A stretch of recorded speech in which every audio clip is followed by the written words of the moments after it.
stop these troublemakers.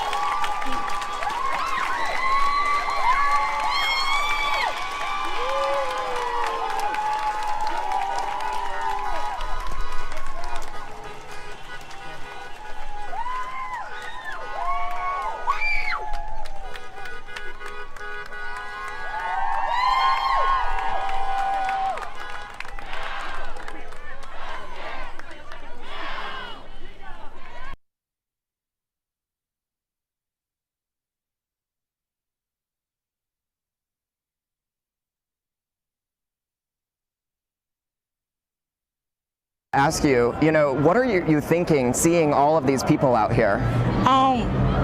What I'm thinking now is I didn't expect to see the different races. I expected to see more black people than anything, but it's amazing. I was here at 12, and the crowd has just grown. Everybody's helping each other, offering water and oranges and stuff. It's just amazing. I've never seen anything like it. And you told me this is your first time ever coming to a protest like this. Ever in my life. Ever in your life? Ever in my life. Well, what made you want to come today? Well, I watched the video on TV, on Facebook also, and I watched the whole thing. And when he died, I didn't know what else to do. I didn't want to cry in front of my kids, but I felt like I had to do something with everything going on nationwide. Not the looting and all that stuff, but just the supporting each other. I felt like I had to do something. And like I said, when I woke up this morning, I got off at night and woke up, and I decided to come down here, and I've been here ever since. And I'm just in awe. And I've been watching you, it seems like you've been kind of quiet and just watching what's happening. Tell me again, what is it that you're seeing and taking away from this moment? I think what people want is, if the police are here to protect and serve, let's do that. And I didn't know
Hey, hey, ho, ho.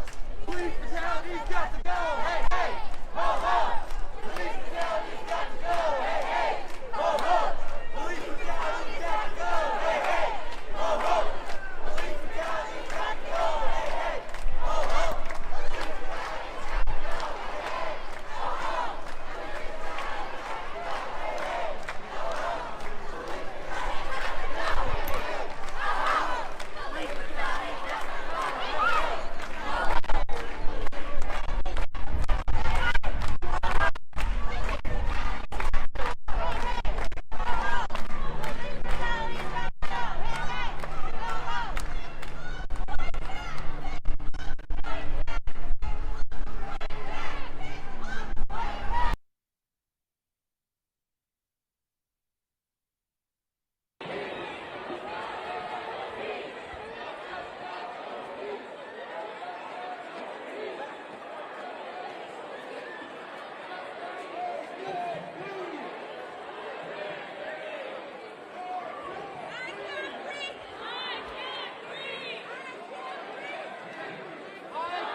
Maybe stop getting video.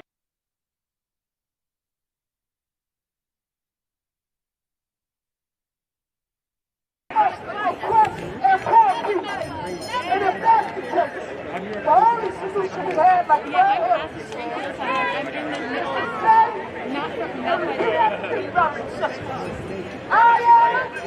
am a revolutionary.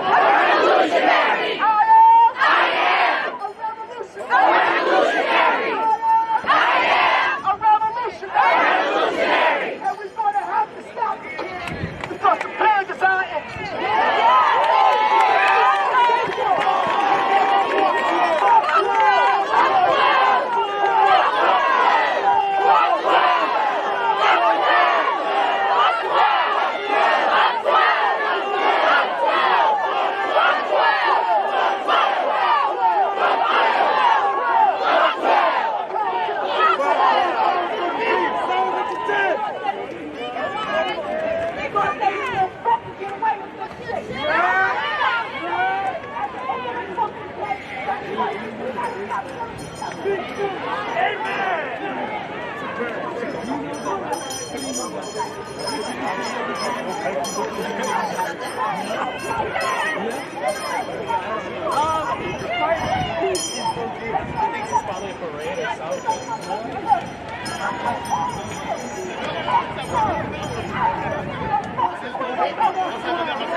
Now understand something, right?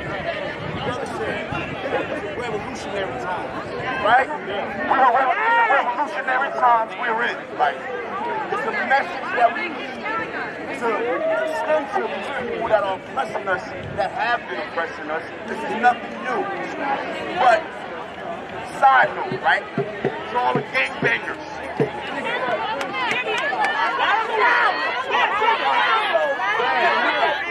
Right? You would kill your fellow black men. Why can't you take that energy and direct it at the people that are killing?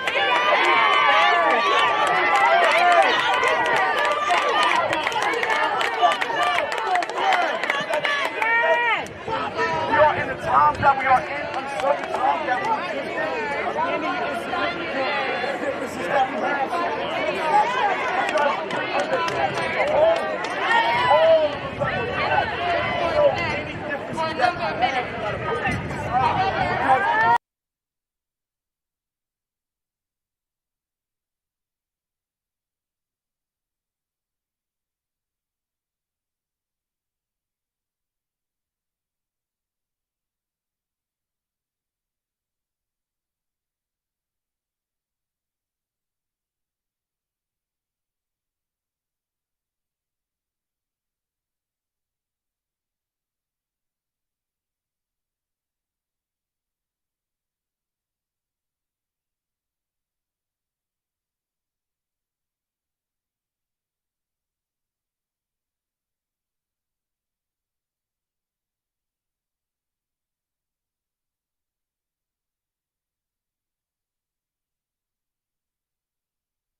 I can't breathe! Get off my neck! I can't breathe! Get off my neck! I can't breathe! Get off my neck!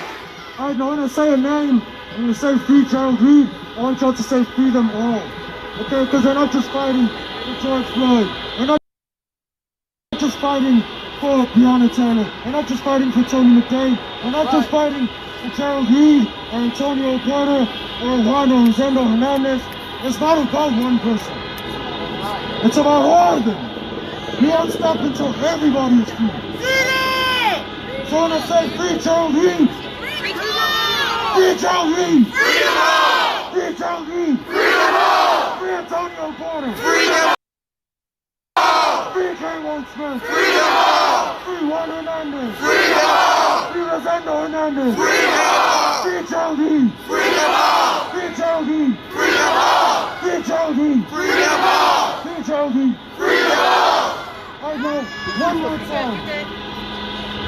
Actually, let's do it this way. When I say, what do you want? Free. Justice! You want justice or freedom, right? When I say justice for now. Okay, because justice includes freedom. Justice isn't just, sending one cop to jail. Although, shit, let's put those motherfuckers in jail. Right? Let's get all of them, motherfuckers! Let's get all of them, all four of them, murder one, all of them. Alright, this third-degree shit, that's not enough. Alright, and justice doesn't just mean one cop, it means the whole fucking system. This whole damn system is guilty as hell.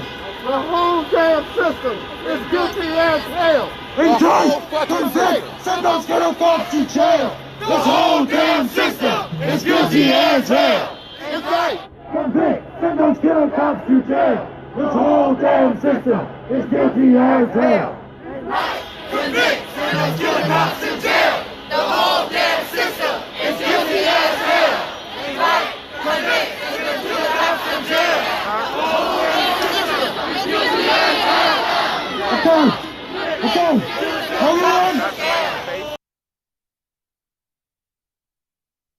Everyone justice!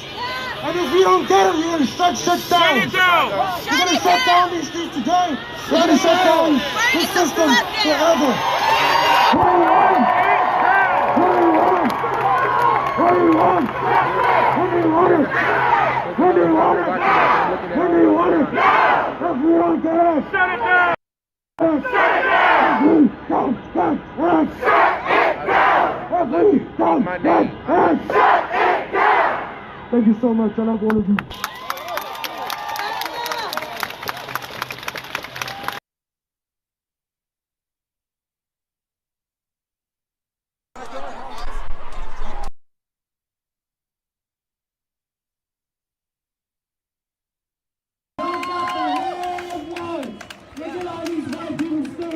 Let's go! Let's go!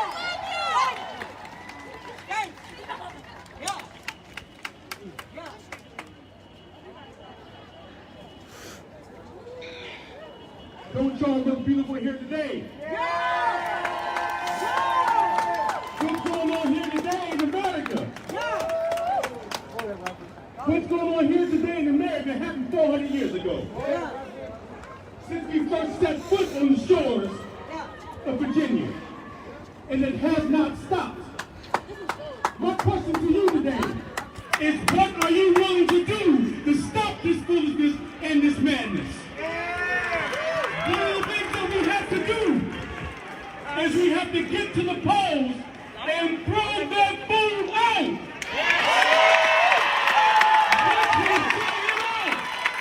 We got to change the Congress. We got to change the Senate. We ain't going to stop there. We have to come back home and change the dynamics of what's going on.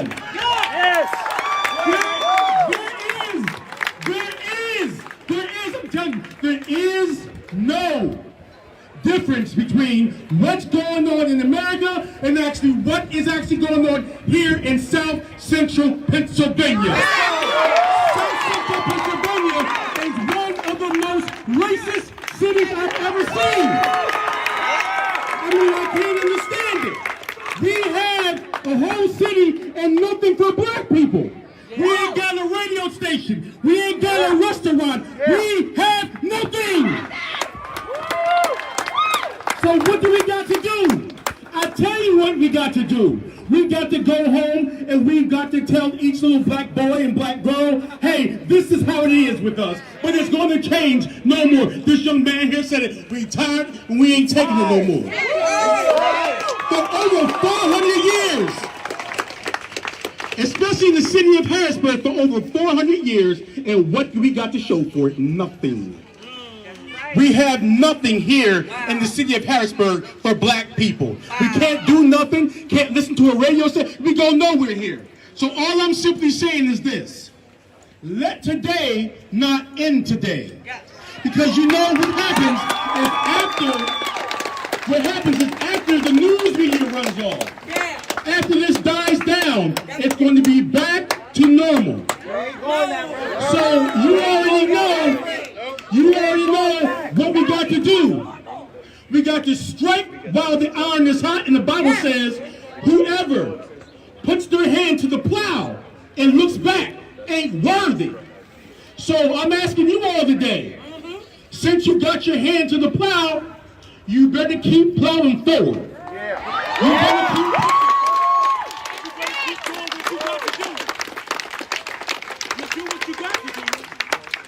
You do what you have to do, because what's going to happen is we have children that's coming up behind us. That's right. Yes. And we want to leave them something besides a bag of Millsworth chips. That's right. We want to leave them something besides a street corner to stand on. We want these kids to go to school, we want them to get an education, but most of all, we want our children to be respected. Martin Luther King said this: not by the color of your skin, but by the content of your character. Well, that kind of is still not coming to fruition yet. Because see, what happens is, because of the color of my skin, they put their knee on my neck. Because of the color of my skin, you know, they look at me crazy and talk to me strange. Yes, they do. Because of the color of my skin, I can't get the same loans that y'all get. No, so because okay, and look, my character's all right. I ain't out here cutting up, but when I walk into your office, it's the color of my skin and not the content of my character. Say it again. So what I'm asking you all to do, and I appreciate the white people out here, I appreciate y'all, but what y'all gotta do is y'all gotta go home and say, hey, that ain't right. That's it. They got to say it. Hey, y'all know y'all got friends that don't invite us to the cookout. But while y'all like to cook out, guess what happens? Y'all gotta tell me, I got the black girl over here, I'm gonna bring her. You know, my friend, my kids do play with little Day-Day and them down the street. We ain't got no problem with them. So, because, Talk about what's going on.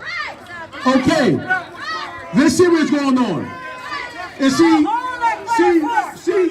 I want you, here's the deal. I want you to come up here. I want you to come up here. Come up here. You know what, dear sir?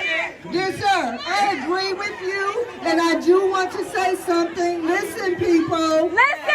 Let's not be diverted. We got an elder on the mic. Let's be diverted. Listen, this is about equality and justice for all, particularly for people of color, black men and black women. Now listen, if you all have not been following the news, the story has changed today. And I want to tell you what that story is looking like. It wasn't black people that were throwing bombs and starting the violence. It was sub-divergent white supremacist groups. Most of the people that were arrested this week were not from the state of Minnesota, Minneapolis, none of it. They were not from those cities. They were 80% of those people came in from out of state. Yes. The pictures that you saw on the media this week with the man with the umbrella, the real people who were worried about George Floyd, now say his name together, George Floyd. They were wondering, where did you come from? They were wondering, you're not a part of us because we're not here for violence, we're here for justice.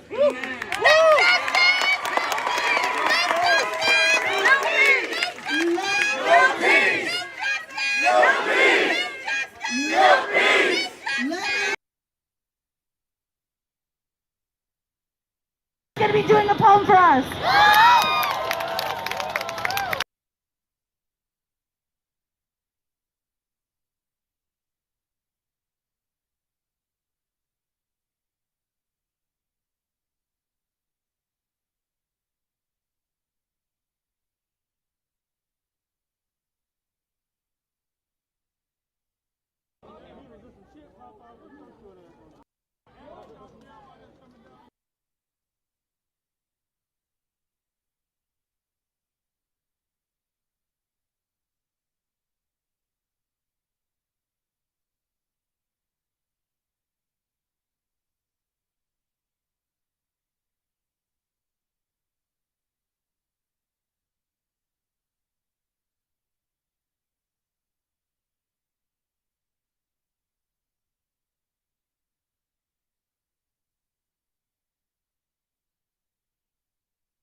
Gonna happen, so I'm trying to be clear about what kind of help we need. So here's the thing, y'all. As Quest gets ready to come forward, if Jay is anywhere out here, we're giving you advance warning, advance notice that we're going to be calling your name at some point in time, so we want you to come close. If not, we're going to keep pushing. But I do want you to just be present and be completely alert and listen to the messaging that's about to echo through, because we thought it was very important in our work today to ensure a harmonized message takes place, that when we say all black lives, we mean all black lives. We're talking about documented and undocumented. Right. And let me just take a quick minute and then I'm going to give it to Quest. I'm talking to black people right now. I'm talking to black people right now. The white folks out here, they have their own work to do. What we need white folks to do, and you got to hold your white friends accountable, because friends don't show up in word, they show up in action. And if you got a white friend who's sitting by quiet while your people are going through bullshit, that's a problem. That's a problem. That's a problem. Number one. Number two, white people, I'm talking to black people. I'm talking to black people right now. I'm talking to the black people. Black people, with your white friends, there's going to be some times where, because of who you are, your energy, your revolutionary spirit, your culture, your swag, they want to kick it with you. And they want to benefit from that. And they want to benefit from all kind of ways. Sometimes they want to benefit off your trauma. Can I interview you? Can I pick your brain? Can I videotape you? Can you be a part of this project that I'm working on? But I'm going to tell you right now, if those are your black friends, they should be able to toe the line and stand up for black people. That trauma that you're making money off of, the people you say you care about, that's that. And the reason I'm talking to black people is because if you're not careful, black people, you'll internalize some of that bullshit. That's right. You know what I mean? That's right. The racism and the exploitation, you'll internalize it. And the way capitalism works is it says, if you just work a little harder, go to school, get a good job, and get erected in the capitalist hierarchy, you too will be all right. But let me tell you about the sanitation workers in the city. Come on. All black, working for a company owned by a black man. And we know, Jimmy Woods, you'll tell us you worked hard. We understand. But if we're out here against exploitation and oppression, we don't suddenly change our minds because it's a black overseer. That's right. We don't suddenly change our mind because it's a black overseer. And we need to stop signing off on that. If you care about Jimmy Woods, then you call Jimmy Woods and you say, Jimmy, take care of your people. That's what you're supposed to do. Because every time you interfere with other people's liberation in the middle of coronavirus, the most essential workers in our city can't pay their bills. I'm telling you, talking about sanitation workers, the firefighters in this motherfucking city, barely making $11 and some change. Come on, y'all. We gotta talk figures right now. Listen, let me get this mic over to Quest, because I could do this all day. Quest, give it up for Quest.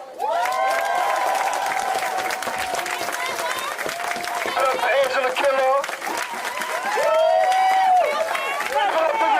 Proclaiming these streets. Whose streets? Our streets. Whose streets? Our streets. Now, some people might be scared of the language. They might be scared of the way we move. But we ain't got time for fear. Well, that's what they operate off of. We ain't got time for holding back anything that we got to say, anything that we got to give right now in terms of fuck the police, in terms of smash this state, because we know that we ain't safe in our own homes. All right? We know people went inside of Brianna's home and murdered her, shot that woman 8 times. Right? They went inside of Corinne Gaines' home and murdered her, shot her. She's a black woman. They went and they shot Aiyana Jones, 7 years old, inside of her home.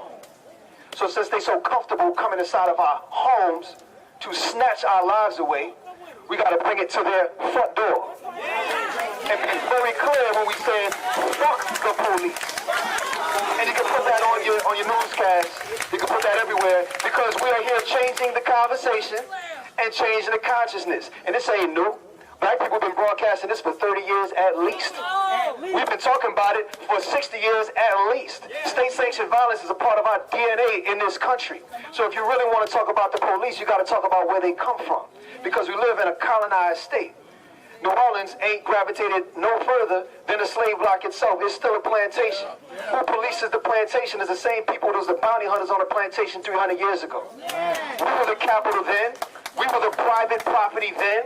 They could privatize property all they want. I used to teach in these schools, right? Until they turned it into a casino. Until they turned it into a stock market. And every child was worth $7,500. And their test scores would determine whether the school got more money or whether that child was going to be projected to be incarcerated one day. So see, there's a science and there's a math to how they turn us into the #1 carceral state in the world's history.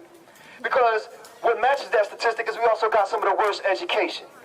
I don't want to teach you shit because I don't need you to know anything beyond how to shine my shoes, how to serve me inside of the French Quarter. 300 businesses, none of them owned by black people. Now, when I look around and they talk about looting all across the city, all across the country, God forbid the city. And I see the footage. God damn it. I'm going to stop this message. This is the thing, guys, getting out, regardless. Can't stop that. Can't stop that. The fire burning because y'all the kerosene. And we're going to keep it burning as long as we got to be here and say, fuck this state until the state is gone. And until it disappears. Now, when they talk about looting, I go back to that little scene in the Black Panther joint or whatever, you know. Got some problems with the movie because they got some things that they got wrong on purpose, speaking of reactionary shit. But anyway, how did you get all this stuff inside of all of these museums? Yes. Here he is. Speak it. How did you get all of these resources? Yes. How you got your music? How'd you get anything you got in this little plastic ass Truman Show of fucking culture that you call America? You stole it. You looted it from our country. You looted it from our mother's wombs. You stole babies. You slew out of a pregnant woman's belly. You put her face down inside of the ground and gave her latches because she was your privatized property. Well, guess what? Any system built on that could kiss my ass. Fuck that system.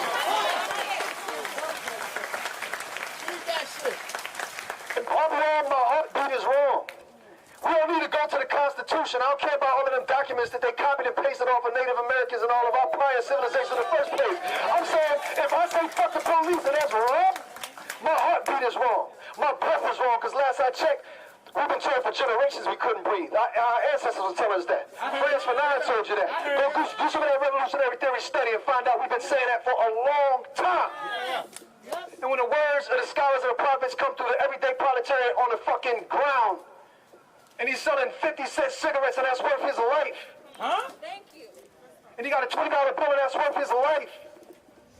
But they got $1 million budgets designated so that they can take more lives to make more private property overseas and right here. Tell me, where's the crime? Who's the criminal? Is it me with the Lucy's? Or you with an entire country that you looted? Entire cultures that you still loot? When they go to these countries, the first thing they do is rob the temples, then they take the oil. What you think they taking from us right here? They looted their own land. All the oil right up under our feet. Okay? So there's an economic system behind all of this exploitation. There's a science to it. There's a math to it. But they're not that goddamn smart. We figured you out. We can see right through you. All of your bullshit. All of your illusions. You ain't no magician. We can see it very clearly. It ain't nothing but somebody stealing from you. And then they turn around and play reverse psychology so much that we start believing that bullshit. That's why we gotta say it real plain. I don't need no dissertation to let you know how I feel. Fuck the police. I don't care how you interpret my intelligence based on that. I know a fool when I see one, and I'll be a fool to try to reason with a fool. Fuck the police. And if y'all feel shook by this, you should. Because last I checked, we pay your check. And we shouldn't be paying nobody to monitor us. We got us, like we just got the brother a second ago. If we need anything, we got us. I'm looking around. It's like 1,000 people out here. And this is for one action on one day. God forbid we look like this every day.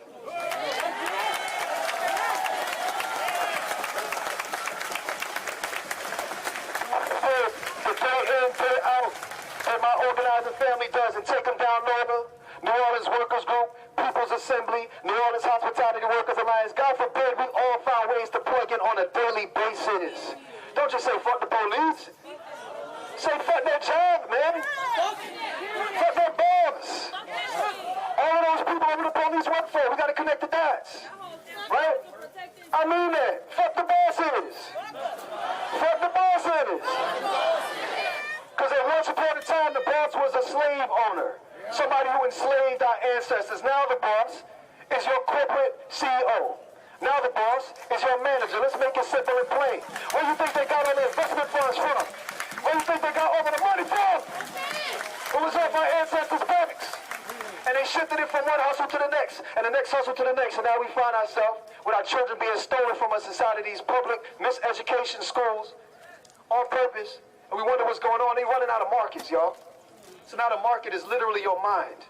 The market is literally a child's body. Because they're running out of shit that they can loot out of the earth. How nasty is that? Do I need to justify why I said, fuck you, dog? I meant it. Because you clearly already did it to me and everybody else out here. Trust and believe that it happens for one, it's going to happen for all. Injustice to one is going to be injustice for all. Because, like I said, running out of markets. So when they run out of the black, they go into the brown. Run out of the brown, they go yellow, and everywhere around on this spectrum. What you think the opioid crisis is all about in Kentucky, huh? Oh, but it's a medical emergency now, but when us, we was criminals. We was sick. We wasn't sick. We were just inherently wrong and bad. It was crackhead. All this stuff is connected on purpose. So we're going to bring it home, y'all. We don't mean to preach, but we got a whole lot to teach and a whole lot of people we need to reach, y'all. You heard something today that resonated with you, that got in your heart, got in your mind, I hope so. You got to go out and pass that on. You got to find ways you can plug in. We got my comrade Ashley right here. She's holding up a box. You can contribute to our work. We're going to be very straightforward and transparent about the fact that, look, this is what democracy looks like, because we were very real and sincere when we said fuck the police and them jobs and them corporations and them nonprofits and everybody who think they're going to puppet string the revolution. The revolution is here, and now it's inside our bodies, and we have to contribute to it. So if you see somebody putting in the work, then you got to support that work. So if you can support us, we appreciate it.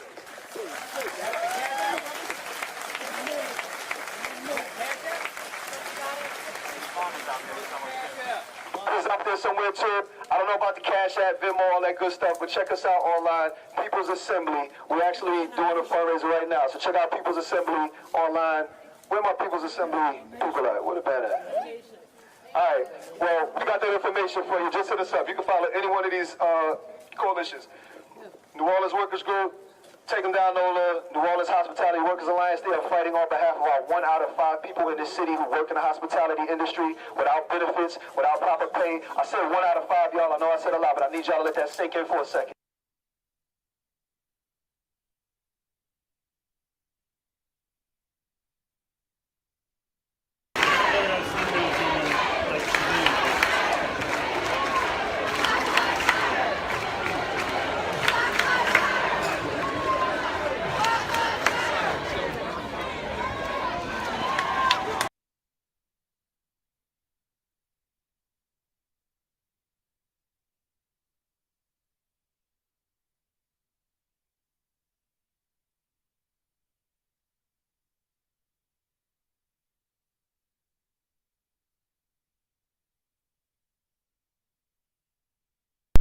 One thing that we can't do while we're here is ever forget our people behind the walls. Right?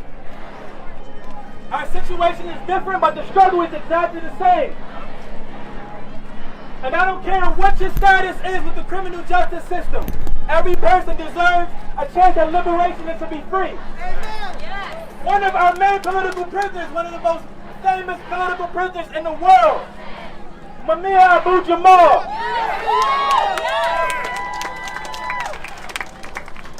We are going to lift up Mumia's name, and then I'm going to have our comrade from the Moon family, Mike Africa Jr., come up here and join us. I got you. We got a brother from the Moon right here. Alright? So after the chant, I'm going to introduce some of y'all to the chant, and then after the chant, I'm going to have Mike Africa from the Moon family come up and speak to us. Rick!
y'all. As Quest gets ready to come forward, if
the fact that we're even still dealing with this today. This is 2020, and I thought that we were all intelligent human beings. And I thought that we were able to comprehend the fact that we can coexist. No matter what race we are, ethnicity, religious belief, or anything, we can all exist together. And maybe that's just an idyllic dream, but I'm a dreamer. And I really do think that we can live in a utopian society where everyone can get along. And it's honestly, it's just straight illogical. Why does racial divide even have to exist? We're all human beings, we're all people, and we're all intelligent.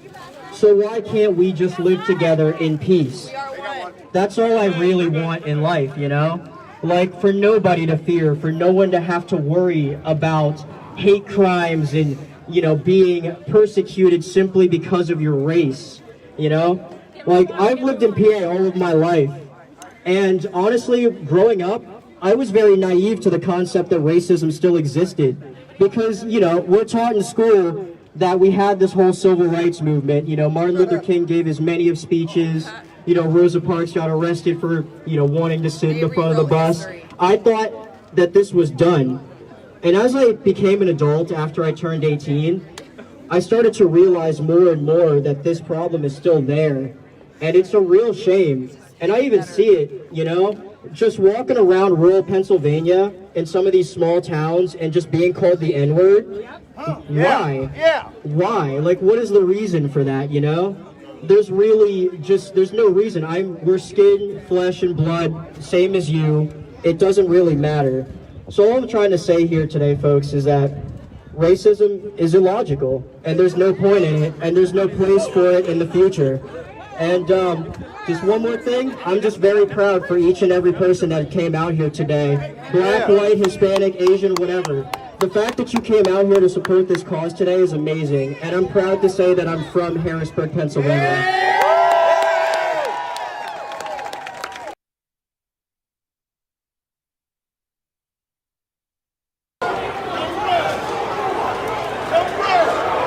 Fuck you!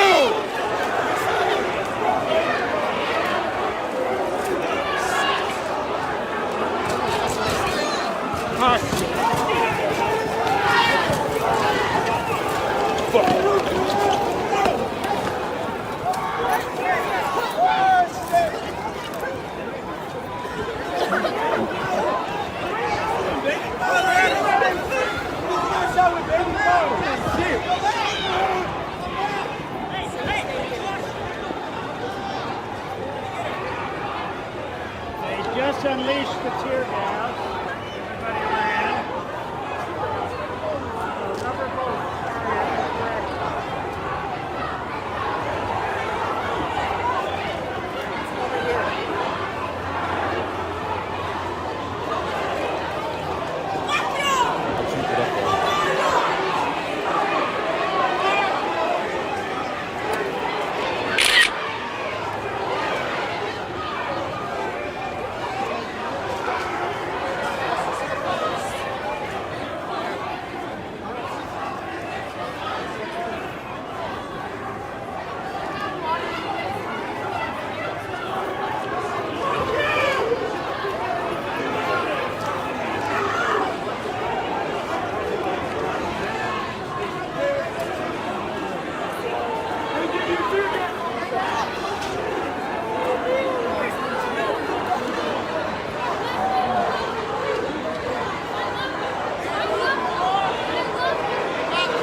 an example of nonviolent protesting here. Even since I got here today at 2, hundreds of people have shown up. For the most part so far, it has been non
Everybody get your cell phones out! Take pictures! Take pictures!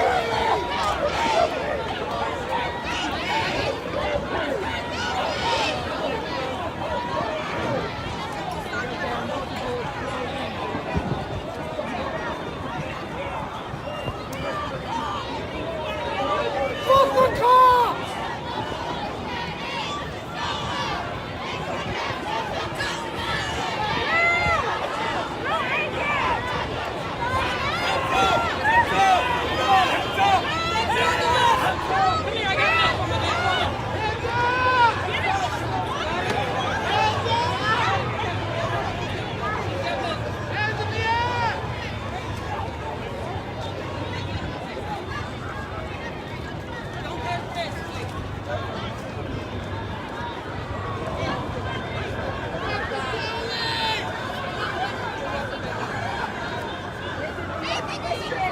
Is this de-escalation? Is this motherfucking shit? Fuck the police! Fuck the police!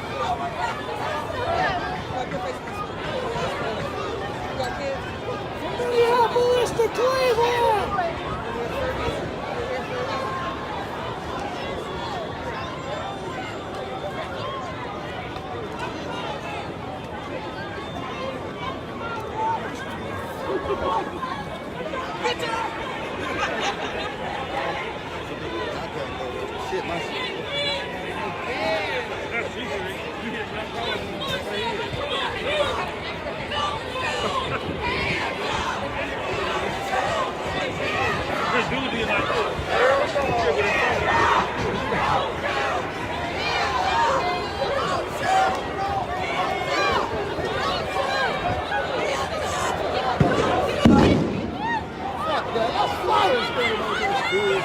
Let's fight!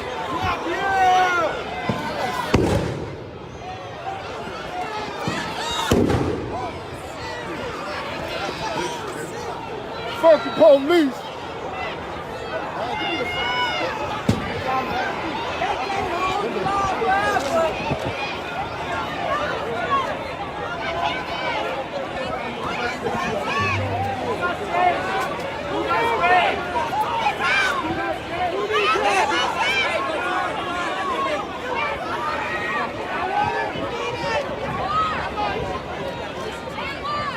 Do you need water? Yes, please.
Anybody who needs this, come find me, please.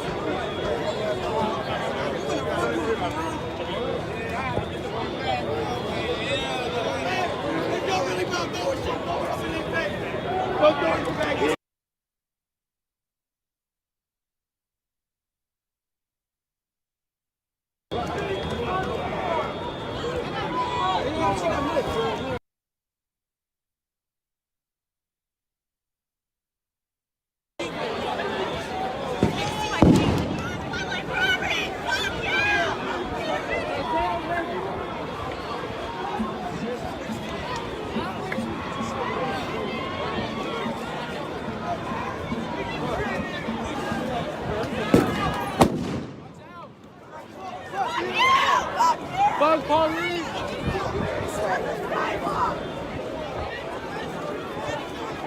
It doesn't work. It doesn't work very well. Fuck the police!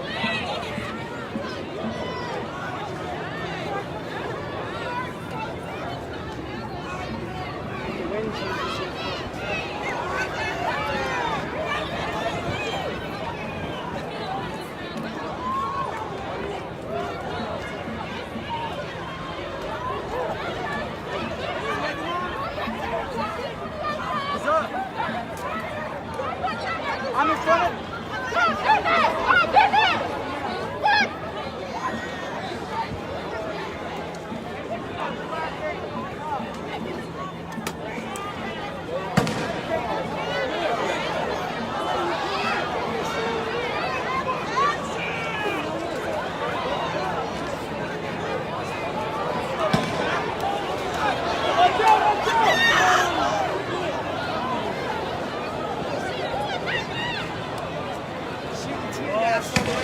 All right, here we go.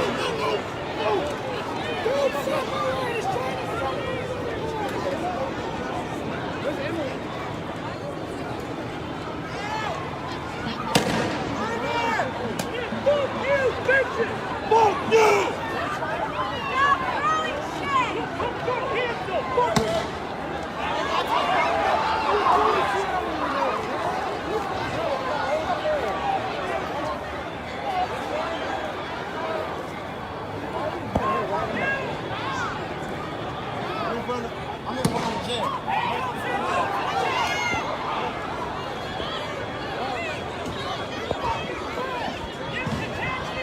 Fuck all you pigs! Heads up! Heads up! Heads up!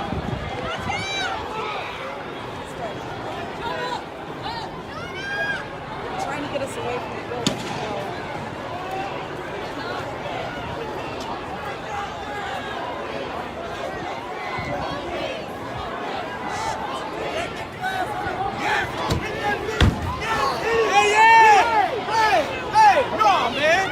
Hell no!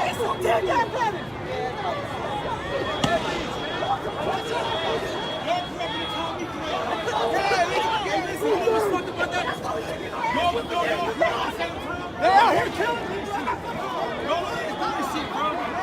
It's your part of the problem. You got on slacks, nigga. You scared? Somebody just picked it up and threw it back at him. That's not part of us. That's not part of us. What the fuck? Yeah!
back.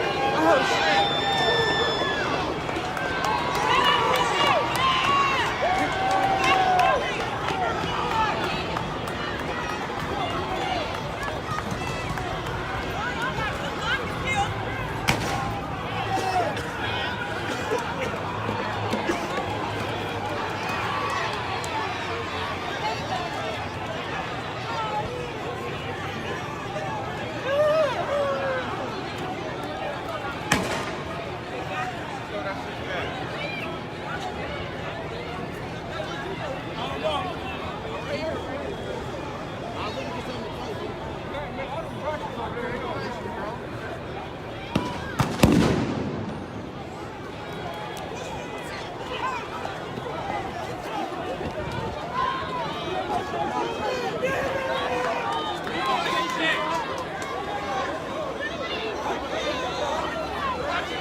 Try to hit that car from one in there right there.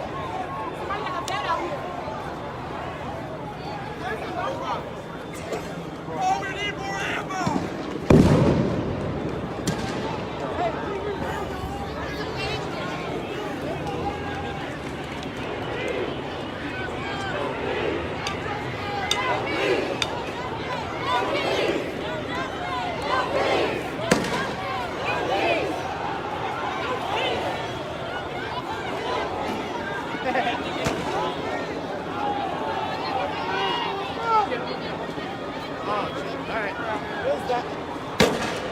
Oh, rubber bullets! Alright. Is that a rubber bullet? Don't have his back! Don't have his back!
Look at all these kings in Cleveland! Fuck yeah! Hell yeah! Fuck you!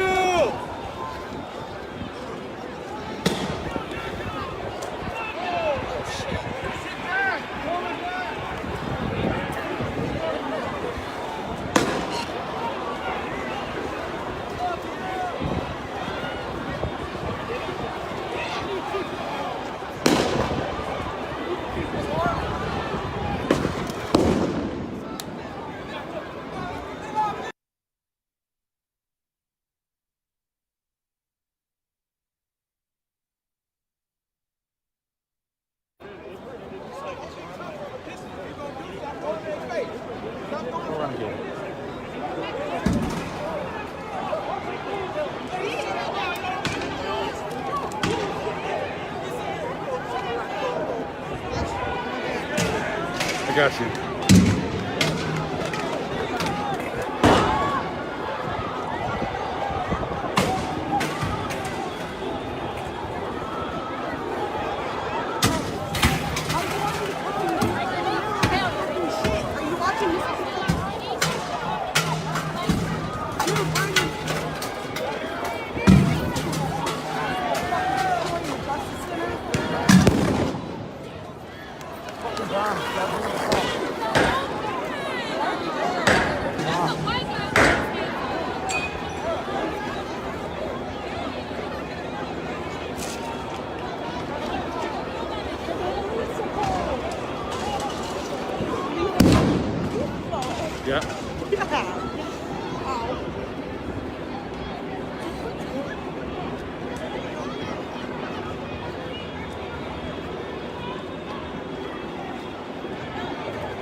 you, each and every one of y'all, is one, follow the event page. Two, take y'all asses to my website. UrbanTriage.org, just like it sounds. Urban Triage.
Along Clinton Street between Main and Berry Street. That's where folks have been gathered for much of the afternoon.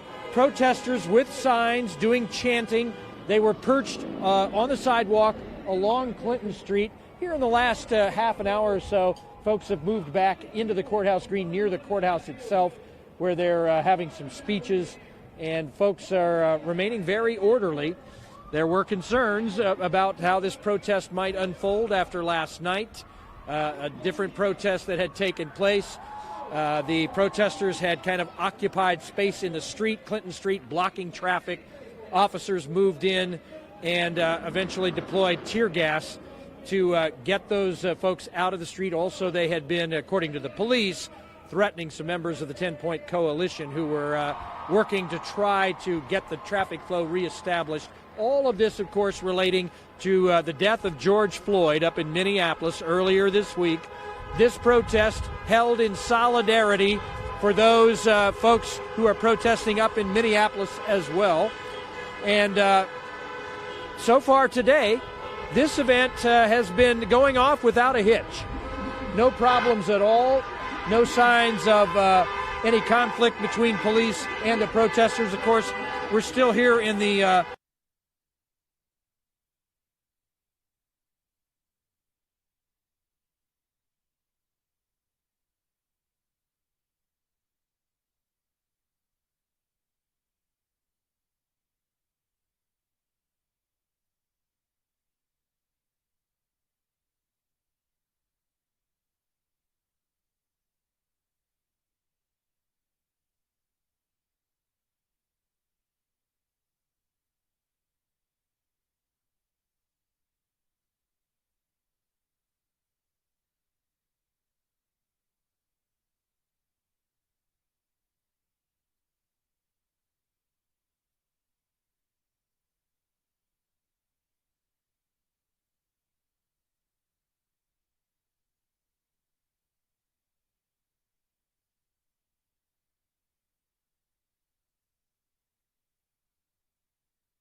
every nigga in South North Carolina. Hey, my name is Brandon, man. The police and Oshkosh banned me from a bar in Oshkosh from playing that song because I said fuck them niggas. And that was 2 years ago.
Stop all this shit.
Good?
and it just exploded in that girl's face.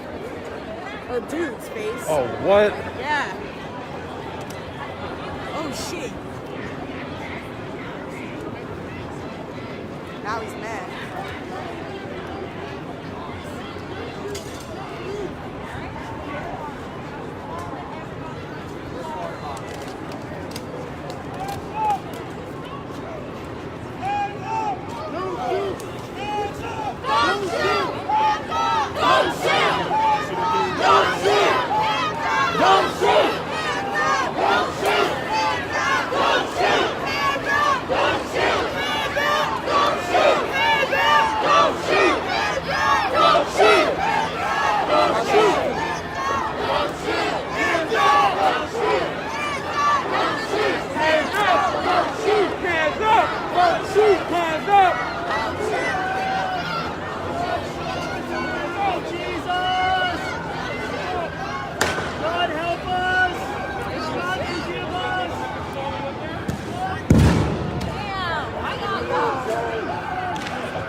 I don't know what's wrong with my camera.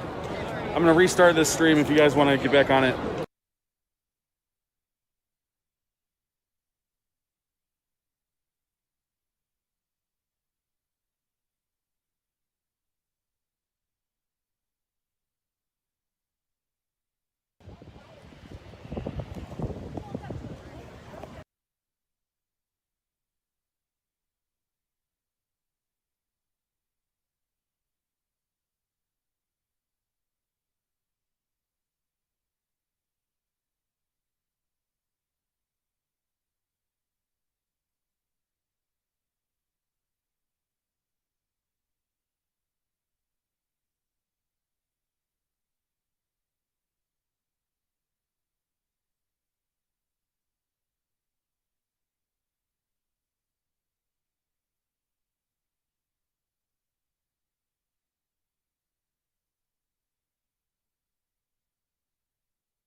It's gonna blow.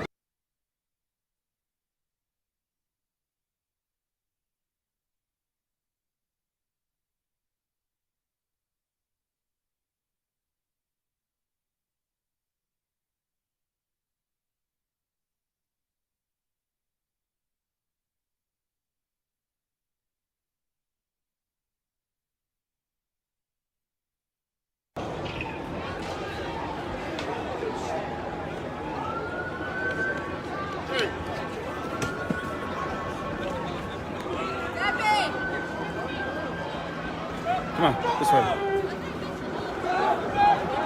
It's horse shit.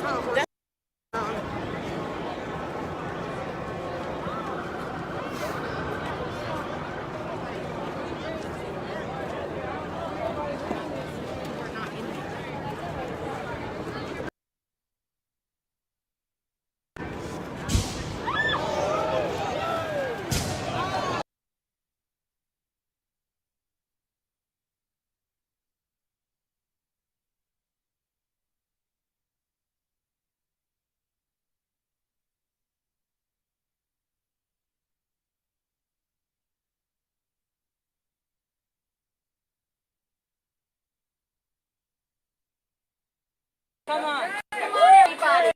So Coral Gables, that's brilliant. Coral Gables stands with everybody. Everybody needs dignity. Everybody needs justice. Black people, brown people, everybody. Coral Gables, I just came from Friendship Circle. Another group, all across the county. People of conscience everywhere stand together against this kind of bigotry, this kind of shame. So, not on my watch. We will not have. Not on my Apple Watch. Not on my watch. Never again. No lunch on Apple Watch.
Fucking criminals! Y'all do this shit for fucking life!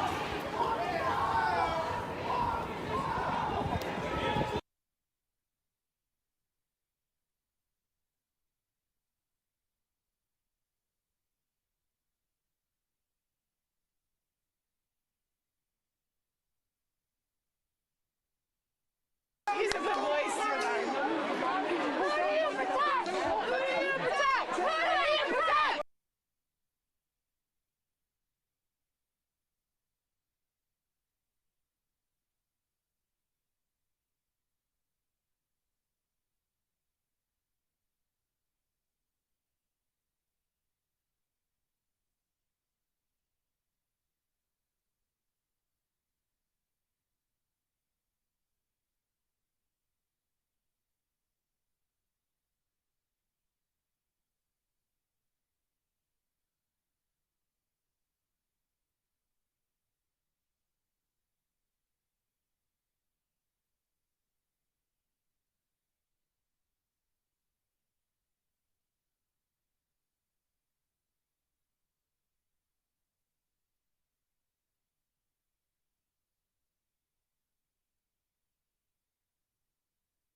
One thing we'll never do is we're not going to ever give up the streets. This is our streets, and we're going to do what we got to do.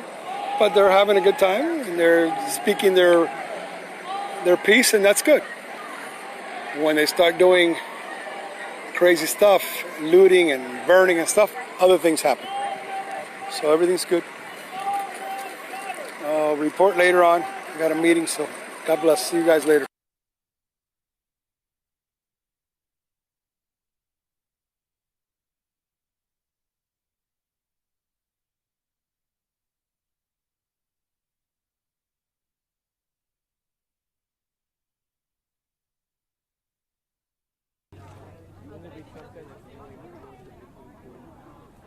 It's like two women were fighting over their kids.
ongoing, independent, mass militant struggle.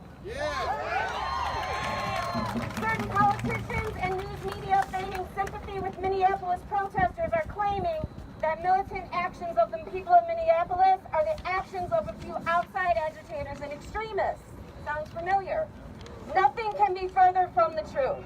The Minneapolis uprising is a logical and just expression of years of pent-up indignation and rage against the racist harassment and abuse of the Minneapolis Police Department, courts, and entire political establishment.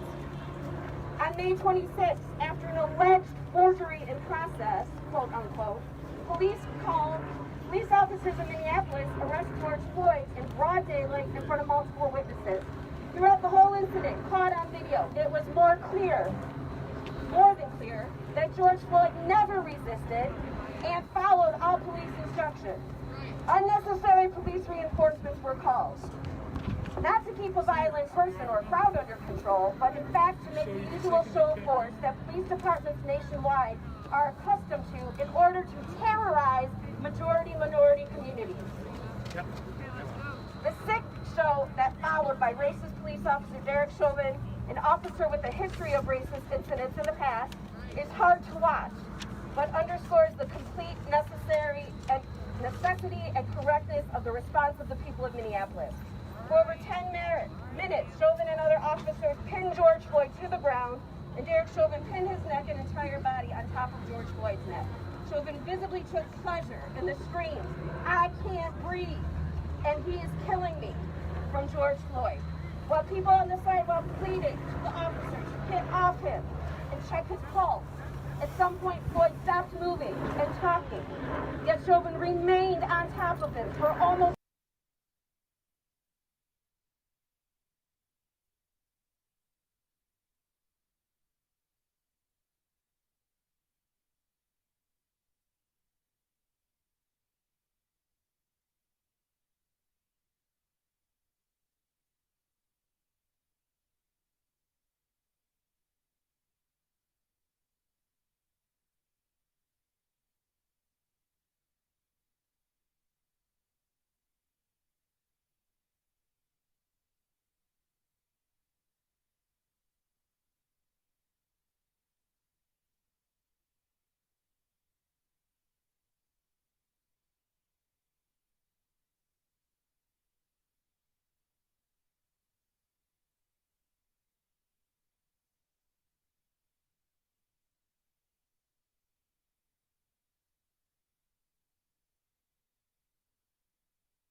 My man was assaulted. We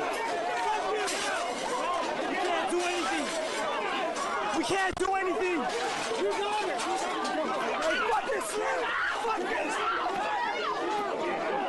Yo, somebody help him. Stop. Get him out of here.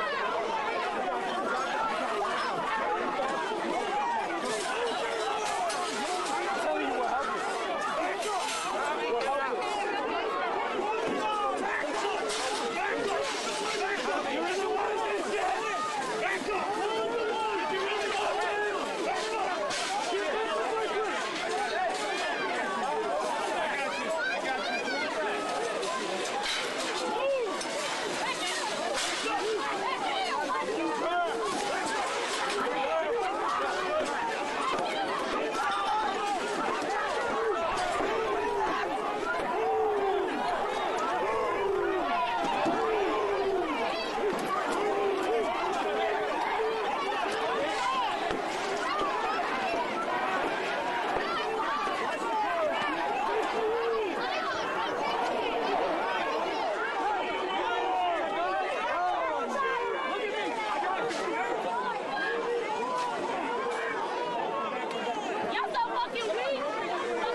Anybody need help?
No peace!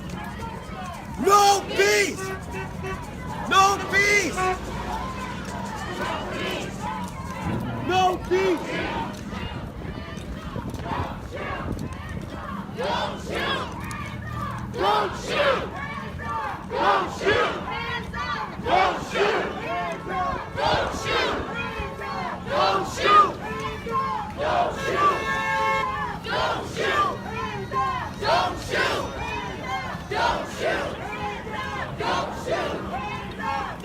shoot! Don't shoot! Don't shoot! Don't shoot! Don't shoot! We're on Michigan Avenue heading towards Corktown. Don't shoot! Don't shoot!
as they drive by. But again, this protest has remained peaceful, which is a very good thing for the Tampa Bay area. And now they're in Tampa, moving on 30th Street towards their next area where they're going to block traffic. But again, 30th Street will be closed now to traffic because people are on it. So there's various road closures in this area as the protesters make their way throughout the streets. Back to you, JB.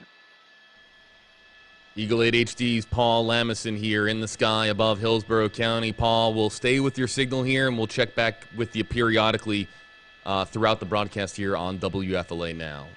Want to transition now to 8 on your sides, Ron Carter here joining us now in the WFLA Now Stream Center. You might have seen Rod just a moment ago or a few moments ago on WFLA News Channel 8 when our evening newscast just wrapped up a short time ago. Rod, I've been really wanting to get you on WFLA Now here for a long time since this is all unfolded, and I'm just really curious, now that we have these protests here in Tampa, you've been a reporter and anchor here at WFLA News Channel 8 across 2 decades. Have you ever really seen anything like this, and your thoughts to what we're witnessing here in the Tampa Bay area? So my initial comment to that would be, yes, we've seen protests here throughout Tampa Bay for many, many years. We've seen, you know,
Yeah, you seen the dude, he was breaking the glass. They had the wire.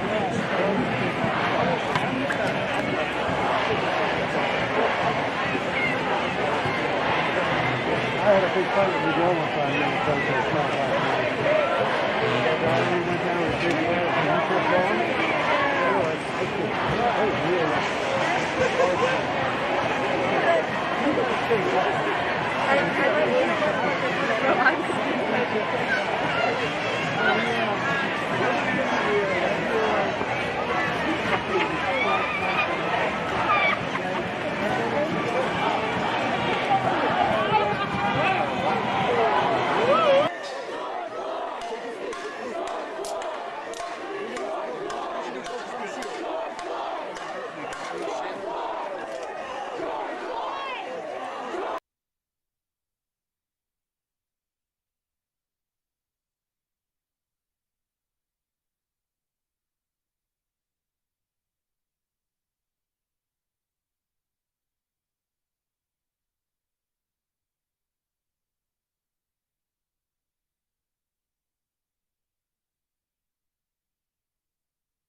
There's my man.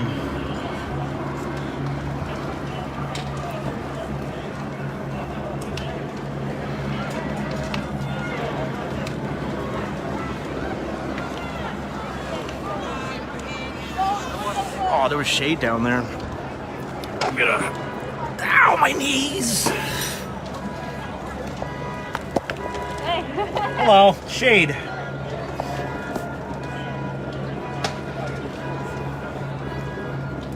Hello. I found shade. Get me it all over there? No, I didn't know you were over here. It's like 15 feet from that. There's two right over there. Really? Yeah, down on the ground with the fucking camera on it. Yeah, dude. It's so good. I can save this, right? When it's done, it'll ask you if you want to download it or save it to your or post it as a post. I could do both. Can I do both? Yeah. All right, cool. So I don't have any pictures, videos. So get a lot of good shit.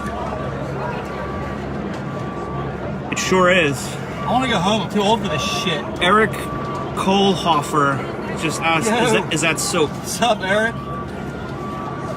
Yes, it is. Down here practicing our social distancing, brother. Yeah. Civil disobedience is so in right now. That guy, about to go.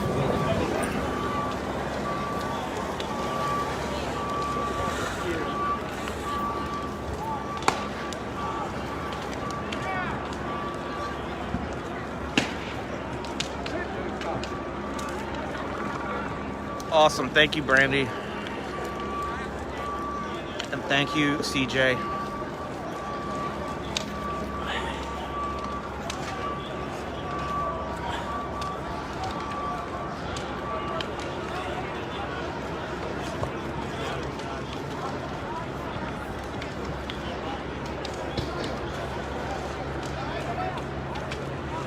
This is fucking insane, dude.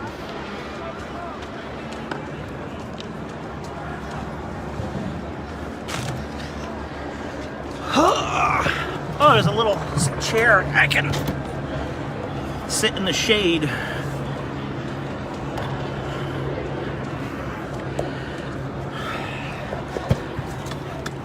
It's warm. I'm going home. Why? Because I'm exhausted, dude. Really? What I've been time? here since fucking noon. Really?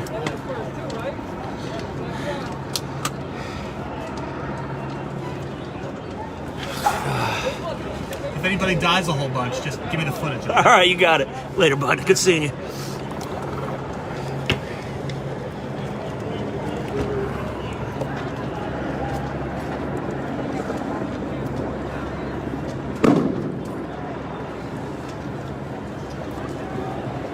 I'm gonna get up. My knees hurt.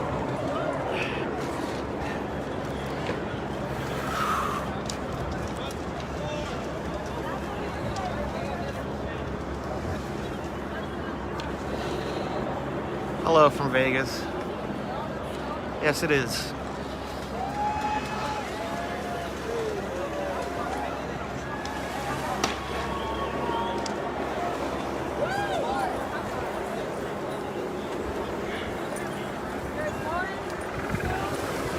Oh, it's a drone. Oh, that's that guy. Never mind.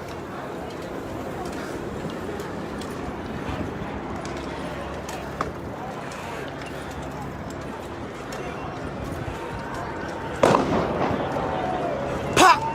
Pop, pop!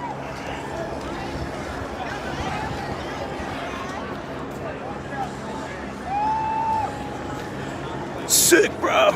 Yeah. All right. All right.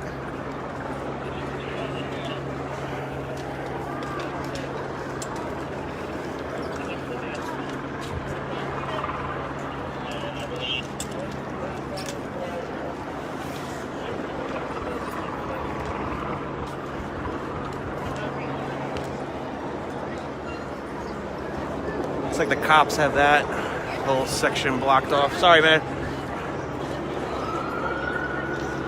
There's a lot of them.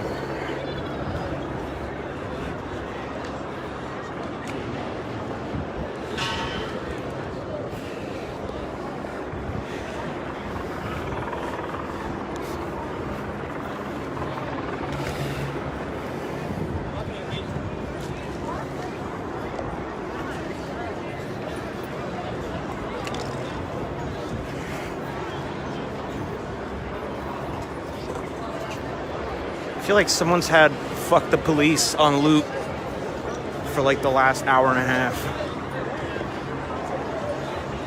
I kind of love it. It's pretty kind of funny.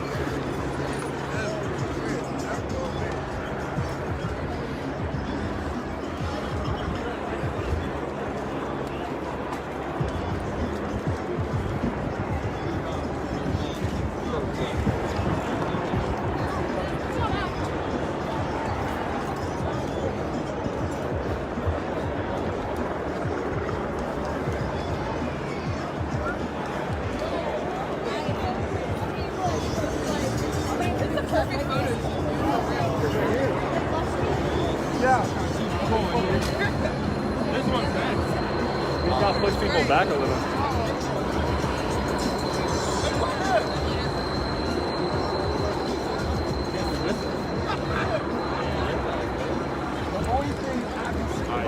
Excuse me.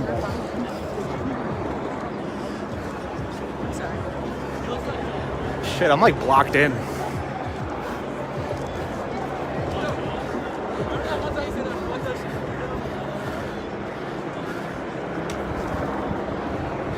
Yeah, I'm blocked in.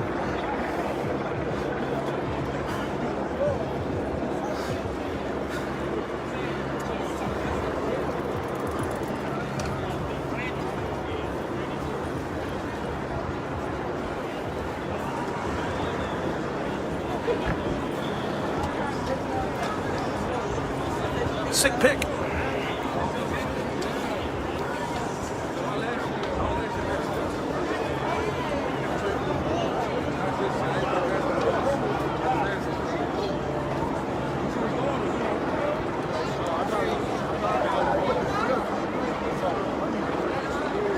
I don't have a share button.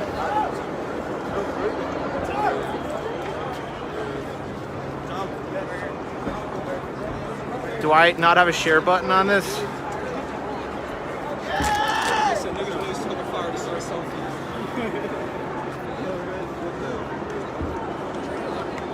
Do I have to X out?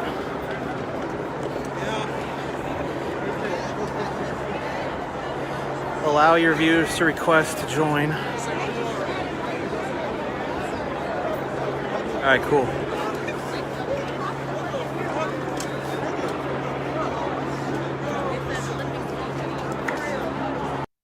You're welcome. I totally did it on my own. How do I exit this perimeter?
Sounds like there's another.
see what's going on over there.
know, you've got to have a lot of different police agencies trying to figure out exactly what they want to do. There's the protesters right now. Looks like they're just passing Temple Square. That's a church office building there. Here's a live shot just from the ground level there.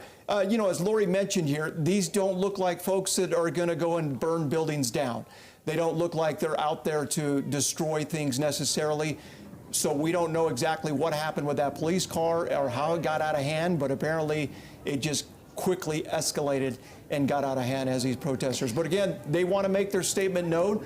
A lot of Black Lives Matter type signs. This is all in an effort for George Floyd, who died at the hands of a police officer earlier this week. And not to mention the fact that I certainly didn't see that police car flipped over and set on fire, but I can only imagine that it was just a small group, a very small group, many people who have come out to peacefully I mean, look, you see a child there. Again, peaceful protests of George Floyd's death, not the destruction on a level that we're seeing in Minneapolis. So hopefully it is just a few members of the public who are causing some problems, and the rest are just wanting to participate in this Black Lives Matter protest. So it looks like they're heading north on State Street there, because that is, I believe, State Street, and that they're heading up.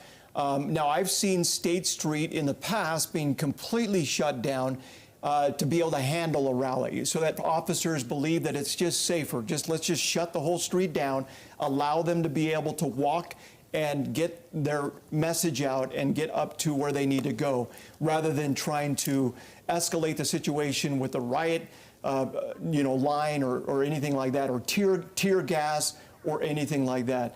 Okay, so it looks like we've got some graffiti happening there. That's a live shot right now at the Capitol, and you look at the graffiti at the Capitol. That's very unsettling there.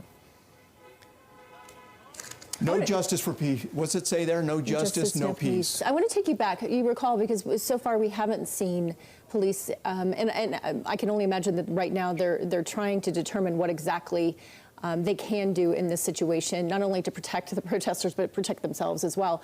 But remember when, this was back when Chief Burbank was head of the Salt Lake City Police Department, and the oil and gas leases were being auctioned off, and there was a group of protesters, and Chief Burbank came out of the Salt Lake City police building and sat with those protesters.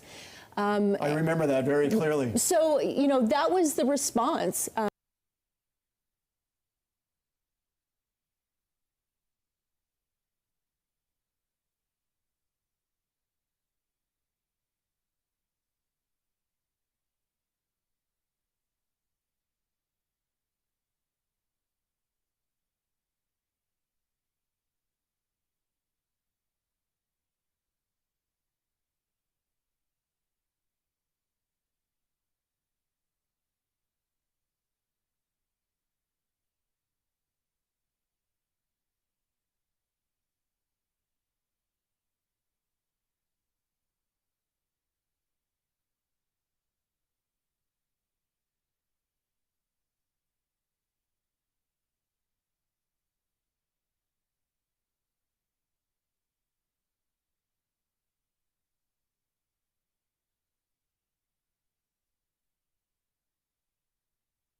has been done to these vehicles. I can tell you that there's a lot of tagging on the vehicles and some curse words, so we're going to keep it kind of wide. So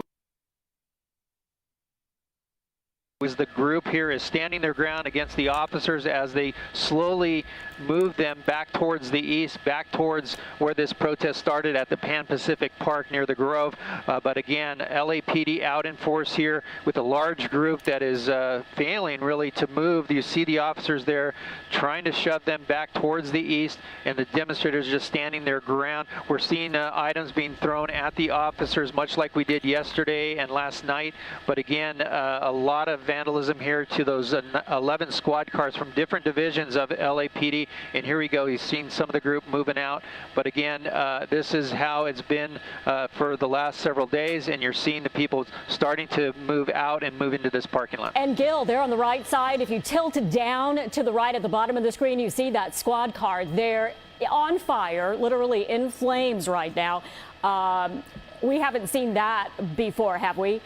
You know, last night after our news coverage ended, there was a squad car I heard on the scanners that was set on fire. I don't know the status of that situation, but I'm hearing my pilot David Viskovich is pointing out another fire. I'll try to get eyes on that. But for now, at least one squad car here, like you said, Kathy, on fire. That just started. When we arrived here, that squad car was not on fire. That is something new as the crowd now, if anything, that fire is dispersing the crowd, making people move. So that's probably helped the LAPD to clear this area. But unfortunately, they're losing one of their squad cars from North Hollywood Division. That's what brought my attention to it, is that I saw all the people running. And we just want to say apologize to our viewers right now that you're going to see profanity here, because it's just been a symptom of what's going on, and we apologize ahead of time, but we're here to cover what's happening. And right now, this is the intense spot. That car is on fire, seeing a lot of black smoke.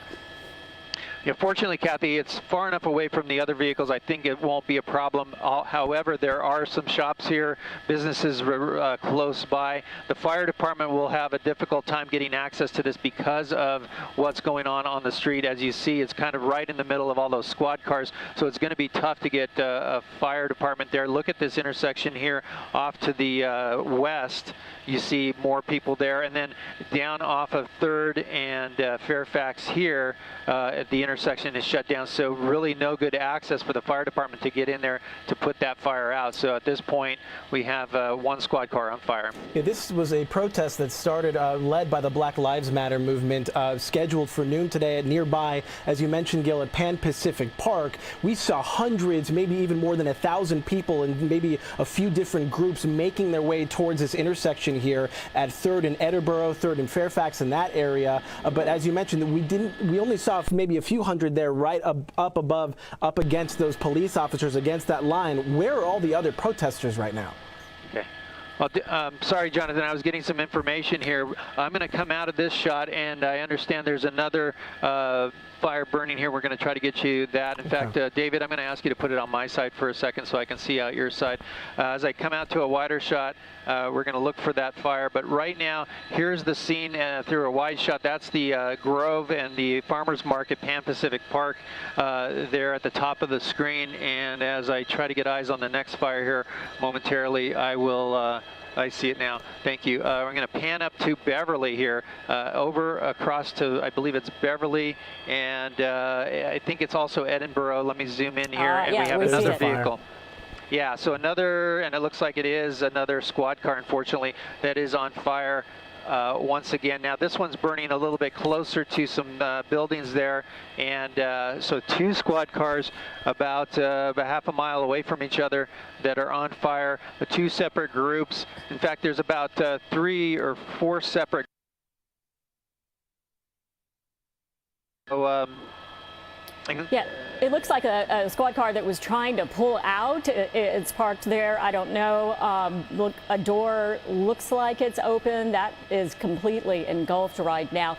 Any police in this area that you can see, Gil, or where anywhere in this area? Yeah, let me look. I haven't had the chance to look at at this street here, but Beverly Boulevard, it looks like there really isn't, at least to the west here. Let me look back the other direction to see if there's officers in this intersection. There should be at least some officers down there because of the squad car itself, but it looks like I'm not really seeing like a skirmish line or a field force that has moved into this area. No, it looks peaceful, doesn't it? And there aren't that many people on either side of that car that's on fire, and everything seems peaceful. You actually see people walking away from this area, probably because of the smoke and the fire. Yes, definitely. So, like the scene of the first one, people scattered once they caught on fire. Both of these cars were not on fire when we arrived a short time ago, and we did get a look at the different groups in this area. But this is something new. It seems like both cars started on fire almost at the same time. We want to let our viewers know that we are expecting Mayor Eric Garcetti to speak around 3:30. The last we've heard from him was on Twitter yesterday, saying that he respects every Angelino's right to protest, but that violence and vandalism like we're seeing here hurts everybody involved. Gil, again, this is on Beverly, where we saw several groups that had splintered from the Pan-Pacific protest make their way along, but the real clashes that we saw between protesters and police, as we see one man throw something at that squad car, were down on Fairfax. That's where we saw police getting physical with the protesters and vice versa. Are you able to pan back down there and give us another look at what's going on? Yeah, I'm going to swing the camera. It's kind of a big move here, but I'll do it about a couple blocks to the south. There's the initial one we were looking at. You see the group cleared away from all those squad cars that were vandalized. Now they're back towards 3rd and Fairfax. And you see they've been pushed back quite a distance from that fire. So hopefully they'll be able to get the fire department in here, but likely both vehicles are going to burn right down to the ground. And are we seeing people on top of the roofs there as well? Yeah, they're scattered everywhere. Wherever you can get an eye on people, they're up on roofs of buildings. You see several there as well, all the way to the corner, and also on the city bus here. That looks like that has been vandalized as well. So people up on top of the bus, and that bus is 8465, and hopefully that bus driver is safe right now. Yeah, I'd heard earlier they were trying to get that bus driver off that bus. He was right there in the middle of it, and right after that is when things turned a little bit sketchy there. They were holding protesters back. It was starting to turn into a bit of a skirmish, and they fired, I understand, some rubber bullets there. But now it looks like everything is peaceful. We're seeing a lot of people with signs now. We see the police line there. And Gil, I would be surprised as well if they are able to get any kind of a fire truck through there right now. They have just gained control now over this crowd. They might be content to just go ahead and let those cars just burn. Yeah, it looks like that's going to happen. Fortunately, it's far enough away from the structures there. Hopefully it won't, the wind won't change direction, but it's far enough away from the other vehicles too that it won't likely catch those on fire. So yeah, unfortunately, because of where it is between the two blocks there, really no access for the fire department to even get in there. And as Kathy was mentioning, Gil, as you zoom in down at we're seeing more protesters up against that police line, but we're not seeing the same skirmishes we were seeing even just a few minutes ago when we saw police firing either, pepper bullets at them or rubber bullets at the crowd, and the crowd throwing things at officers. It seems to have calmed down dramatically. It has, and that's a good thing. We'll see what happens when the officers start to move again. The problem is the pack here is so intense and so compact, I should say. A lot of people there. To get them to move them from behind, it makes it difficult. Everyone's pretty much standing their ground, so those officers have gained some ground here on 3rd Street and pushing them back towards Fairfax, but so far it's become peaceful once again. So that was the plan all along, is to push them back into that area, and that's when things got a little bit heated? Yeah, exactly. It looked like the crowd gained ownership of all those vehicles. They were really just thrashing them. When we arrived, they had the doors popped open, the windows broken out on all those squad cars, and that's what led to them getting in there and starting them on fire. They were taking items out of the police vehicles. I saw some crime scene tape that the people were wrapping the cars around with, and that's when the shoving that we noticed was taking place with the LAPD trying to take ground. They did get some ground when we arrived, it looked like the first 3 vehicles in the pack here. There's the one burning, but this line of vehicles are the ones that were tagged and vandalized. It looked like these 3 were, the LAPD was able to get some ground on that, and then that's where the line was there, and then a short time later, the fire broke out on this vehicle. And as you mentioned, Gil, you know, the officers were trying to get the protesters out of that area, and it wasn't until they actually lit that vehicle on fire that everyone finally dispersed.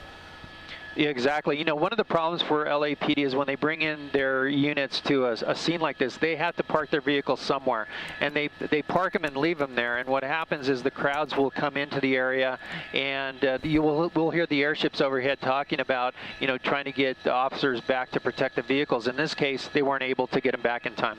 And Gil, one thing that strikes me about the timing of this, again, this protest started at noon, which is a lot earlier today than it has been in recent days, where we've seen protests maybe start at 4 or 5 o'clock in the downtown area. This is an even longer day that police are going to be facing, because most of the violence has happened after the sun goes down, and yet here we are 3:30 in the afternoon, and we're all starting to see that.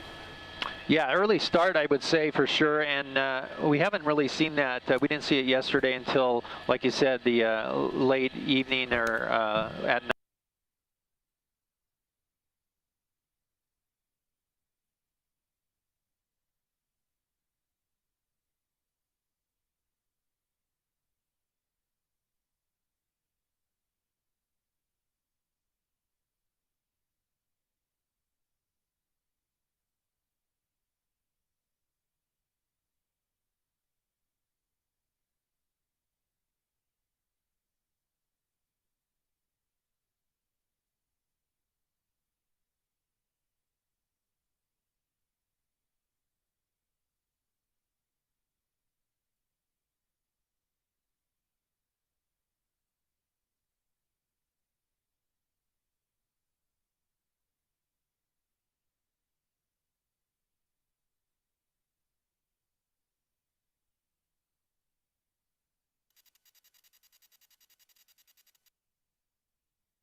This has now devolved into a riot.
Cops are down there.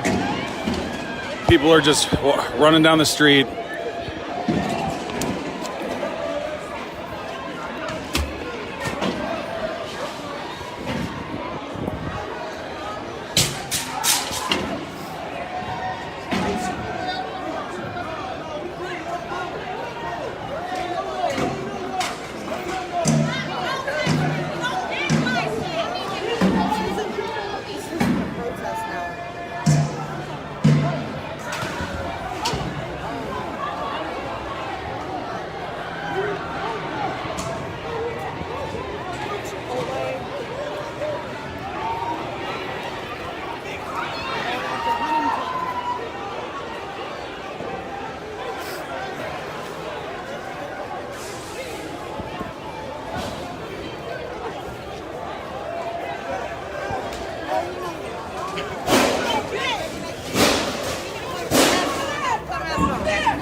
No.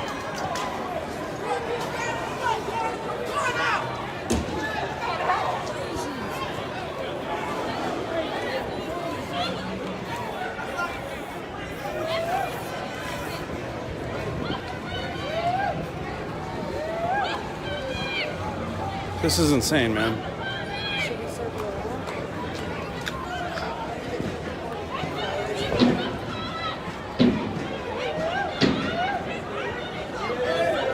Well, see, I would go, but I'm walking toward my place right now, and so is everyone else.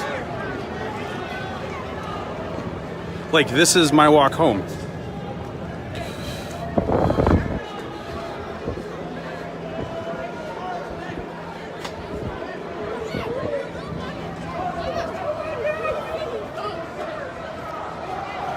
They're gonna fucking destroy Playhouse Square, I know it.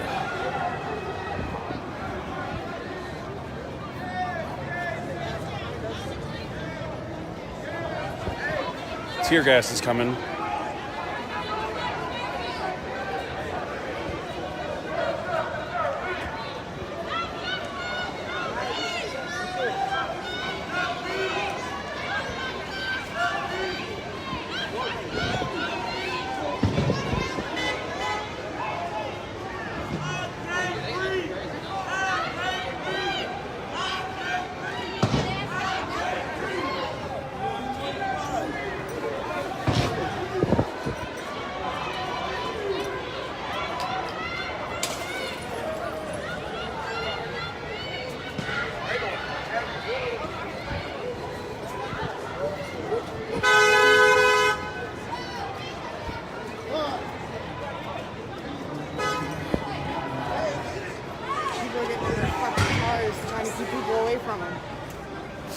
Oh my god, dude. I'm so glad we left the car at the house.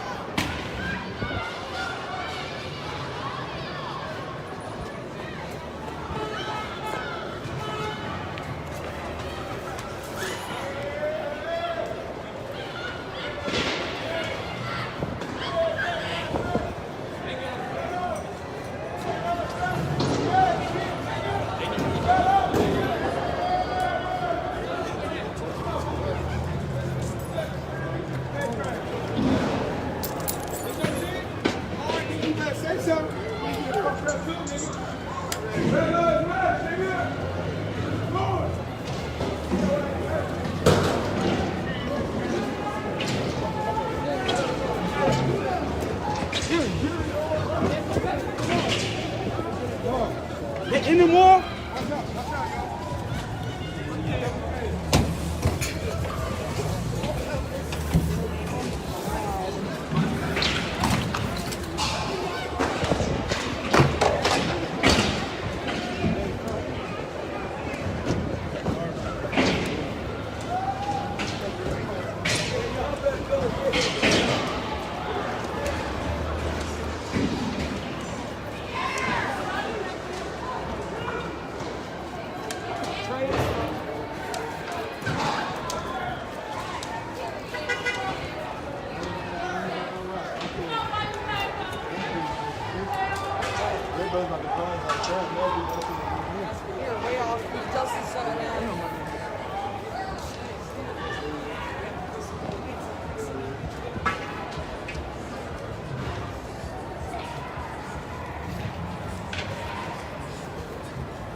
Black people use this shit. Black people represent the cities out there. Black on! Black!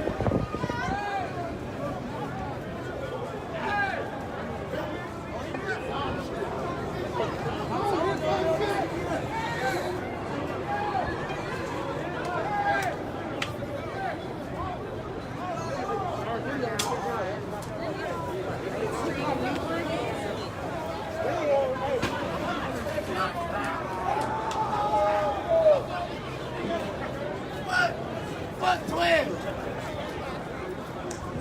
On that shit!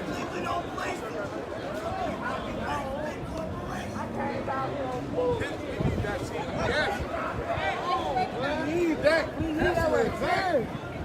Fuck that. Fuck that. Hey, over here, bro.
The looting has officially begun. She'll start taking these motherfucking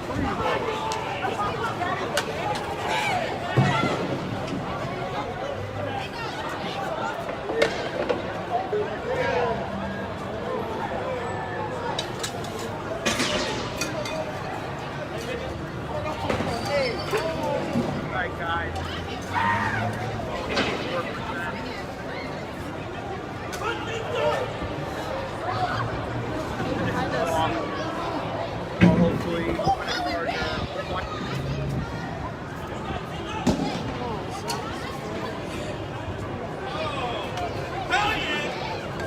To the Justice Center.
Get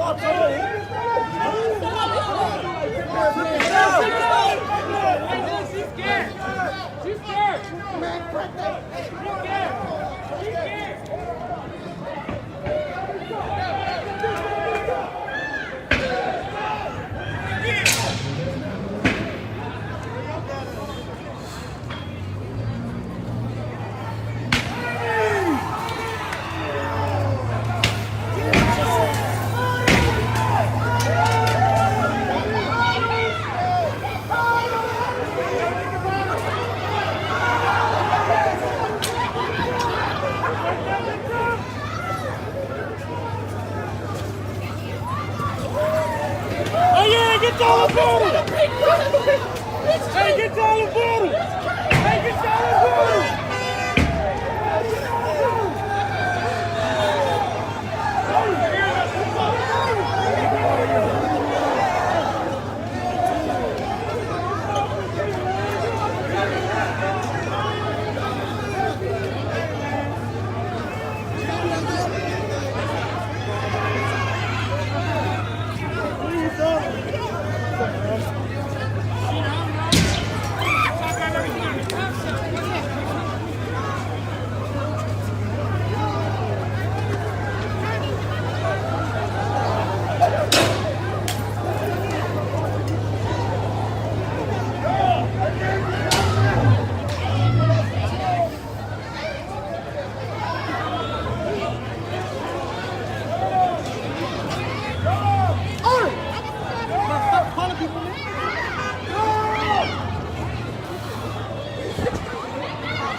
Not work, bro. Somebody bigger needs to grab that shit. Oh, no, don't look at me,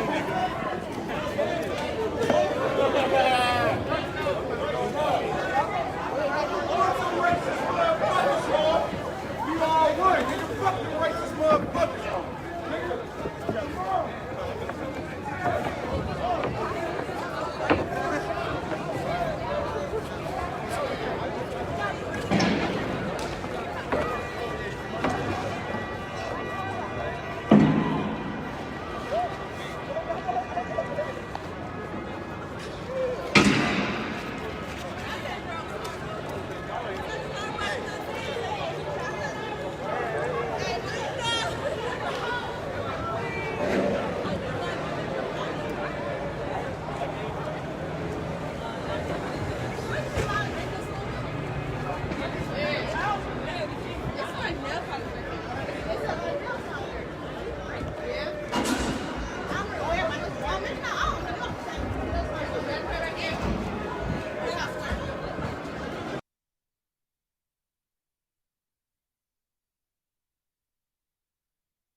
And so to those who are feeling the pain and the grief of this season, we stand with you.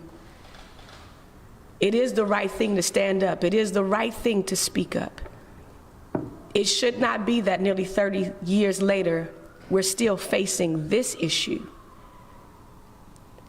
We should be speaking truth to power. Tomorrow represents Pentecost Sunday.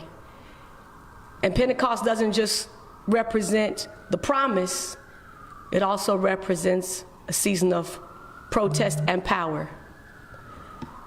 Because what we do know is at some point shortly thereafter, the moment of Pentecost, Peter gets up and begins to speak truth to power. So it's right to speak truth to power. It's right to stand up for what's right. It's right to speak. It's right to speak now. It's right to not wait.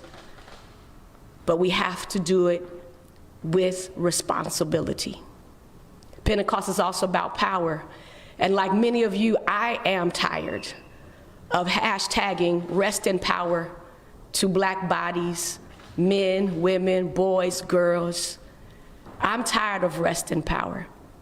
My role in this season is to encourage people to live in power. We were given power. We must live in power. We must speak in power. We must stand in power. We must gather together in power. But power has a responsibility. And so as we do that, we must do it responsibly.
I have not seen protests get extremely violent or anything like that, so, you know, knock on wood, hope that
This is not what this was supposed to be.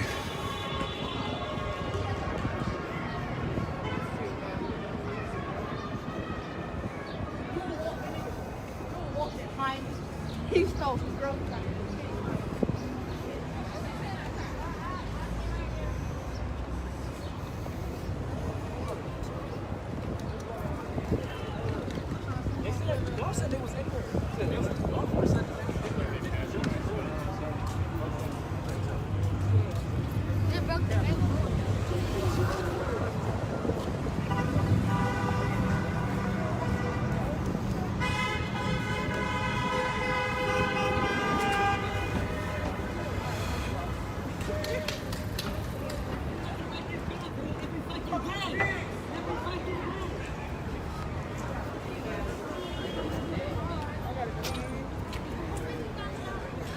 No, I'm not going to the Steelyard.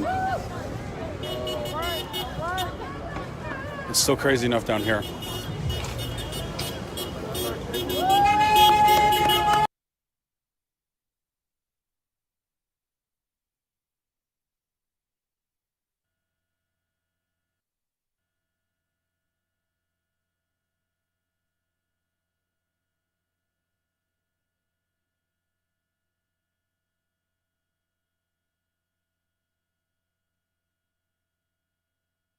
Okay, we're going to go get fuel, but we'll be right back up.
What we had earlier today.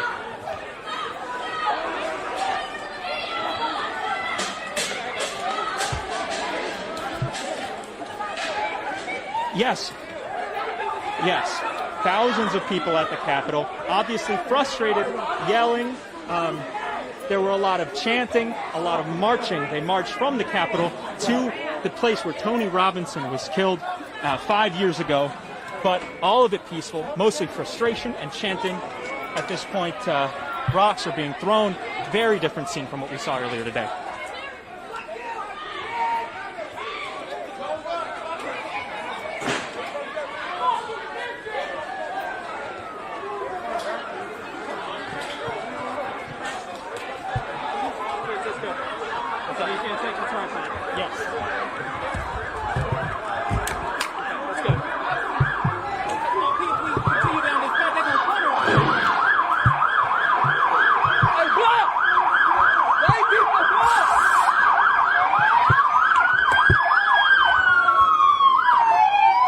What'd you say? Okay. Okay.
Robbie.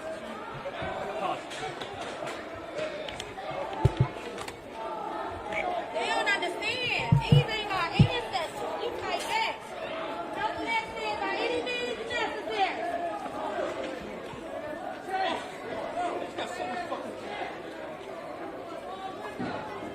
Thanks.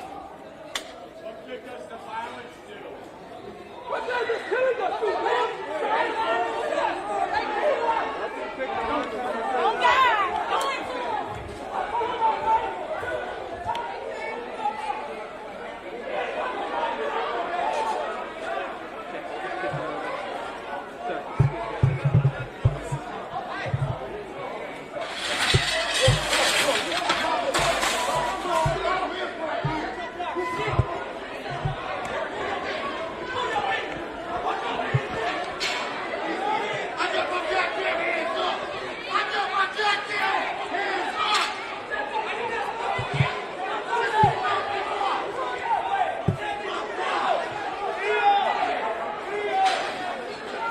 Okay. Let's go.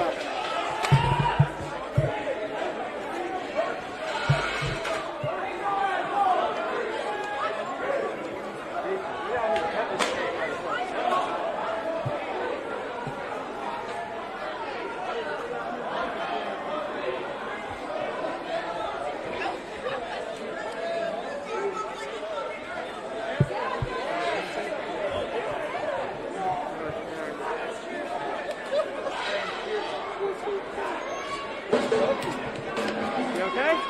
Yeah, can I get on the news? Not right now. We're trying to keep as much of this active as possible.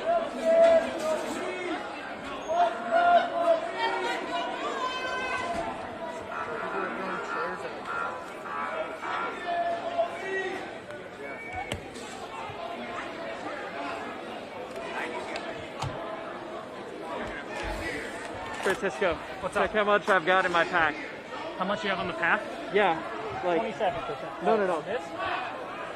12. Okay. Okay. Okay. We need to see something. Bump.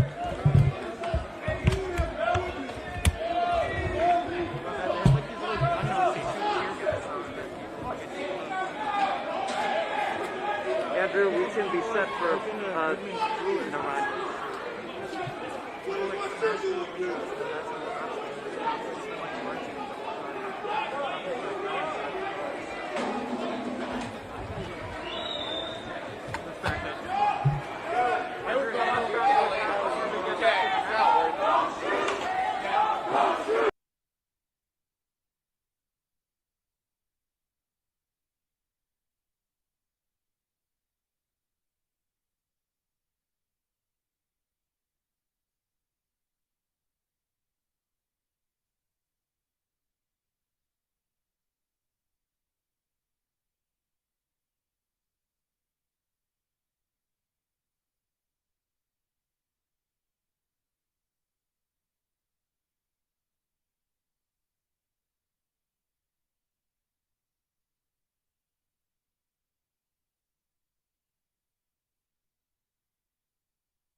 My timeline, so the videos are public and they're able to be shared from the time I got to the protest before 2 o'clock when it started until right now.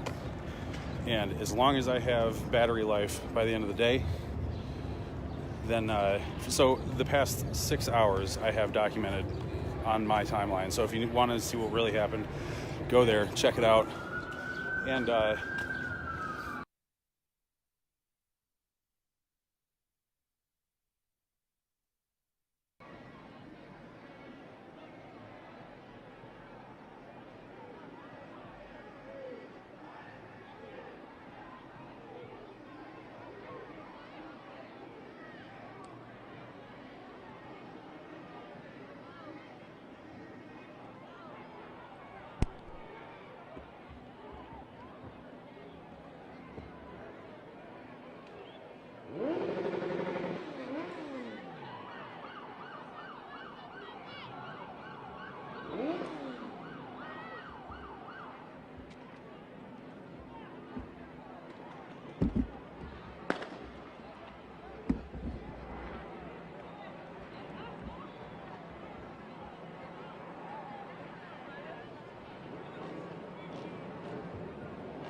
we've now moved up to Public Square.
that we look at the health disparities that cause blacks in America to die at twice the rate of their population to something like COVID-19. So words are good, but actions are better. And we need to communicate those actions and demand that they happen at every level, that Washington not turn its face. Where is the national leadership right now to say this isn't just a criminal justice issue? This is a systemic and cultural issue, and it must stop. But none of that should be an excuse for burning a city down. We must breathe, step back, and come together so we can do that hard work tomorrow. Do you think there are things that need to change in the law in California or in LA specifically that would help keep police accountable? All the time, I think there's ways to improve our policing, of course. And there's places in the country that don't even have the level of what we did because of Rodney King and the unrest of 1992 and the Christopher Commission. In fact, when I looked at national agendas to bring police reform, many of them pointed to programs we have here in Los Angeles, like a mental health unit, so that we can see when somebody is struggling with mental health on the streets, they don't wind up dead, but they wind up served and cured. We're never going to get this perfect, but we should strive to. Policing is exceptionally dangerous and difficult work, but we shouldn't train our police officers to go first towards use of force and not to figure out how to de-escalate, as we've changed culture here. We give medals out for great valor, the Medal of Valor Award, but starting a few years ago, we started giving out medals for de-escalation, of successfully saving lives, to show that that was the highest responsibility that we have, not just saving the lives when somebody's shooting at strangers, but a moment when you could take someone's life. What did you do to make sure that wasn't the end of it? So sure, here in California, across this nation, there's things to do, but right now, it is so critical for us to reestablish the peace in this city so that we can do that work and have those conversations.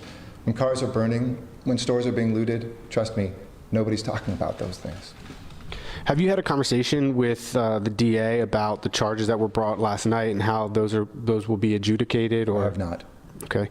Do you know the circumstances that were behind the specific charge of attempted murder that someone involved in protest was charged with? There were shots fired, and this is an ongoing towards where police and protesters were, but that's all I can say at this point. In terms of what's going on, and I should say, and somebody's in custody. In terms of what's going on right now, a lot of people are wondering why not a citywide curfew, why not a curfew in areas that have seen some of the greater agitation. Can you just revisit that? Sure. Look, we will look all over the city at whatever we need to have peace, but peace doesn't come just from a curfew and from deploying police officers. We have a huge city. Just as I said at the beginning of COVID-19, we can establish rules, but if people don't follow them, we won't be able to beat this virus. People stepped up. This is on all of us, not on sort of strict rules that are very difficult. We saw in 1992, you can't secure an entire city. If all of us in the city decided to create mayhem, there'd be nothing we could do. So right now, I think we can de-escalate situations. We cannot evoke those moments of the past in which we had this entire city in a much worse place than we are today. We can support our brothers and sisters in Minneapolis and allies across this country without having to prove that we can burn our city down too. But we won't hesitate to continue, and I'll listen to what the police chief needs. I'll listen, more importantly, or as importantly, I should say, to the community members who I've been engaged with the leaders from our civil rights community, from not just the African American community, but including them, but other communities that need to step up that are part of this. Speaking to a group of rabbis, speaking to a group of young people especially. I think this is really about young people's frustration. They've been locked up for a long time. They feel like they haven't been able to go out because of the COVID-19 virus. And then they saw this and saw it in such a heart-wrenching and heartbreaking way. But we have to all help guide that towards action, not towards destruction. Since 1992, after 1992, let me just give you one stat. The employment rate in Los Angeles, the number of jobs that we had, didn't recover till 2014. 2014. So it took 22 years just to get back to where we were because some said, I'm angry enough to start destroying my city. Let's not set ourselves back further in the midst of what's already one of the toughest economic moments, if not the toughest economic moment of our life. Let us build from strength and from love, not just from our pain. Dr. Martin Luther King said, "Riot is the voice of the unheard." Is there any plan to hold forums or roundtables or anything to allow the unheard to be heard? What is the plan moving forward? Absolutely, it's already started. It's very difficult to do just only via Zoom, but I've been talking to council members. I'm sure Councilmember Price has been engaged in those, Councilmember Harris Dawson, supervisors, elected officials, but also I've been encouraging people, have these conversations in your home, have these conversations where you work, have these conversations on your block. And we are here, our gang reduction youth development workers, who are the angels in this city, who step between guns and create peace, who invest in young people who themselves have often served time and come back to say there's a better way forward. They have deployed throughout the city to talk to the networks that we haven't just built in the middle of a crisis, but we've built painstakingly for decades since 1992. So we're activating those, and we're asking people not to do town halls where you just listen, have dialogues where you can talk back and forth to each other. If you don't know what it's like and have not heard in a long time what it means to be a young black man in America, sit down with somebody and just listen for a while.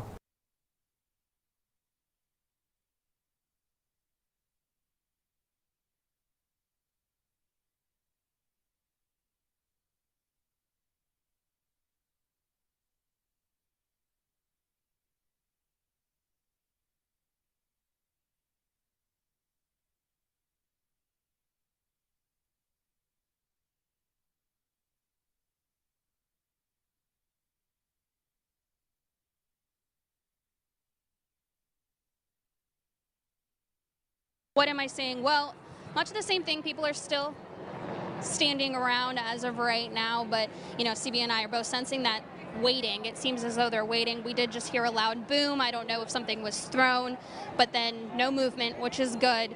As I mentioned, it seems as though people start to move when they're kind of provoked, kind of pushed. So when you see those officers going through on horseback to try to back them up off the building, that's when people start throwing things and pushing things. So that's when it's going to happen. I'm trying to look for those officers on horseback right now. They're waiting mostly on the sides of the building, and periodically they go through. I see somebody climbing in a tree right now.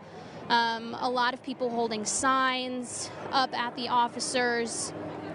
Not a lot of movement, but I don't know if you're sensing this through the camera as of right now as well. It's just that sense of waiting.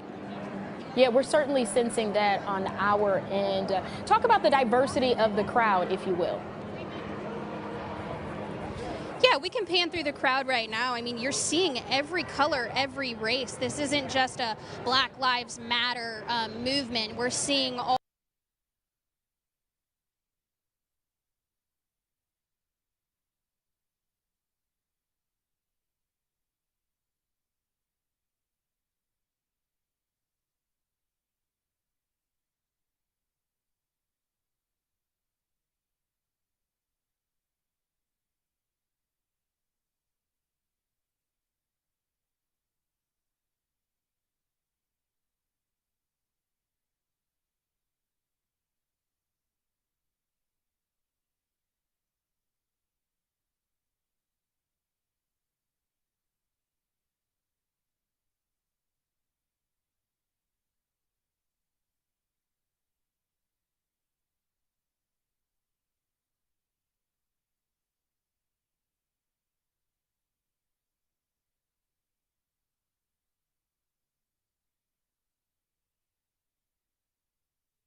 action happened previously.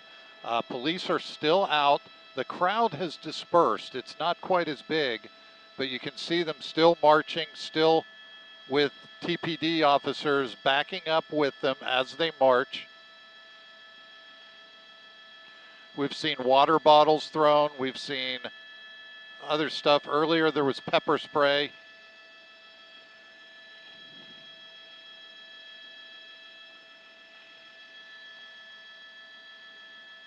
We're just watching to see what happens. The crowd has really lessened. I'm going to pull out and show you why. You can see there's still a good number of people. They're just spread out a little more. They were out on Bush Boulevard earlier. That's when all the trouble happened. That's when the pepper spray was sprayed. That's when they ran into the convenience store, and that's when they started taking the stuff out of the store, throwing it at officers. Saw people throwing trash cans, bottles of water, bottles of Gatorade, sodas, whatever they could get their hands on. That's when the TPD came out in full force in their riot gear and kind of basically just set a perimeter up and told them, look, you guys, we're not moving. They have then since retreated. The people are now back on foot, back walking. They're walking northbound on 30th Street. They should be passing the substation shortly. We'll see what happens there. But again, I'm going to go back and show you Bush Boulevard is back open. Here is the store where they went in and took everything. Still a good number of people out in front of this store. But again, it's tough to tell what's going on inside the store. But that's where they came out with the stuff, throwing it at officers. We saw fireworks. We saw quite a few things. So right now we're going to move away from the store. There's the store. Bush Boulevard is opened again, not heading north on 30th. But if you follow it up, here they are. Protesters are now going right by the police substation. They're out there with their cars lined up. And the protesters look to be walking right past them, which is a good sign. This turned ugly for a little bit. This has been going on for hours. We have been up here for hours, and it just turned ugly in the last probably half hour.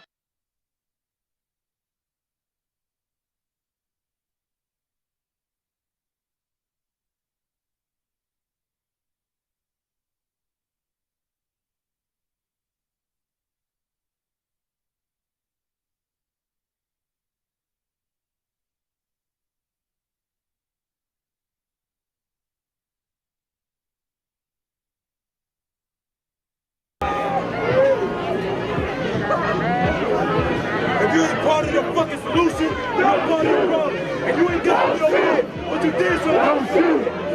Don't shoot. Don't shoot. Don't shoot. Don't shoot. Don't shoot. Don't shoot. Don't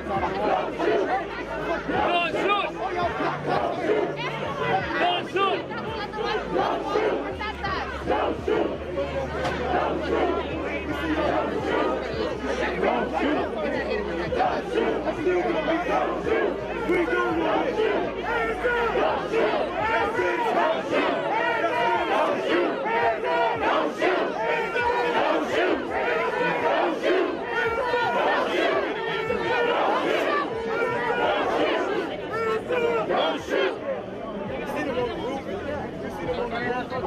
They got to stay on the roof.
by the gas.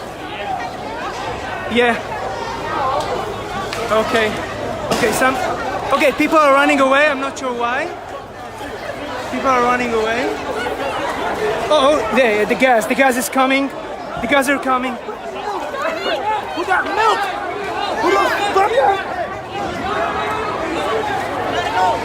I can smell the gas. Are you guys okay?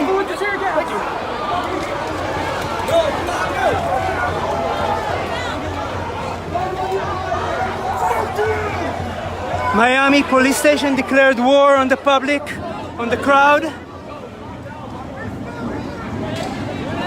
It began very peacefully about 2 or 3 hours ago at 4 o'clock. It began very peacefully. But now it looks very different.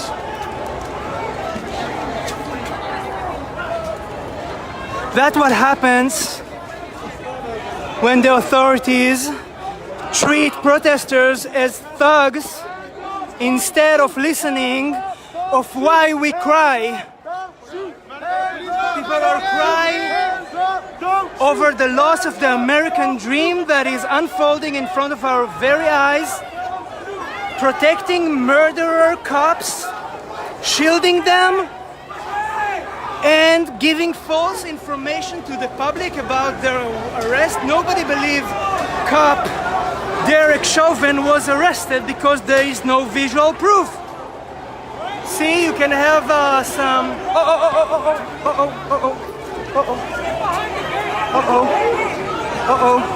Think we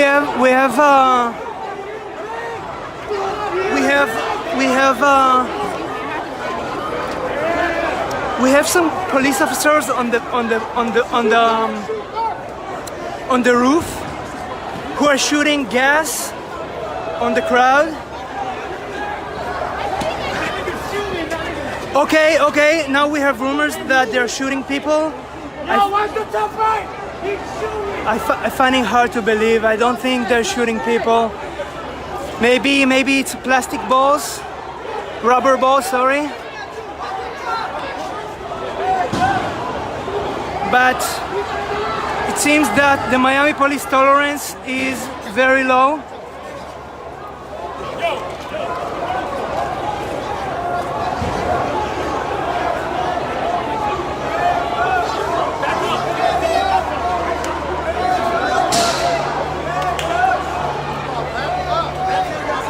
People are very upset. You can see a sniper. You can see a sniper right there. Look at that. Okay, hold on.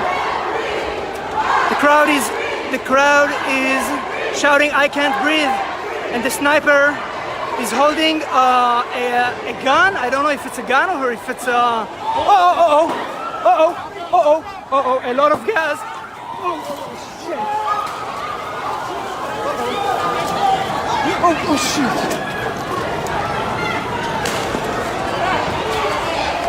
I'm okay, guys, don't worry, I'm okay. But my eyes are starting to hurt because of the gas. It's very dangerous. People are running everywhere. Hold on, let me show you what's going on. Tear gas. They threw tear gas on everyone. And everybody basically ran away like crazy. Almost smashing me. But thanks God, I'm fine. There was a little fire on my scooter, but I think my scooter is just okay so far. Guys, this is looking bad. I can feel the gas. Yo, let's save you. I can feel the gas over my eyes. But I'm not. I have glasses. So I'm not. What do you know? What do you know?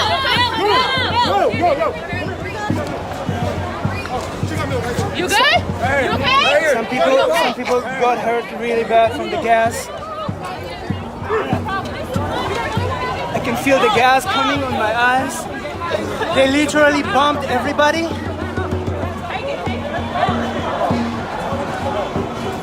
It's looking really bad. People are hurt. They were protecting the now the anger and the frustrations are getting much higher. What the brother said, that they started it and it was peaceful. However, when I came, I saw one man stand on a police station car,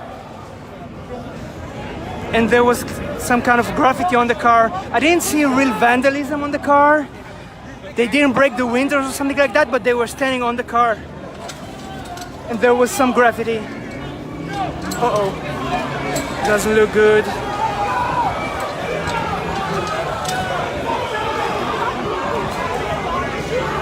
I can feel the gas on my face. Oh, he's taking stones. Oh my God. So this guy has some rocks in his hand. This is gonna end bad. He's gonna throw stones on the police, and they're probably gonna respond. Seems like people are stepping back. Seems like people are stepping back to the police station. Many people are full of tears because of the tear gas. But the vibes over here it feels like something bad is about to happen, to be honest with you. I don't feel a vibe of a peaceful protest. I feel like people are about to get more violent. So if you're asking me, Miami probably gonna burn tonight. I don't know to what extent. I find it hard right now to predict, to make a good guess about what extent, but there's definitely gonna be some bad things happening. I'm looking for the right word. This is not gonna end well.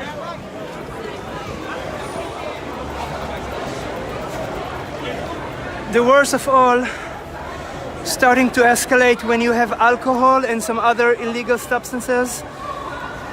So I'm not supporting that. But it is what it is. Go.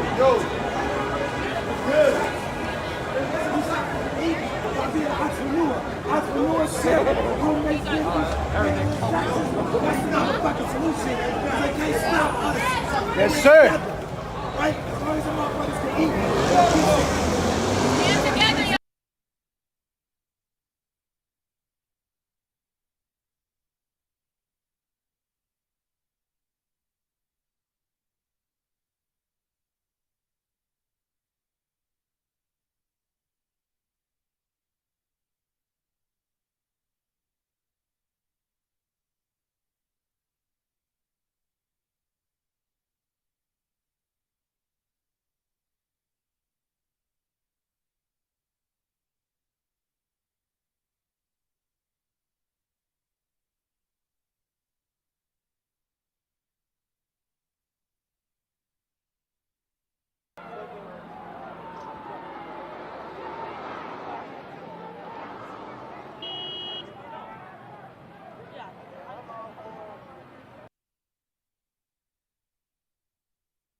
Islanders, Latinos, white people, everyone to stand up. It's not fair. Being silent is being racist. And we're getting to a point where it's about to be a revolution, so. You feel like some other races are getting treated badly? No, of course. Okay. I mean, it's not even badly, it's oppressed. It's oppressed. Ask somebody white if they would like to be black. They would say no, because they know. Thank you. Thank you so much. Appreciate it.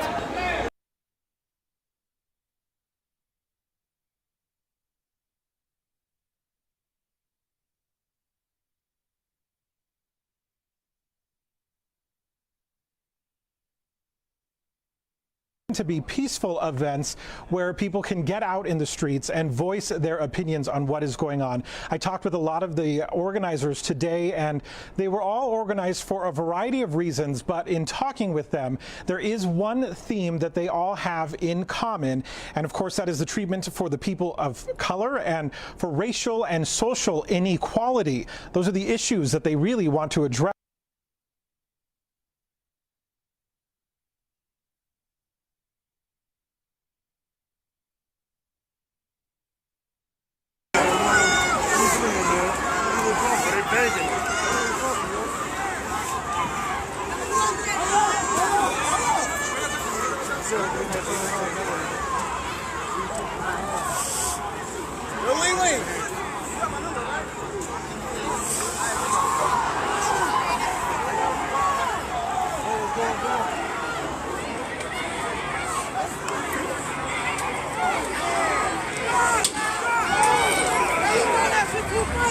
Whoa.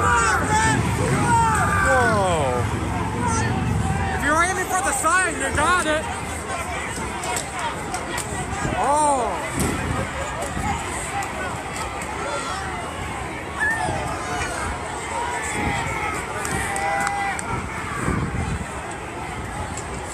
We appreciate it.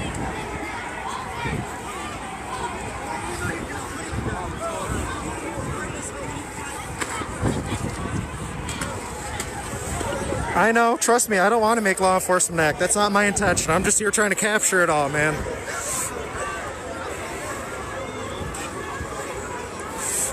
thing I will throw at them is whatever they throw at me.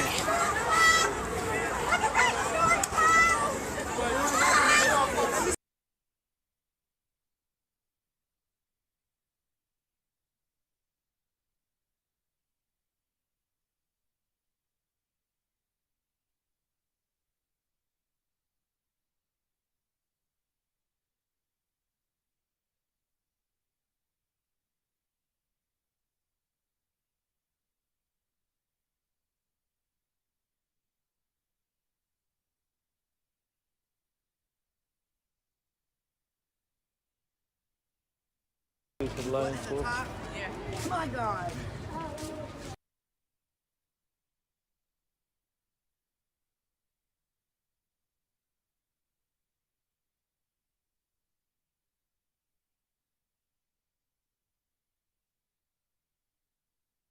Just to get people to separate, the crowd to separate, because they were very, very fired up. And as we've seen across the country, when these crowds get super fired up, things can go turn badly and get dangerous. So that's likely smoke canisters that you're seeing over there. Stassi, thank you so very much. We can tell you that this is hour 3, going into hour 4 of the I Can Breathe event. As I just mentioned, of course, they are marching to the Hard Rock right now. That you can see there's a fairly large crowd. When we first kind of checked in around 3 o'clock, it looked like hundreds of people. It looks like now our reporters are telling us 200 to 300 people are now marching down Lower Broadway. Of course, we have been told over the last few hours that this is a lot of emotion, a lot of fear, a lot of anger being kind of messaged to the police officers there at the scene. They are walking past Kid Rock. As you can see right now, this is a live look at what's going on. Of course, Stassi just told us that some sort of smoke canisters have been used in the crowd. We have seen officers on horses. We have seen officers with riot gear on. Of course, a lot of emotion going on here over the last few hours. If we can, I believe we have CB Cotton who is available. Is she? CB, can you hear me? Okay, Stassi, are you available to give us just kind of an update on what you see at this point? Yeah. So I'm going to do this a little bit quietly, but as you're looking down this line of officers, this is in front of the police precinct, and it's become a little bit more of an intimate situation where much of the crowd marched down to Broadway in protest. There are still some people here that are actually taking the opportunity to confront officers face to face. So I kind of walked down trying to distance, and I heard many people, looking an officer in the eye and saying, "I am George Floyd," saying, what about your family, and just trying to make them talk back I heard one man saying, "Say his name, say his name."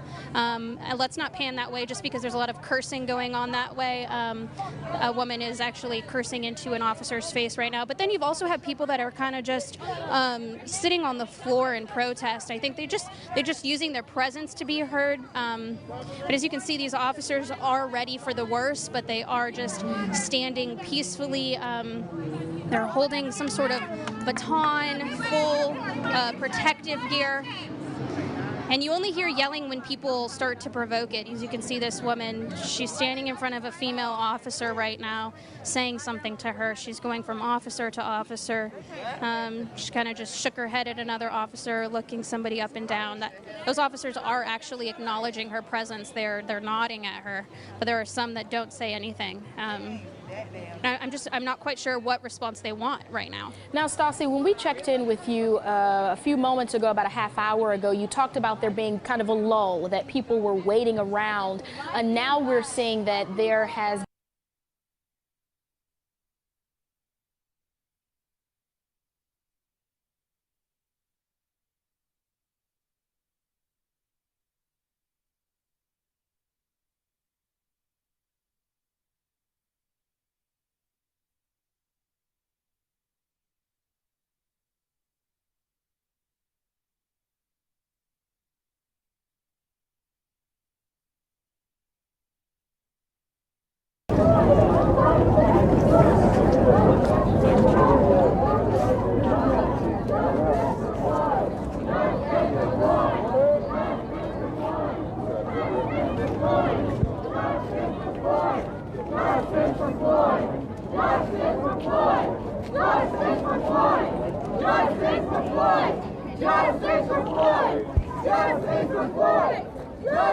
Got another march. Justice for Floyd! Justice for Floyd!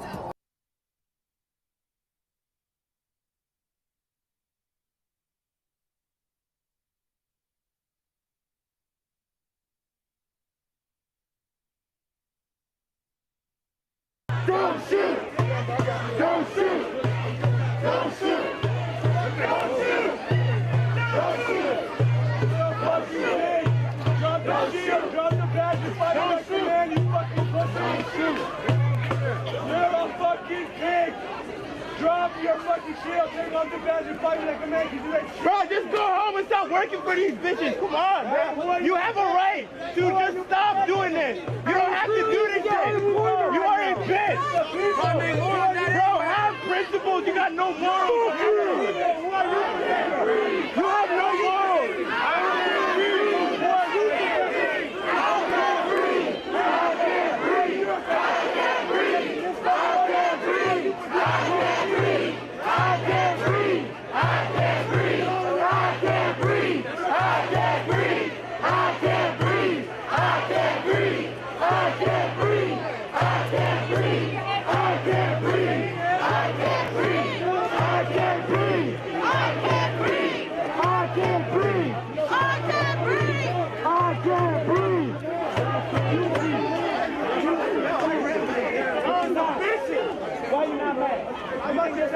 I said it's all right.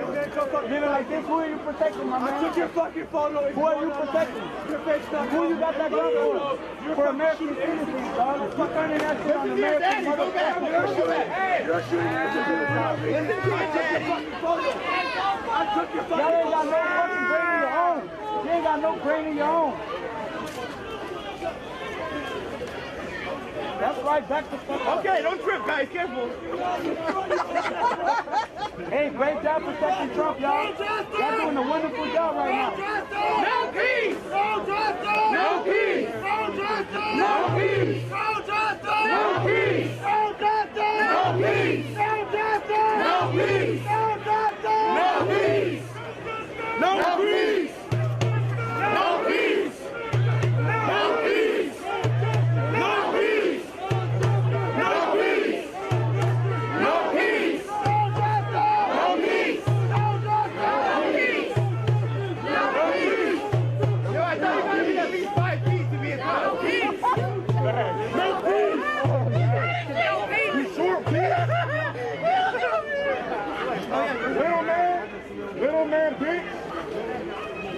pussy.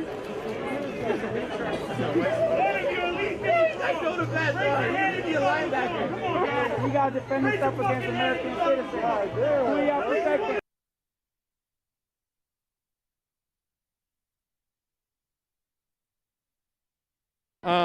That park was about maybe 50% full, if that. Since we've made our loop and come back around to the park, I mean, there appears to be 3, maybe even 4 times the amount of people that were here the first time. I just want to give you a look really quickly now. This is just part of the people that have been out here since we've been here. And again, they're here. They've been chanting no justice, no peace, things like that, just voicing their opinions, right? Voicing their anger and letting their voices be heard. I mean, thousands of people have turned out here from what we saw earlier. I mean, this is, like I said, once again, about 3 to 4 times more people that we're seeing out here now.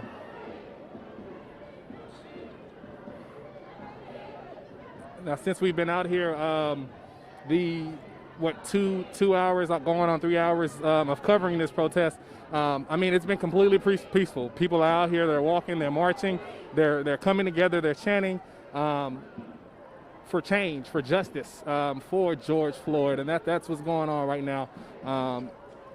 Completely peaceful. We have seen a few police officers along the way, but for the most part, everybody has been to the side, out of the way.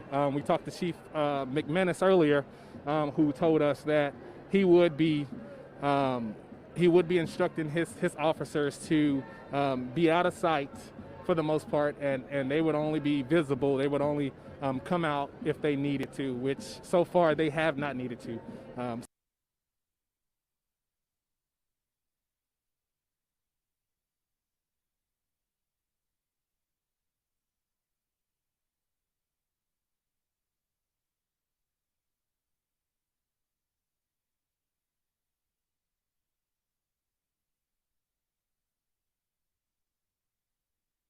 Okay, so it seems like they're marching back.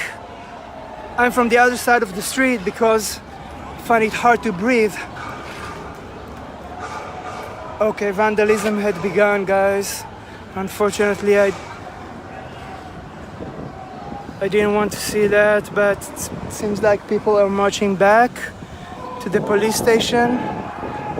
Even though the amount of people is a little less than before. But I hear like big thugs, big thumps.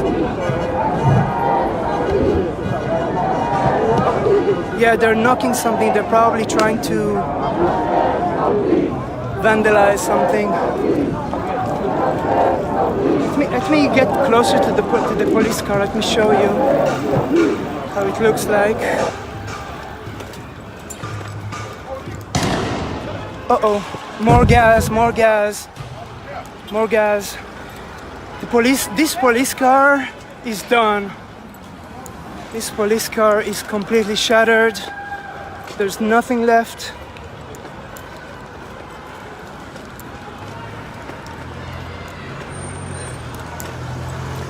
I don't find it very pleasing, to be honest. I feel bad. But this is what it is. All right. So I'll take it down in about 15 minutes and I'll do a new one. Car. So we're not interrupted, all right, guys? I promise. And we keep hearing gas. Stop. Okay, guys, so I think we're done here. I'm gonna go on my scooter and try to see where the big crowd is. This is very sad. Very sad that it had to come to this. Had the authorities arrested the bad cop, the murderer, on time, and being more transparent with the public, all this could have been prevented. The police think people are stupid. They think we're stupid. They think they can get away with murder. They think they can protect and shield the bad cops Now America give them a response. We will not tolerate injustice in this country. This is the American dream, and you will not shatter it in front of our very own eyes. The people are standing strong, standing together, all races, all ages, and sending a clear message. Enough is enough. We will not tolerate bad cops in this country who murder innocent people and being protected by the police. There is no... The police... The cops are basically immune, and so they can go on doing whatever they want. They feel like they are above the law. They don't have any system to prevent them or to take accountability for bad deeds. And so this is how we find ourselves today. Very sad. Very, very sad. I don't feel like התרוממות נפש. לא יודע איך להגיד את זה באנגלית, התרוממות נפש. I'm not feeling elevated right now. I feel like the vibes in here are of anger, violence, and frustration. People feel betrayed. People want their power back. People are feeling as if their power was taken away from them. Not the power, the justice was taken away from them. So they take power back into their own hands. Okay, gas is coming. People are running away.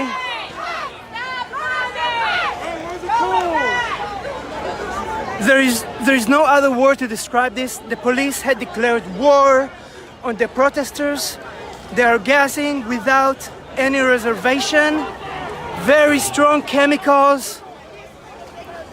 People are looking for an opportunity to go back to the police station. But if you're asking me, this battle is doomed. People cannot avoid the gas. The gas is too strong. The gas is too lethal.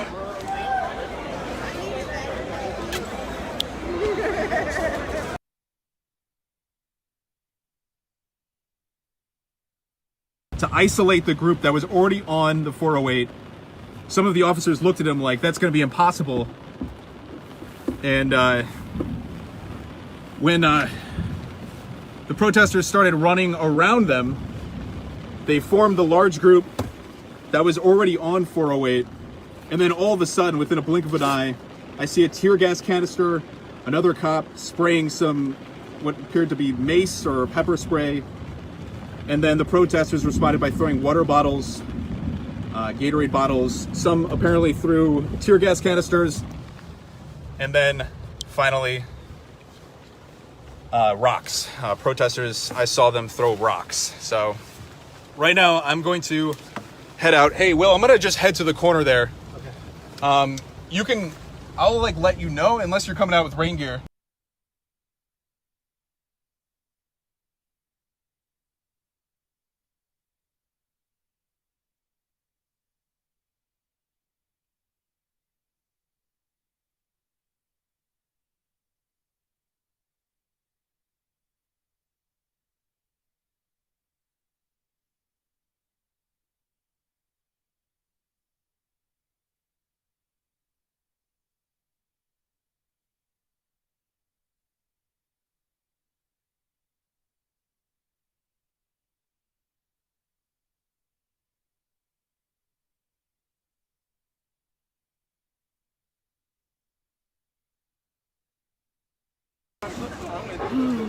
Work dog. Tag on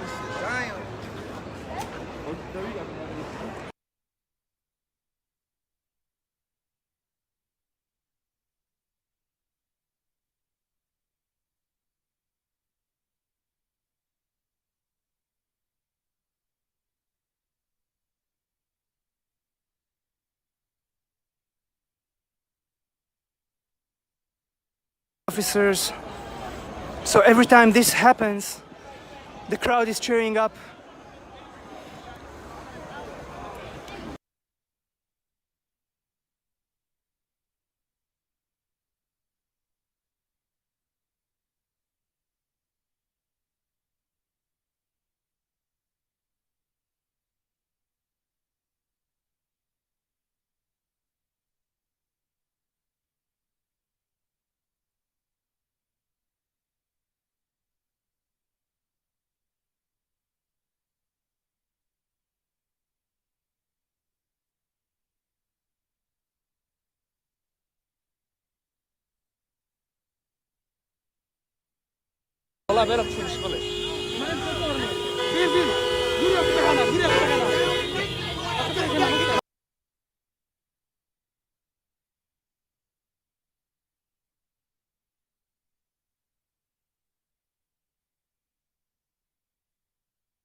Large presence of police in front of the La Mesa Police Department with helmets on, with billy clubs out. We saw some of them with the air guns that they use to shoot the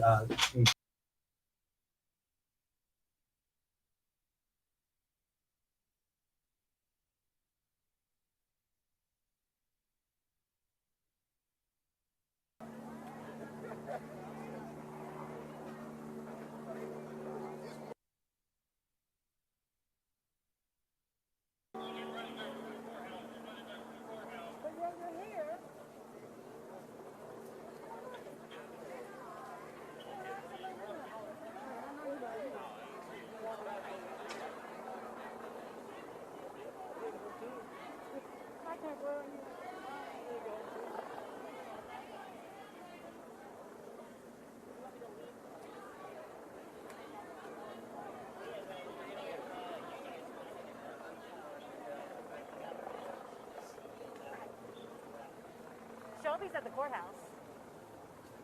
We had to split because we were close to the podium, and so she's got one security guy and we've got one security guy because there was, because we had to split up. Okay, sounds good. All right, bye. All right, grab Brandon. There's another group going back to Legislative Plaza, apparently, so we need to start walking back.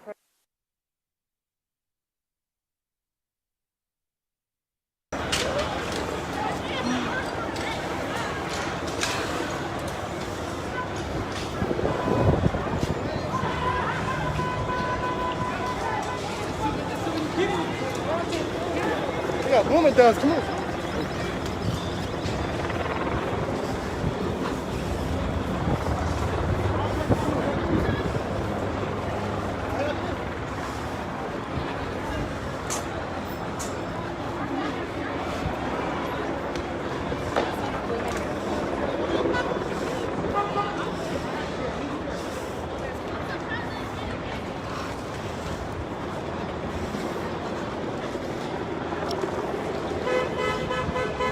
I just can't just take stuff. How are people so? Okay, ma'am, you got it. You got it. I see you. Is this a sweater? Oh, this is a nice sweater. It's J. Crew. I think I should keep this. One souvenir. Never mind. I don't like that. I'm okay. I'm okay. I'm okay. I don't need it.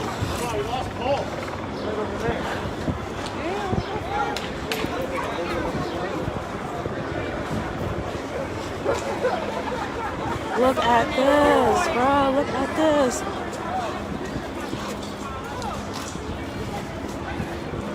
They're just tossing stuff. They don't not care.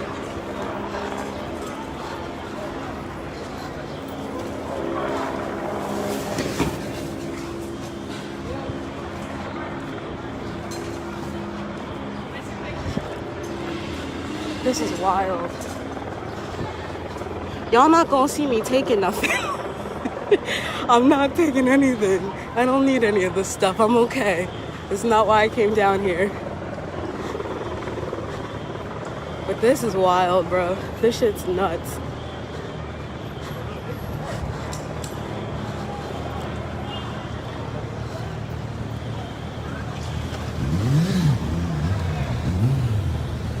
Are you going? Can I go? Oops, sorry. We do not need kids.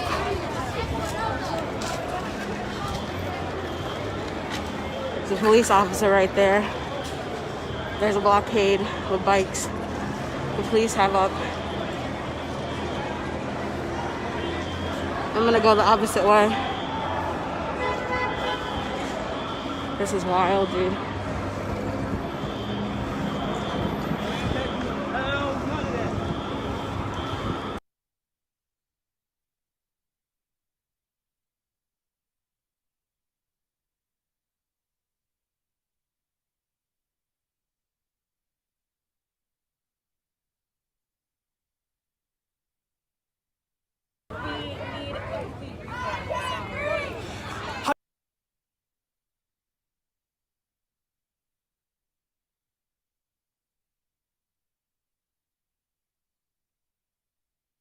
Any sort of destruction. It was clearly about a response to what happened in Minneapolis, and that makes sense to me. Right now we have people who are trying to dovetail onto what their action was, who are creating problems in our community, and that is what is causing the curfew in our community. Our city manager is in constant contact with the Sheriff's Department and our Public Safety Department.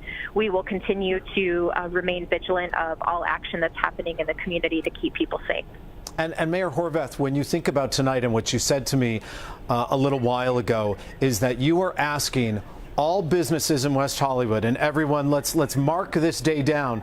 This was the day, Mayor Horvath, when so many businesses in West Hollywood were finally going to open up. And this right now, you are saying, West Hollywood, not yet. You need to keep your businesses closed for this evening. Yes, we heard yesterday morning from the governor that he had communicated with LA County and the LA County Department of Public Health that some businesses may be able to open. That was an LA County Department of Public Health order. That was not through the city of West Hollywood. We waited, and I think the protocols came down at about 6 p.m. last night. But given what's going on, we want to make sure that we take a little bit more time, we get those protocols in place, and most importantly, we keep everyone safe with everything that's going on the ground right now. We know that there are protesters in West Hollywood who seem to be peaceful, who are expressing, as the First Amendment allows them, their peaceful right to protest. But we do know that some people are trying to take advantage of this situation and cause harm and cause unrest and danger to folks in our community. And so to the extent that people are able, we're asking them to stay home, to stay safer at home. If you are not safe at home, Peace Over Violence and other organizations are available to you. But we do want folks to know that we are monitoring the situation as it happens. You know, Mayor, it gets a little complicated here when these protesters, if they do decide to head into the west side of Los Angeles as promised. You've got West Hollywood, where your jurisdiction is the Los Angeles County Sheriff's Department. Then one city over you at Beverly Hills, you have the Beverly Hills Police Department. Then, you know, surrounding all of that, the LAPD takes over. So are you coordinating with all of these agencies together right now as we head into tonight? And will we see a visible police deputy presence on these streets? Yes, as I mentioned earlier, the original protest and action began in Pan Pacific Park, which is the LAPD region. Initially, the unrest began in LAPD's region. They called in for the Sheriff's Department backup, and our Sheriff's Department responded at the request of LAPD.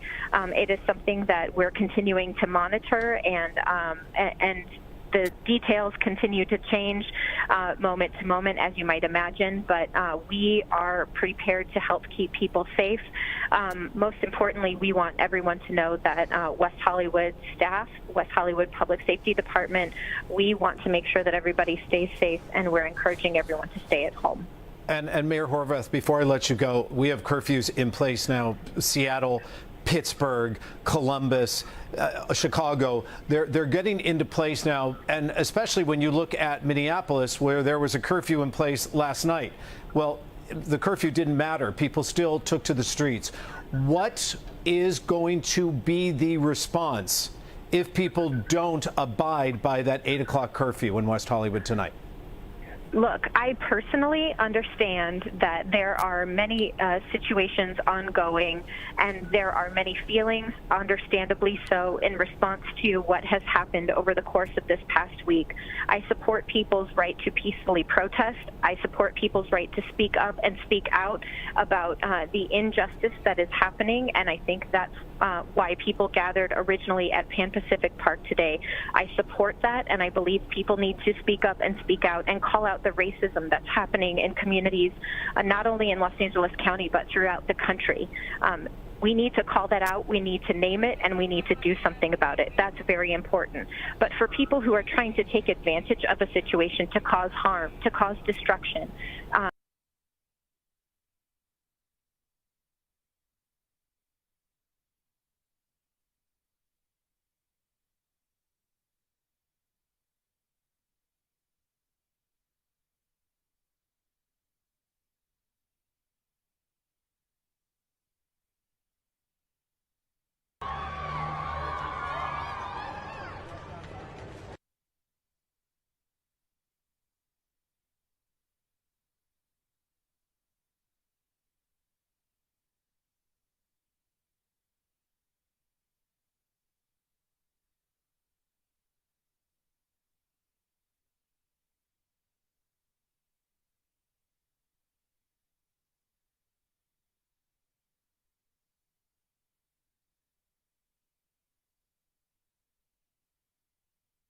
explosion from the car. We haven't seen any of the police down on this side, other than we did see them when they were taking the man who was getting beat up. We did see police get involved in that scuffle between the man with the bow and arrow and demonstrators, but I haven't seen him since. Another explosion, and police are hanging back. Demonstrators, thankfully, are backing away now from the car as it continues to burn, and the explosions continue. Honestly, I would say the crowd has grown in the past few minutes. You can see it's all the way on the other intersection from the in front of the gym. You can see packed crowds watching this. Through the intersection, there's more people intermixed with the police.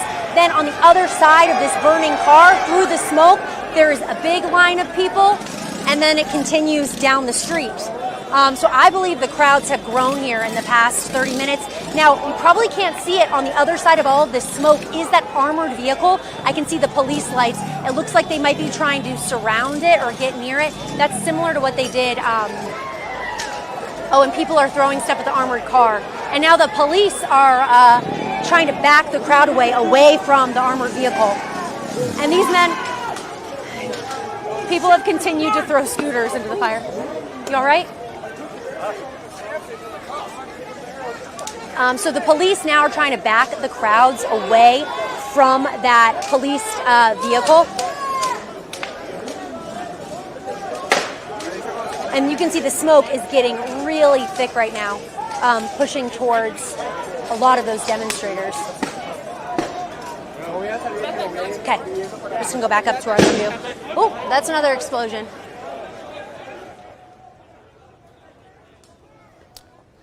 Okay, Kelly Vaughn at the scene of a very dramatic incident here. The protesters flipped over this car, set it on fire. Second car to be set on fire this afternoon. Then we saw people who actually stood in front to take pictures downtown Salt Lake. We left the There has been a call scene, to stop the violence. come back here and We park. heard it in the news conference go back. just a few moments Things like a ago. half-mile away. But so far, the violence has not abated downtown. More police on scene. Police officers also outside the Capitol, on the Capitol steps, trying to keep the Capitol safe. The crowd at the Capitol does not seem to be as violent as the crowd downtown. We've seen 2 cars now turned over, set on fire. You watched one of them live right here on 2 News. And then we also saw people live again smashing windows. We saw smashed windows at the UTA track station. We saw smashed windows at the police department. There is a curfew that is in place for 8 p.m. this evening. That, however, according to Kelly and the people she's spoken with, it's not going to mean much. Well, maybe, maybe not. Depends on what the police end up doing.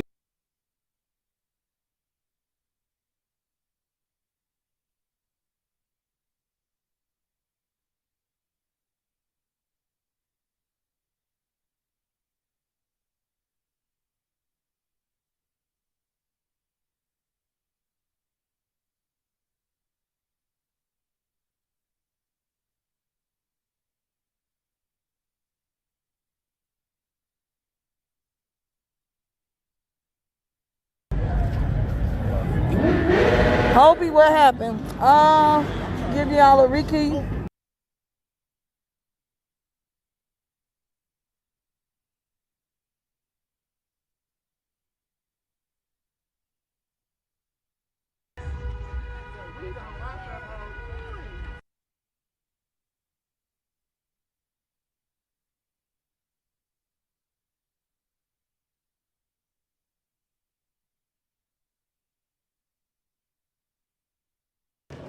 Right, right.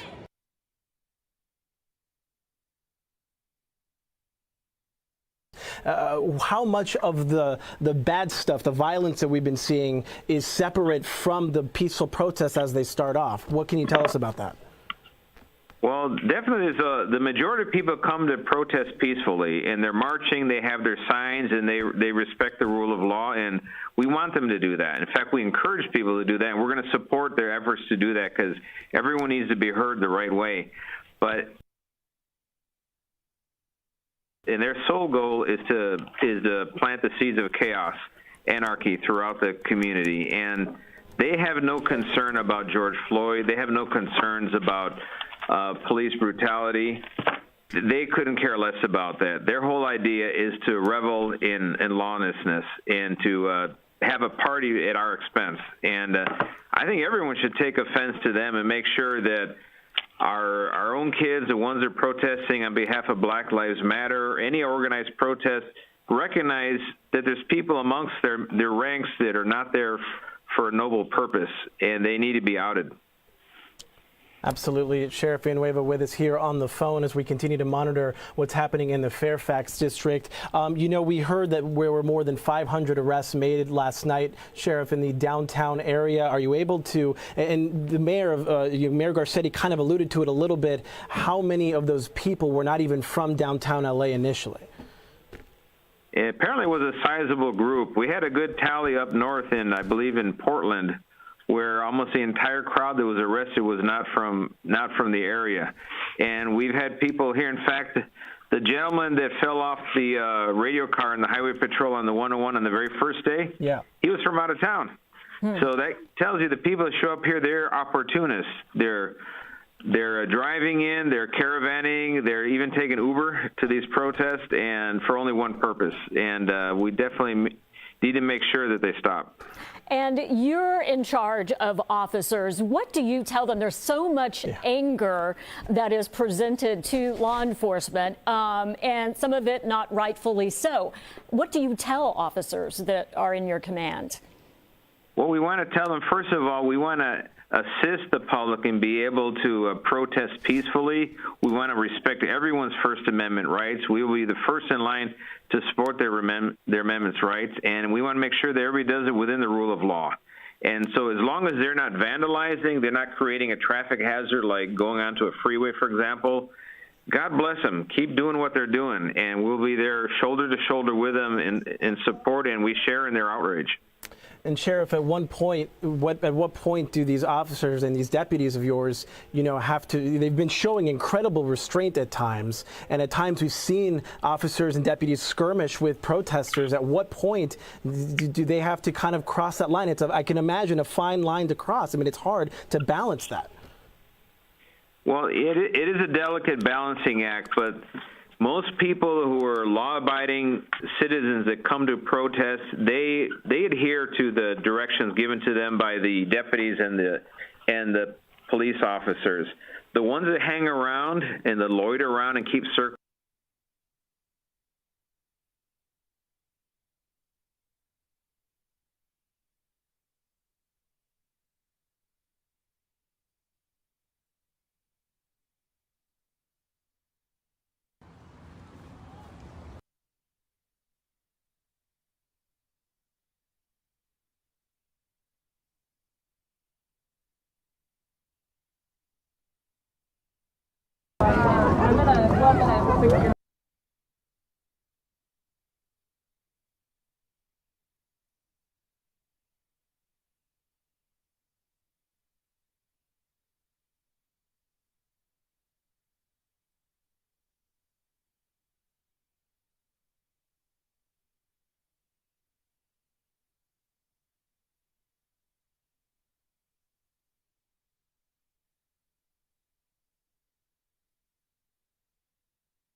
Coughing.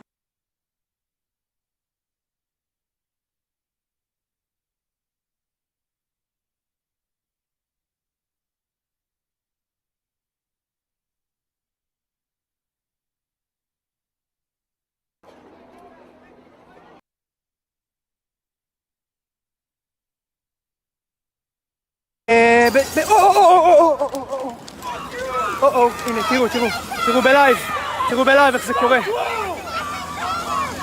תראו בלייב איך הגז קורה, אני צריך לברוח מפה.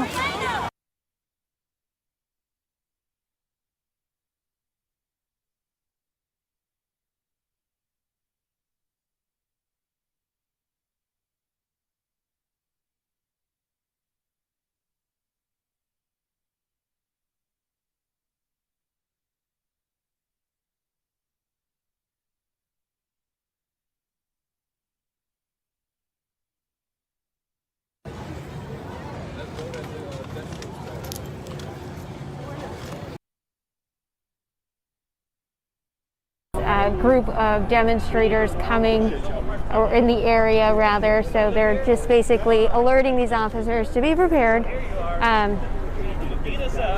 We're here in Alamo Plaza. This started as a demonstration with This Is Texas. Which channel are you on? Channel 5. Yes, sir. With This Is Texas Freedom Force. Yeah. Okay. So for those just tuning in, this started as a protest. This Is Texas Freedom Force was out here. They said that. Do you want to relocate? Yeah. Okay. So sorry. All right, guys. We're going toward the ruckus, the noise.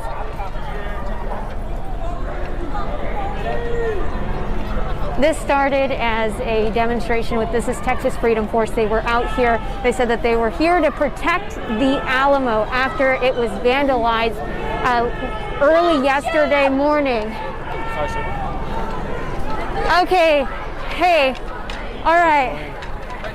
They are deploying their tactical group, it appears.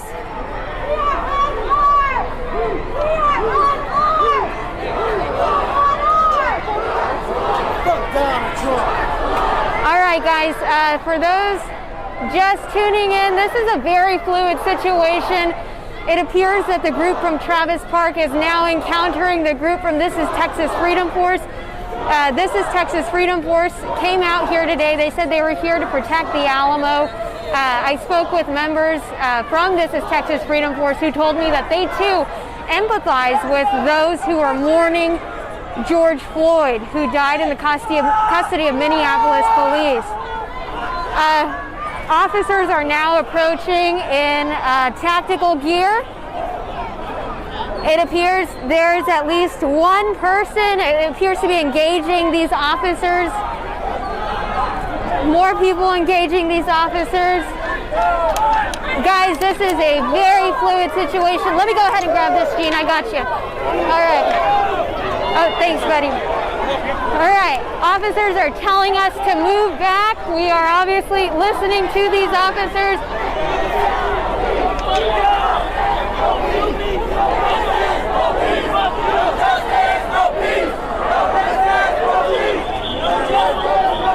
It appears officers are trying to dissolve any potential conflict with demonstrators from Travis Park and those individuals who are here with This is Texas Freedom Force.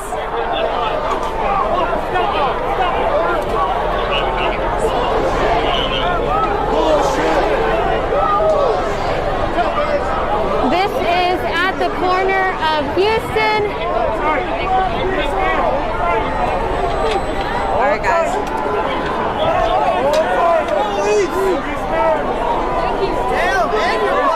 Individuals have their hands up.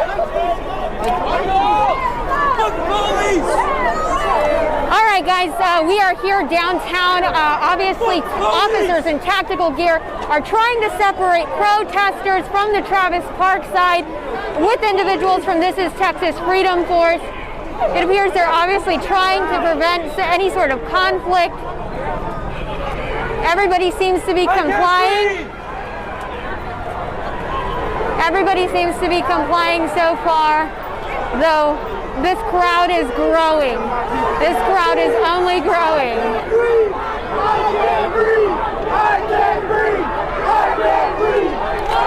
Obviously, you can hear the chants of "I can't breathe."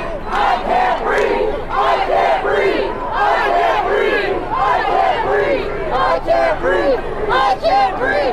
I can't breathe. I can't breathe.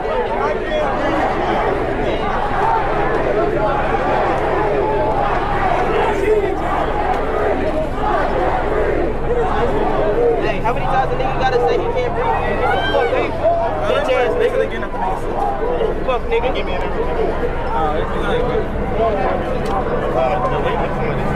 All right, guys, we're pretty embedded in this crowd here. George Floyd! George Floyd! George Floyd! Sorry.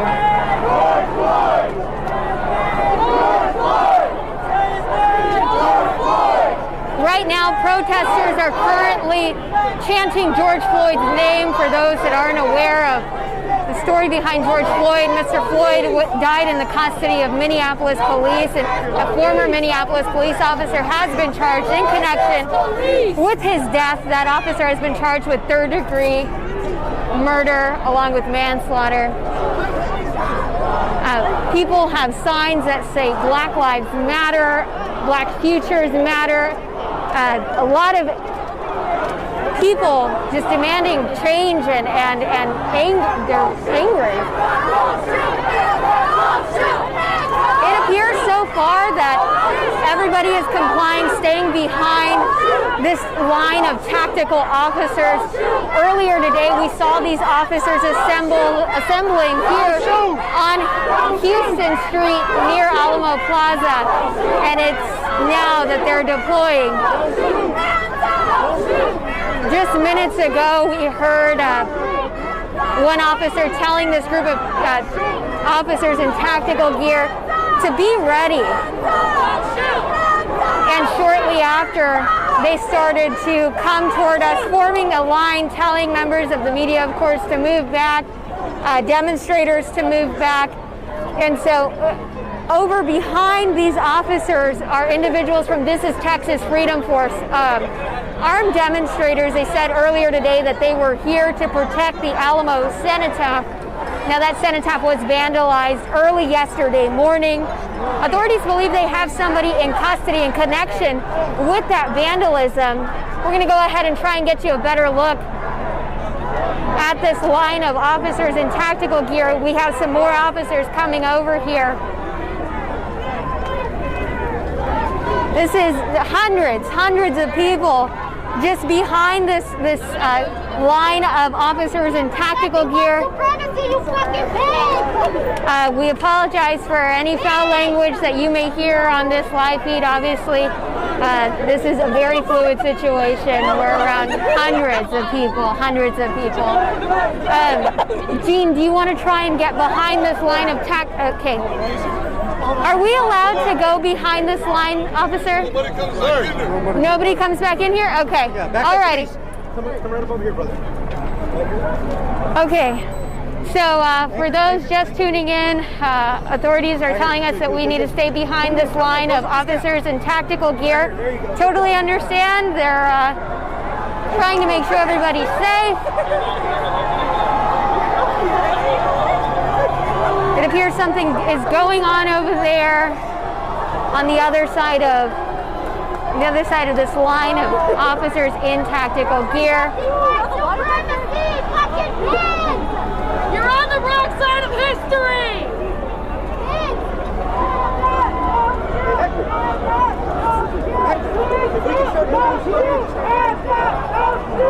All right, guys, my manager is instructing us to move away from this scene, so we're gonna, okay, all right. Move back! Move back! Can't come over here! Touch me! Hands up! Don't shoot! All right! Touch me! Hands up! Don't shoot! Sorry! Locking arms with you. All righty. Protect the black people! Protect the people! All right, a fight has broken out. This is the first instance of violence we've seen since we've been down here. Fucking pussies! What the fuck? All right. Jack wants us to move out, so let's go ahead and move out. I'm so proud! You should be standing with us! Okay, we are moving farther away from this scene. Okay. All right, guys. My manager has instructed us to move away from this scene. For those that are just tuning in, we just saw a confrontation between a demonstrator and authorities. It's unclear if that individual was detained. So far, that is the only instance of violence that we have seen today. So far, this has remained a peaceful protest, but it appears tensions are coming to a head out here. Earlier today, protesters were at Travis Park protesting the circumstances of the death of George Floyd. Now they have come to Alamo Plaza. Earlier today, demonstrators were at Alamo Plaza with This Is Texas Freedom Force. They encouraged individuals to come out here armed and display their weapons. They said that they were here to protect the Alamo Plaza, Alamo Cenotaph, after the cenotaph was vandalized. Now, Gene, I don't know if you want to give the crowd a look, or I'm sorry, rather the viewers a look at the crowd. Just the massive crowd that is out here. Now, while there has obviously been charged language used, shouting matches, things of that nature, that the instance of violence that we just saw was the first such instance of violence that we saw. We're going to go ahead and step back from this scene. Okay, Jack wants us to get 100 yards away. Okay, so we are being instructed to move back, get out of the crowd. So that's what we're doing. We're giving you guys a look at just the massive size of this crowd. Things are getting pretty heated out here. Protesters earlier today were in Travis Park. They went to public safety headquarters, and we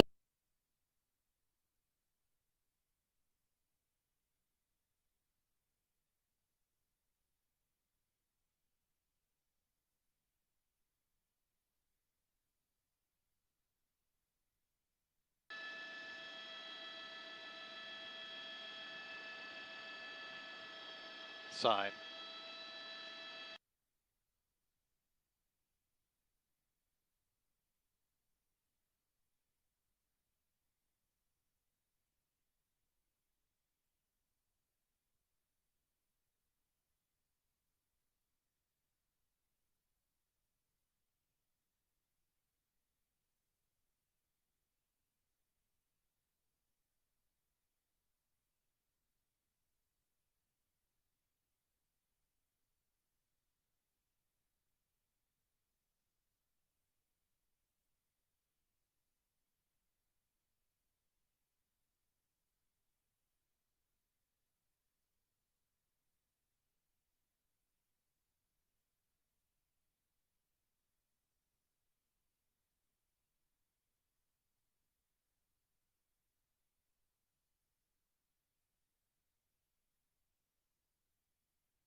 For some people can choke on it. This is like heavy chemicals.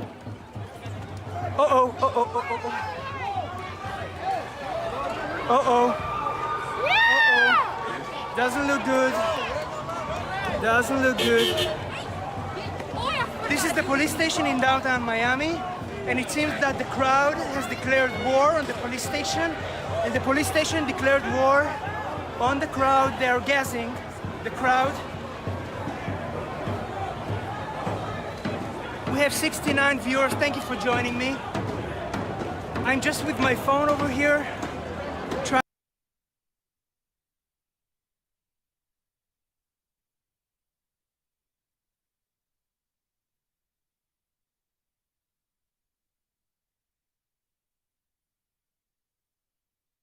For first responders and essential workers providing the community, likely set up for the coronavirus pandemic, but turning into something else tonight, as we've seen these protests on the death of George Floyd turn into something destructive much different as night falls. And you have these two images juxtaposed next to one another. You're looking at live pictures right now of a car on fire. The same one I believe that Franklin White may have been looking at, and this is coming from 7 Skyforce. Ralph Rayburn has been up there. He walked us through what he was seeing over those city blocks. It did look as though police were getting out of their units. He mentioned that there were some county vehicles there as well. So as you can imagine, and we've seen in the past, that there is a cohesiveness between law enforcement in a situation like this. They will try to pull all of these resources together to keep a situation under control. And I believe right now we do have Miami Mayor Francis Suarez, again, either on the phone with us or via Skype. Mayor, can you hear me? Yes, I can hear you. And Mayor, first we'll start off. What can you tell us? What are you being told? What is the situation as you're viewing it right now? The situation is it began as a peaceful protest. It began approximately 3 p.m. in downtown. The protesters were basically going in circles and around. There were no vandalism at that point. At one point, they did obviously get onto I-95 and stop traffic temporarily. They have vandalized. The crowd sort of dissipated, and there was 200 people that were unfortunately bent on vandalizing our vehicles. They vandalized 2 city police cars. They set one on fire, and they set a civilian car on fire. And so we've had to deploy tear gas to disperse the crowd. We're implementing a curfew that will go into effect at 10 p.m. tonight and will be in effect at 8 p.m. Subsequent nights until not necessary any longer. Mayor, we know that. Thank you for joining us for one, but we know that several other cities have also implemented curfews.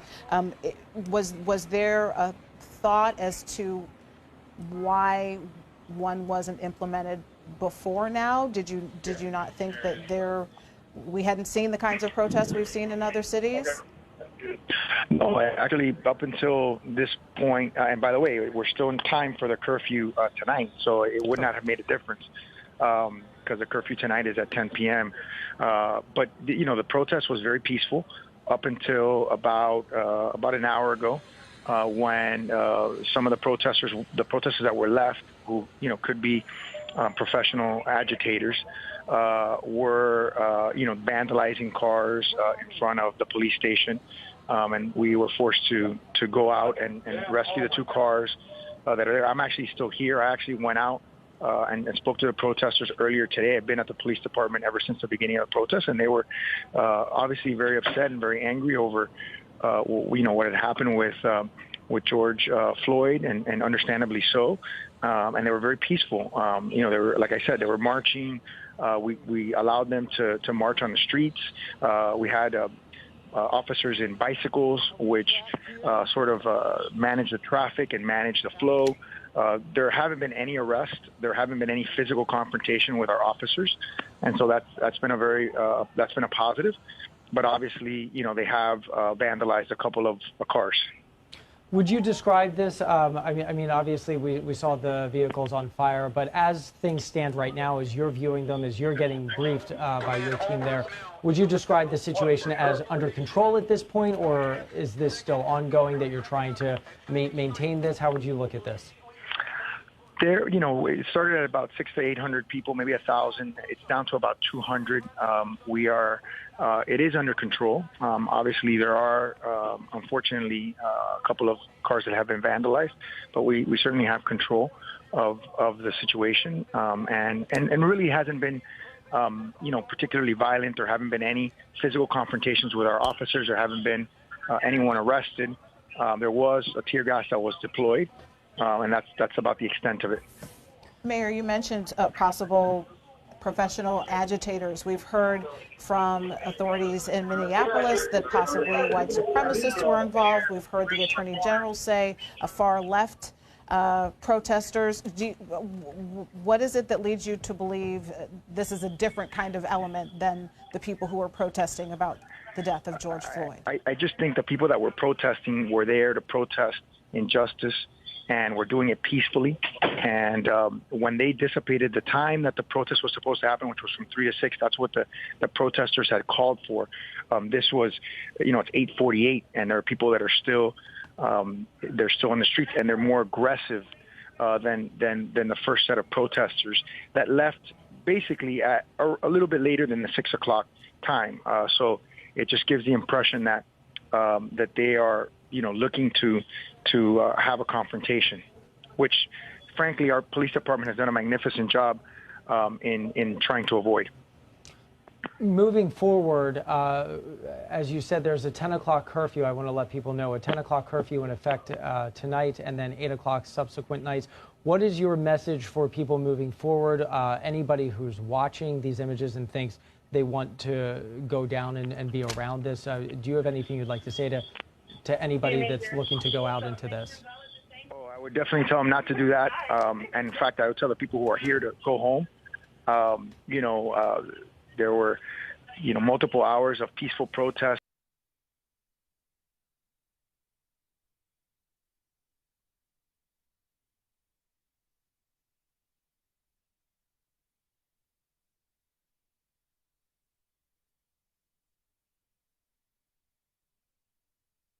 And set on fire in downtown Salt Lake as well. So we've been watching 2 cars burn. We've also been watching the give and take between police and officers. Several arrests have been made, according to the police department, and the police chief saying, "We will prosecute anyone who breaks the law." May be difficult to determine all of the law breakers here because we've had windows broken downtown outside the library. We've had windows broken at the police station, another flash from that burning car. We've had 2 cars overturned. We had a person with a weapon, a bow and arrow, as it was described earlier. And then we've had people who have taunted police and probably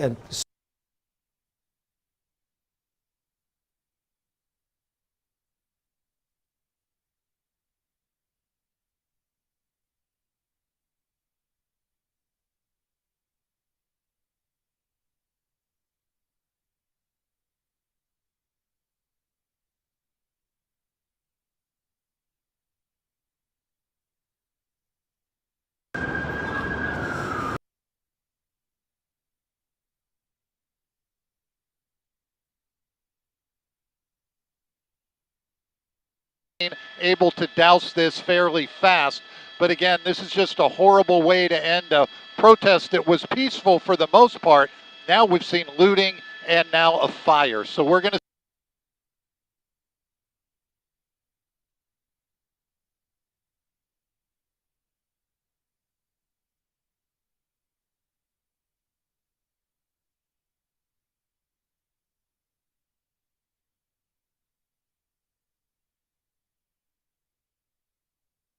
and frightening chapter in the history of our city as we look at these pictures from earlier of that police vehicle on fire, people moving back, the police trying to disperse them. But what a sad day in the history of Seattle as we watch this play out. And I'm struck by this volatile mixture, this very delicate balance in the sense that the very people that these protesters are protesting against, the very people that they're furious about, are the same people charged with keeping order amidst this chaos of keeping the rule of law, of protecting citizens and protecting businesses and protecting property.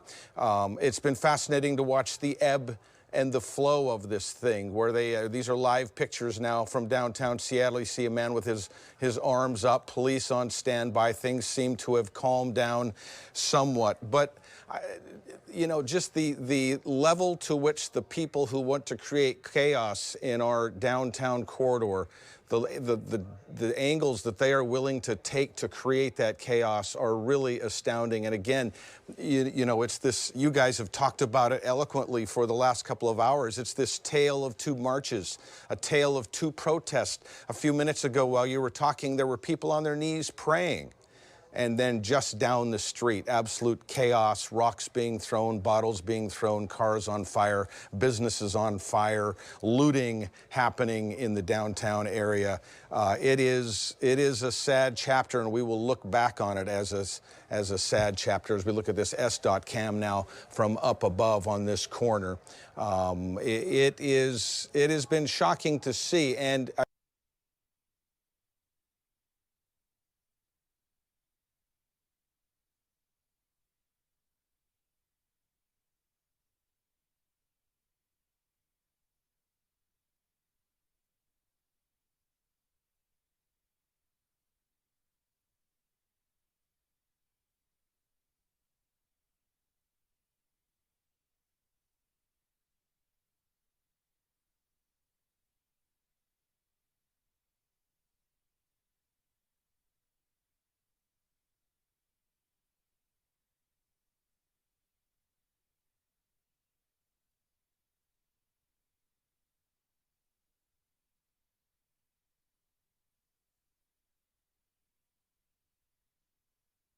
fashion. So they are protesting. They do have law enforcement officials out there, but you can see the difference. You can see how these people are peacefully protesting. We don't have any disruption. We don't see them using any weapons or any the trash bins as a barrier or any way to instigate the officers. A lot of them are putting their hands up right now.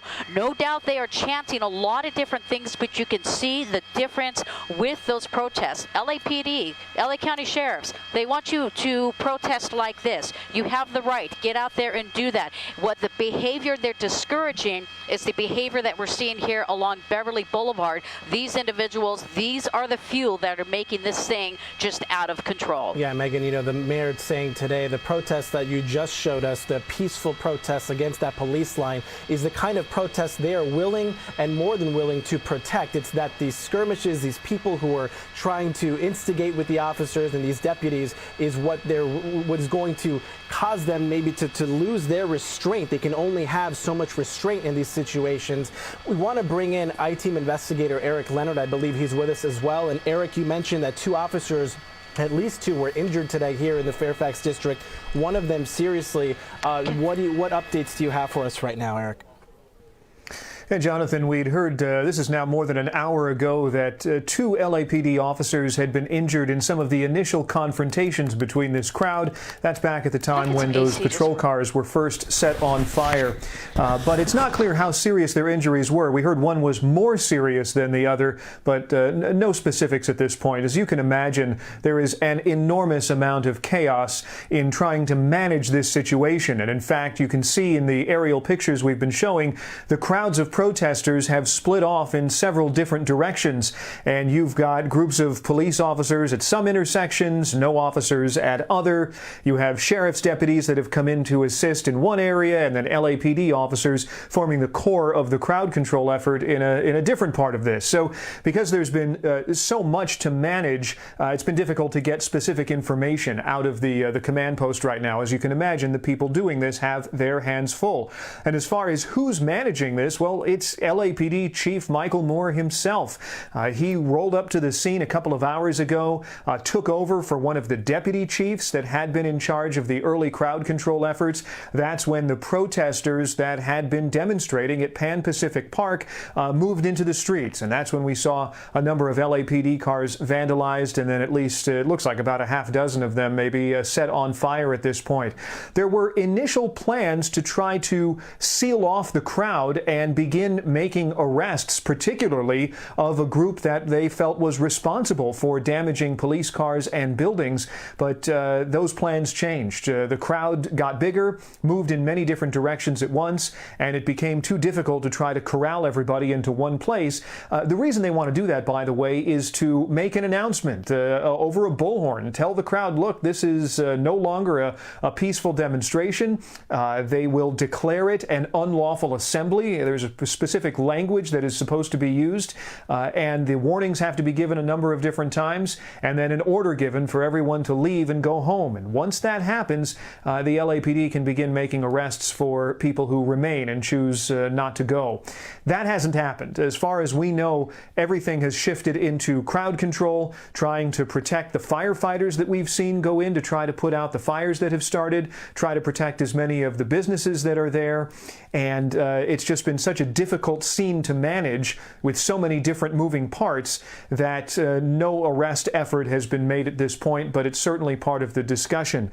We mentioned earlier today hundreds and hundreds of extra LAPD officers were brought in anticipation of a big protest tonight, whether that was in downtown or this one in Fairfax or any other part of the city. Hundreds of LAPD detectives who would typically be working investigating murders or robberies or human trafficking cases told to put on their uniforms and report in at 4 p.m. today. So those officers are now available to go out, back up the group of officers that's been trying to manage the crowds at this scene, as we've seen sheriff's deputies brought in from sheriff stations all over the county to try to assist as well. And one more aspect to this that we haven't seen yet is officers have been sent to police stations around the city to make sure those buildings are protected so there's no repeat of what was seen in Minneapolis with a police precinct being overrun and set on fire. Back to you. NBC4 investigative reporter Eric Leonard, thank you very much. You're watching the NBC4 News at 6, and here is the latest. The city of West Hollywood and Beverly Hills have announced an 8 p.m. curfew. This after Mayor Eric Garcetti announced an 8 p.m. curfew for downtown Los Angeles. Yeah, Beverly Hills police announcing Rodeo Drive has been closed to both cars and pedestrians. There were some rumors about possible looting happening there. All of it following several protests that have erupted around Los Angeles following the death of George Floyd in Minneapolis.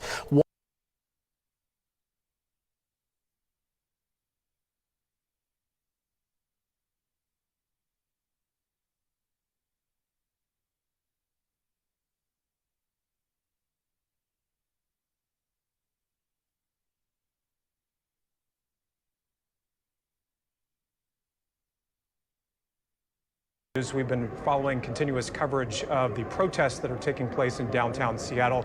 Patrick Quinn on the ground there downtown. Patrick, what are you seeing there? Hey guys, we're at 6th and Stewart, and we are watching this contentious back and forth between police and some of these protesters still on scene past this curfew. We're watching flashbangs from police and then fireworks from protesters. It's a very loud and active back and forth.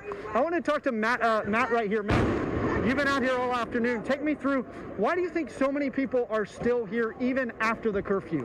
We're still here after the curfew because the police aren't getting the message. You know, we're getting gunned down unfairly, we're getting oppressed, we're getting wrongfully convicted, and it seems like there's an obvious injustice in the system, you know? Like black people, we're treated worse than animals, and that's why we're rebelling. Like we're tired of being treated like rodents, you know what I mean? And like we're gonna be out here as long as possible until they get the message. That's really what it comes down to. Are you scared? We're seeing it get a little bit contentious now. I'm not scared at all. I'm telling you. Like you can see my face. I'm not scared. I'm here. You know? Like I'm done being scared. I'm past that point in my life. You know what I mean? I'm trying to get to a point of understanding, but the police force, they obviously don't want to they don't want to, you know, listen to what we're saying, but this is the result. You know, black people, we built this country and we'll burn it back down because at the end of the day, like we want to get our message across. We want to be respected. You see what's going on? It's not a joke. It's not. We're fed up with what's going on. Yeah. You know, you see my face. I don't care. I'm not going to hide anymore. Yeah. And that's a sentiment that I'm hearing from a lot of different people out here. Again, still out here hours into this protest. We'll continue to watch it on the ground here, guys.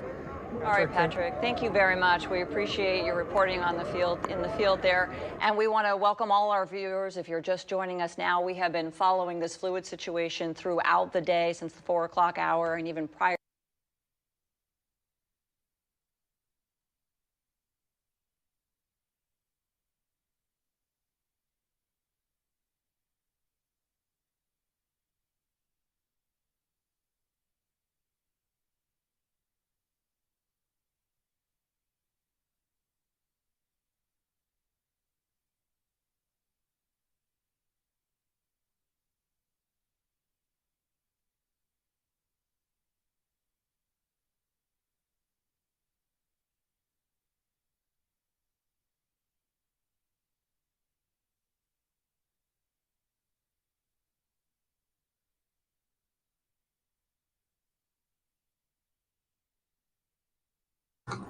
Demonstrators.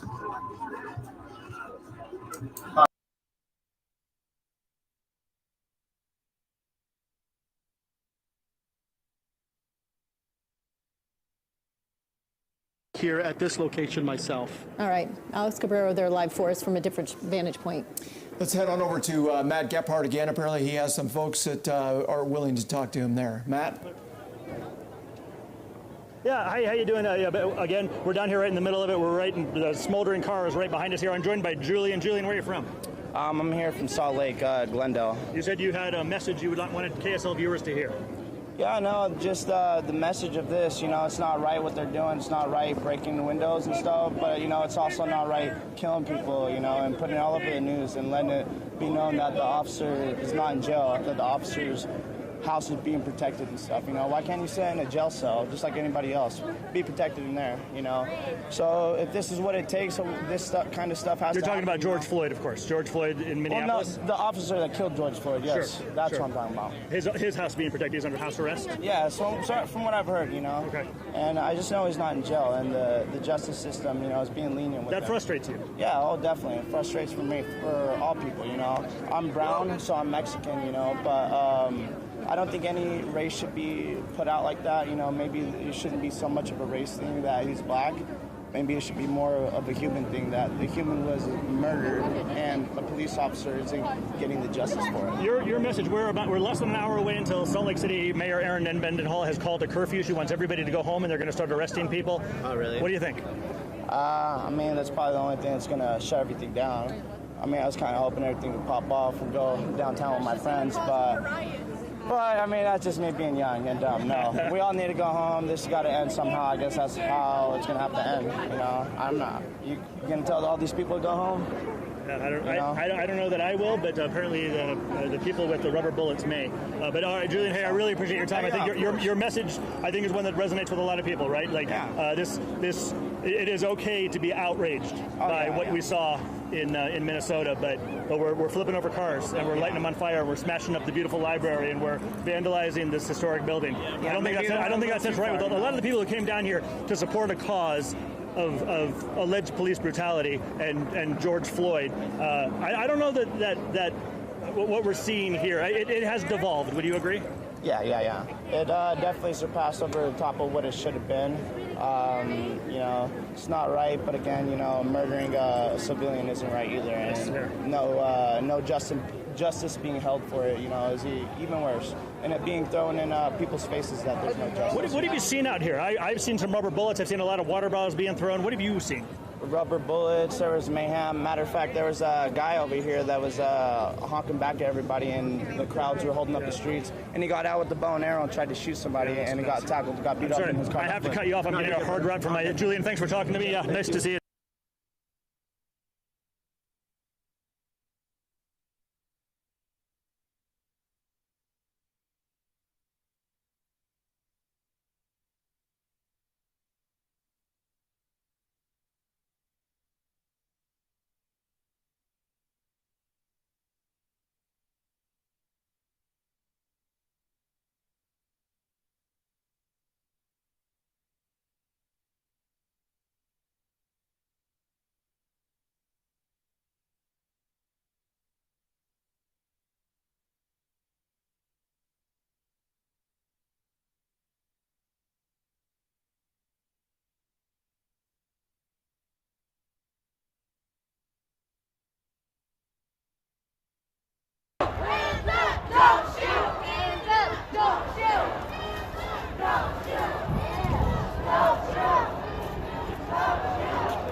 Remaining 9 o'clock was the time they were giving them to get off the streets, out of the way, before they said they would be met with tear gas. Robin? And I wanted to, you mentioned dispersal. The Miami-Dade police putting out a tweet describing exactly what Franklin has been describing on the ground. A dispersal order has also been issued commanding all persons.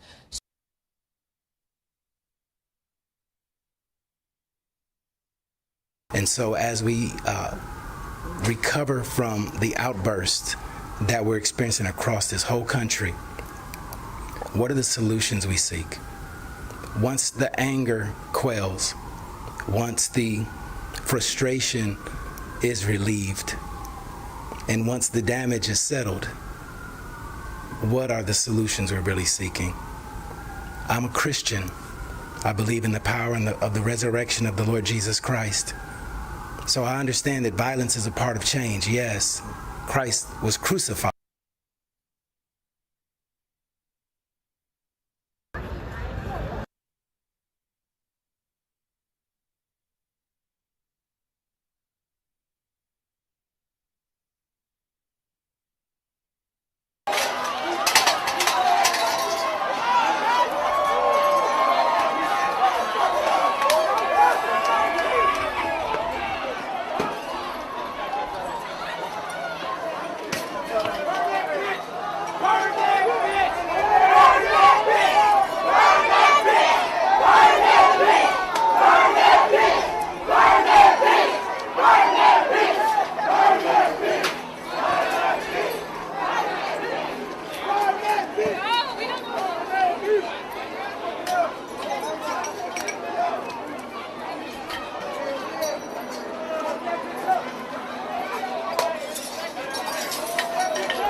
nighttime came, this bitch is gonna be a jungle. Hey, this bitch is gonna be a jungle, I swear to God. Yeah, they out here. They turn.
Hey, I'm moving, I'm blow!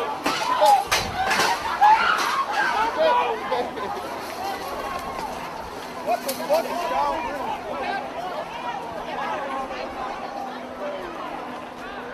What the fuck was that? What's the fire alarm? What are y'all ready for?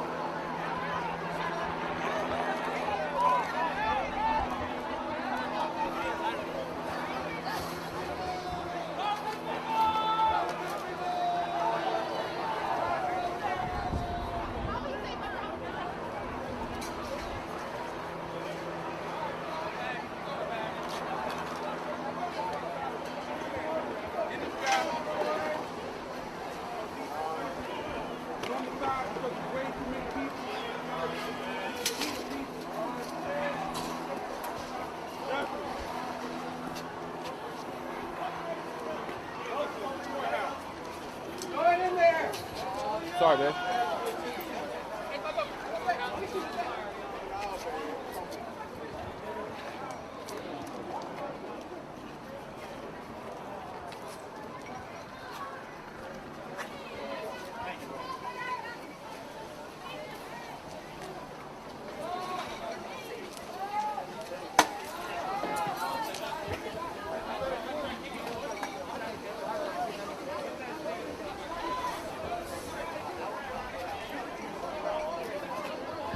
Dogs.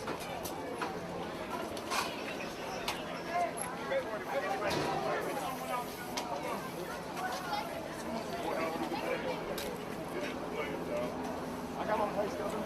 I don't see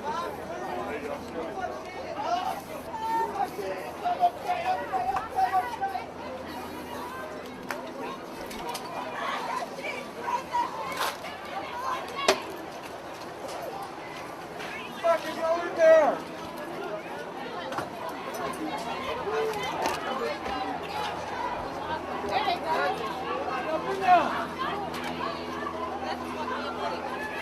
Okay, delete it!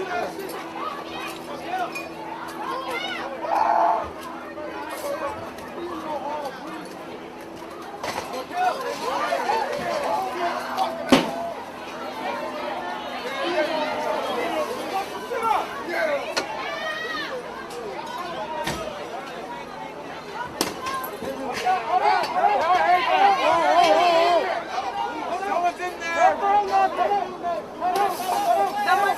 Damn, go open the door! Go open the door! Go open the front door! Tell them open the door! Fuck the police! Go open the door!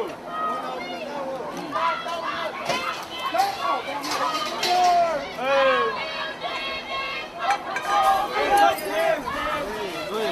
Let me get right here. Let me get right here a little bit, Boski. Yeah, there was one. She climbed in. She climbed in. No one's in there. I think they're 50. Oh, look, they're going to that one. Hey, tell whoever sent them.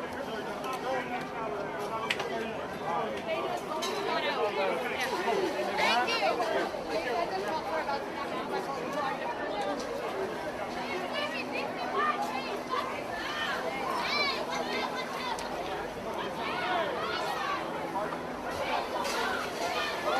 Oh, motherfucker down.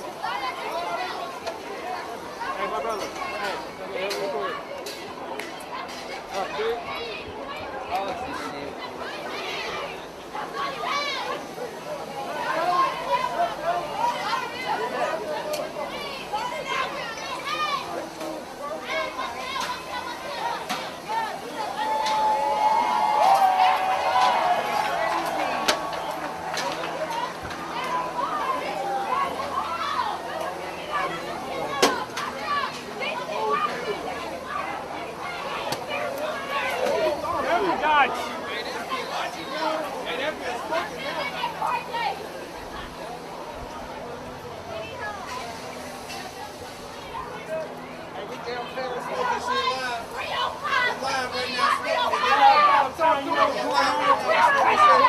Shorty going crazy on that motherfucker straight.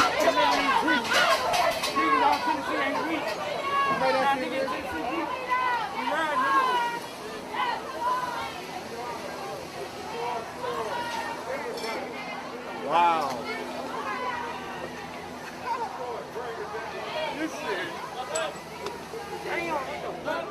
I'm gonna go to aim, bro.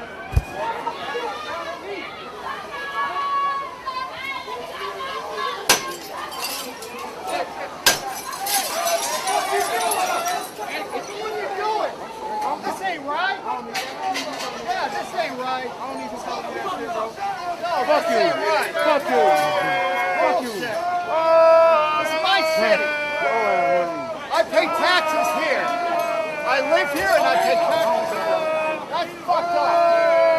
That is bullshit. That's fucked up. I live here and I pay taxes here. You all live here? That is bullshit. No, it's my city. This is my city. I live here. I fucking live here. And you're creating more taxes for me. You're right. You're right. You're right. That's wrong. No, not. That is wrong. You like? What are you throwing shit at me for? No, this is wrong. I pay taxes here. I work here. I pay taxes here. You again fuck with black people. I can't hear you. Do you fuck with black people? Look, paying taxes is fucking wrong. No way. No way. That is not right. Why you out here? Because it's my city. I don't want to pay more taxes. Do you understand the reason behind it? Totally. So why are you upset? Because this is the only way. People have gone out. They have meals. They've gone out. No way. No way. I'm not going to.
drizzle.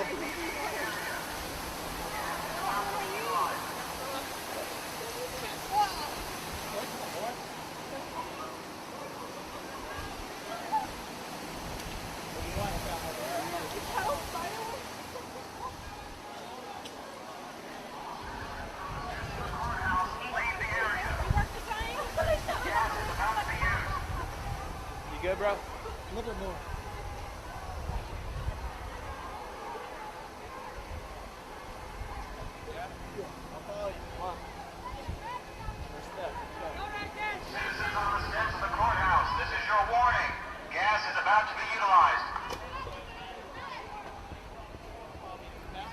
I'm good.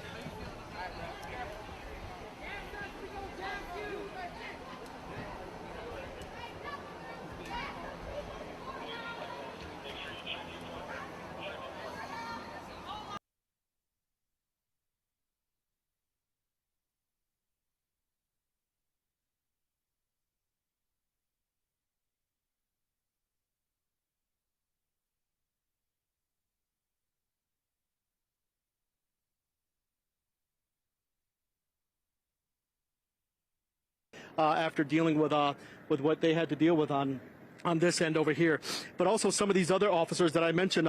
The Ogden Police Department. We noticed 4 Ogden police officers here got out of their cars. They put on their tactical gear, and now they are as part of the line with their law enforcement brotherhood and sisterhood out here. And also looked at one of those police officers, and you can tell. I mean, everything, all the emotions that they're dealing with. I mean, it was just yesterday we were in Ogden covering the procession there. The honor procession of the Ogden Police Department of Officer Nate Laday, when he was brought back from the medical examiner's office to the mortuary there in Ogden, dealing with one of their own who was killed in the line of duty. And now today, here they are in downtown Salt Lake City, trying to keep protesters back and trying to gain some type of control. So they're dealing with a lot of emotions that maybe a lot of the other police officers here aren't dealing with, simply because Ogden just lost one of their own this week. So it is still a very tense situation. I mean, it is spread out all the way around here from Library Square, but there is a police line pretty much surrounding Library Square, and but they haven't moved in a little while. We've seen them advance slowly at times, but I'd say for at least the last half hour, 45 minutes, they've pretty much held this line and haven't been pushing the protesters back at all. But Dan and Lori, just again, I mean, we're starting to see this all over the place over here, and it's just not what anybody wants. I mean, earlier today when we were covering this around 11 a.m. Noon over at the Public Safety Building, everybody was saying to keep this a peaceful protest. There were people spraying graffiti on the Salt Lake City headquarters on the Public Safety Building, and there were other people saying, hey man, don't do that, get them back. There were people that were climbing up on the Public Safety Building, and then they came down because there were people handing out flowers and trying to keep things peaceful. That's what they wanted. They wanted to get their message across. They feel strongly about that message, and they do have the right to protest, but they didn't want what's happening here to happen. And then I'd say maybe it was around 3:30, 4 o'clock. For some reason, there was just a surge of, I'd say, at least 1,000 protesters who arrived here downtown. They flipped over that original police car that we've been showing you, and then that's kind of what started everything else. Is when that one police car was flipped over and lit on fire. That's when we've seen all of this stuff start to escalate. Dan and Lori. Okay, Alex Guerrero right now live for us at 400 South and 200 East. Boy, just an amazing thing that's unfolding here. We believe that we may be getting Salt Lake City Mayor Aaron Mendenhall on the phone here shortly. While we're kind of waiting for that to take place, we see the line of officers. We talked to the former police captain there, talking about how you got to just keep inching forward just slowly. That's the only way you're going to disperse this crowd. But it appears that this crowd is nowhere from leaving the scene here. Let's go ahead and go to Matt Gephardt right now. And Matt, where are you at, and what can you tell us from your vantage point? We remain right in the thick of it here, just in front of the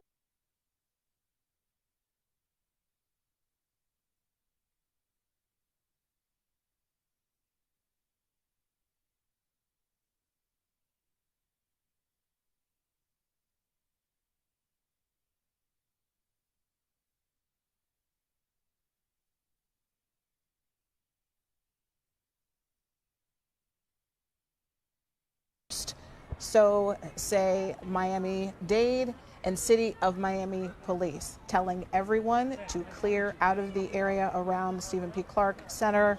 You will be arrested. If not, They have said that they will use tactics to disperse you from the area if you do not willingly disperse. Curfew joining cities, Los Angeles, Atlanta, Chicago as well, also putting curfews into place tonight after days of protests have turned into looting and fires and destruction, people being injured, officers being injured. And it all, culminating at a point here in the city of Miami. As far as the destruction goes that we've seen tonight, it's not on a level that we've seen in some other cities. Again, this is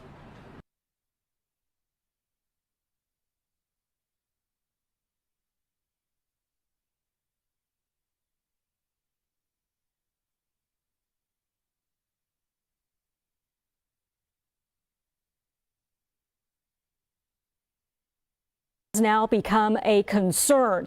And we heard from a number of church leaders, including pastors.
I don't know if Megan Reyes is up there, if she can hear us. Megan, what can you tell us about what you're seeing right now?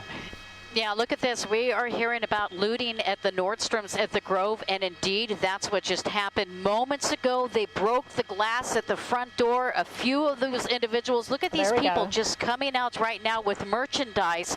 This is problematic. This is what we see. It's the few individuals that take a peaceful protest and they use it to their advantage, and right now we're seeing evidence of that here at the Nordstroms. We also heard about some looting that took place not too long ago over on on Rodeo Drive by Santa Monica Boulevard. Beverly Hills Police Department, they were quickly on that, assessing that situation. But obviously, law enforcement officers are dispersed throughout the Fairfax district. Once word gets around that they are looting the Nordstroms right now, most likely we will see police start making their way. But until that, these folks are trying to take advantage of this situation, and you can see more folks are hearing about this opportunity. They are in the Grove right now, and I do not see any law enforcement officers around this area. You can just see how word of mouth gets around really quick.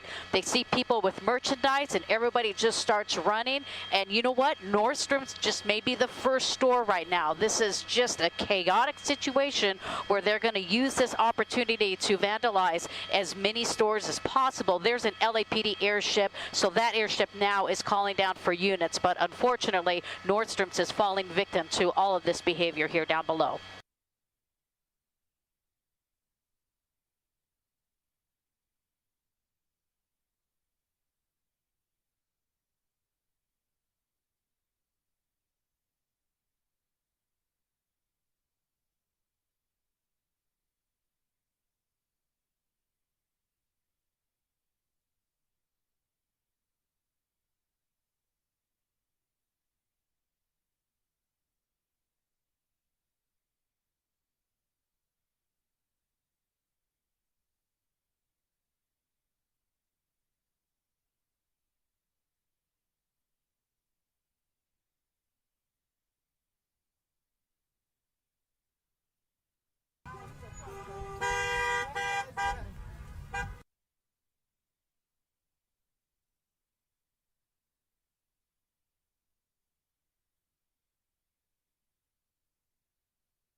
At the Plaza, which is in the heart of kind of Midtown. It's like the border between Midtown, downtown, and out south. This whole area has historically been a bit of a racial dividing line that was implemented by folks like J.C. Nichols, who was the developer of this area and many areas around here.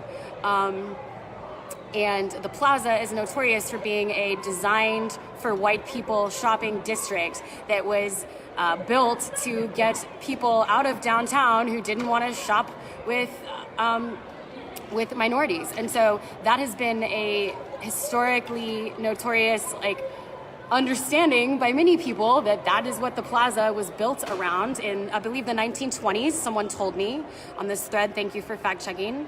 So the Plaza is a bit of a hot spot. It's not a very safe place. Troost is also the other notorious dividing line where I think it was in the 50s and 60s.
touch your eyes, guys.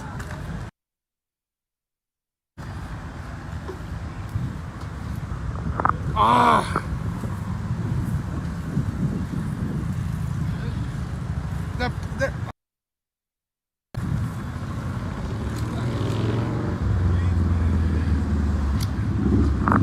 It's just spraying back over here still.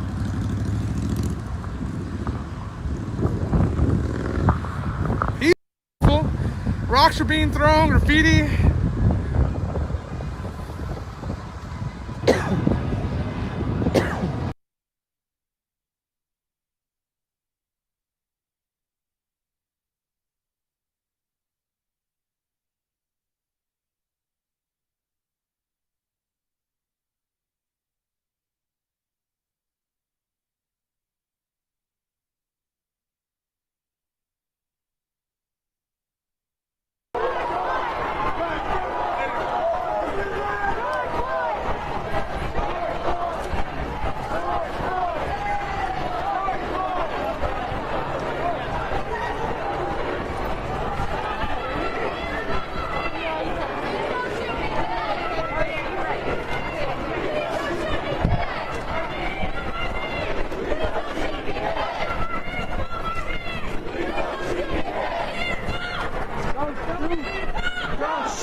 We have been right there with them, and they have been there to protect the firemen.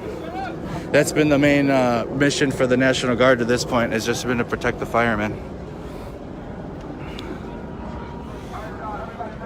All right, well, if they are firing flashbangs and shit into a crowd, it's not this crowd. I don't know where that's happening, but it's not here. This is peace. And the most peaceful protests and the most destruction in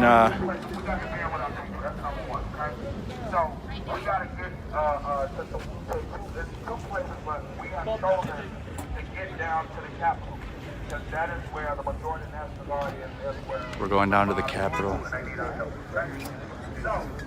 Hey, we gotta be safe, everybody. We gotta be super safe.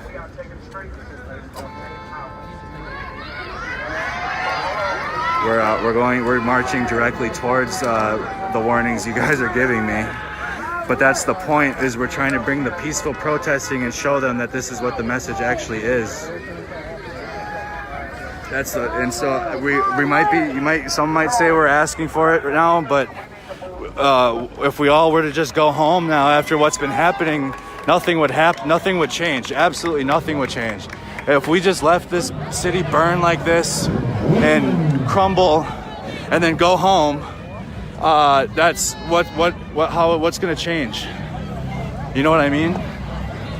So I'm protected as well as I am. We're marching towards the Capitol apparently. We're walking away from the 5th. We're loading up into vehicles.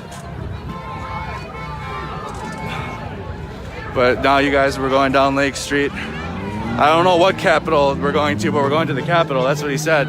He said that's where we're going to wherever you guys see the majority of the National Guard and police. That's where we're going apparently. What did they say about National Guard? So we're walking towards apparently where the big National Guard presence is. You're welcome. I just gave him a tip. That's for free. We're not out here for that. I'll talk to anybody. I don't care.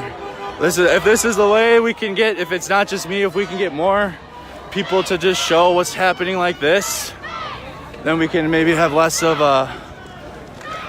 what we've been having on the media. I mean, there's the building you guys watched, and the homeless man that we removed, that the young African-American males moved, a group of them moved him from that street light before the building collapsed. We were there for that. There's where the building, they cleared it out where he was, but as you can see how close it was when the building fell. They got it all blocked off.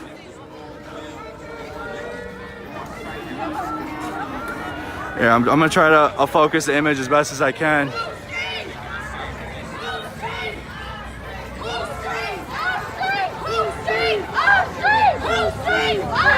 Thank you guys for staying with me. We're almost up to 20,000 again.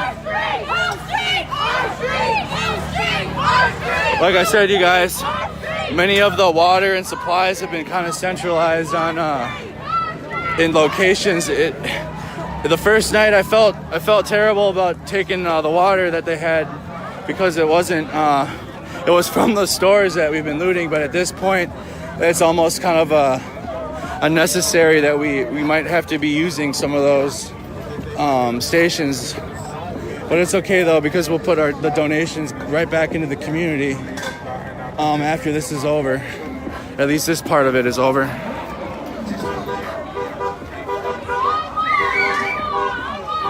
We are on South 28th Avenue and East Lake Street now. It appears, so we were standing behind that brick wall. There's the U.S. Bank. There's the pawn shop that burned down. I walked out onto Lake Street the first night from around the corner. Yes. Hey, appreciate it, buddy. I was just looked at your thing. Yeah. I'm like right here. Yeah. I've been out here, man. Thanks, buddy. Appreciate it. Sincerely. They gotta know the truth, man. They gotta know. Another somebody that has been watching the live streams. There's the burning house that we had saw.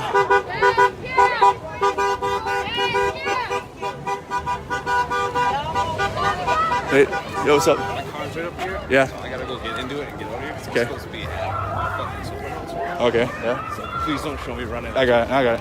Let's go, dude. Looking out for a friend. Just looking out for him. I have many friends down here now that they understand the amount of following that I have now in the live stream, so they obviously for their privacy, we try to respect I'm going to respect my friends and family and not try to film them less. If they accidentally walk into the frame, then but I'm not going to show my friends.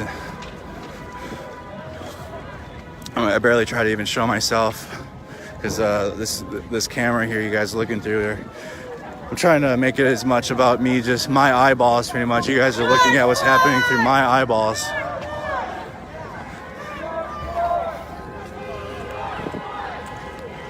Oops.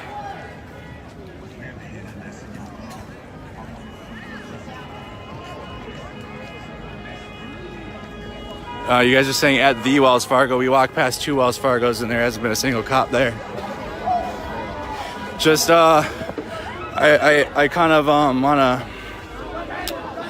persuade you guys that are saying that unless you guys are seeing it on other live streams, and of course share that information as you can, but we're trying to make the least amount of assumptions as we can of what may happen, because as you guys, the situation here literally plays out minute by minute. Please. I'll be back in a couple hours. Yeah, see, we got some more high speeds out here from the that are either military. That's a tough spot though for people that are still serving. But my purpose here hasn't been to take a side. It's been to just document, and I live here, so.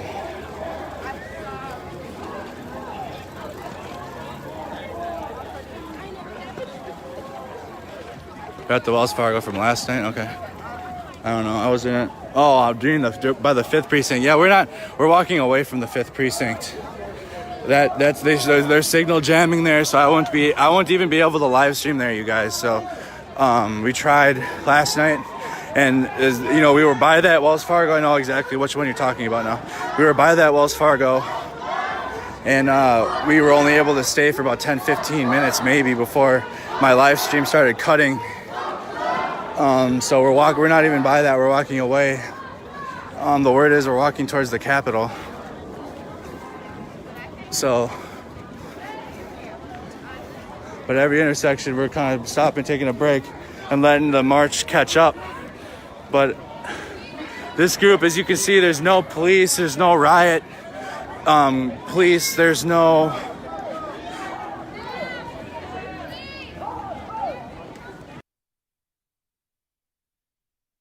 So there's no riot police or National Guard with the peaceful protests at all. It's just, we're just marching. So wherever that's happening, it's not here. And this group, I don't know if this group is bigger than what's happening with the tear gas.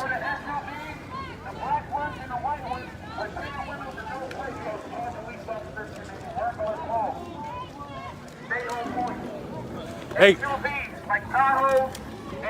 Andrew? Yes. What's up, bro? What's up, bro? I'm trying to get everybody's message. All right, take it easy, bro. Be safe. Hey, say that again, bro. Say it again.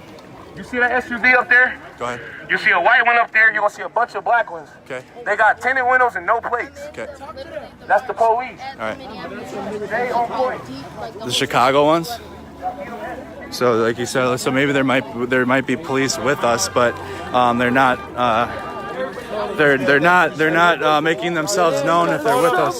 This is Minnesota. He's ready. He said he's whacking the first nigga he is. Hey, what it is, bro? Yeah.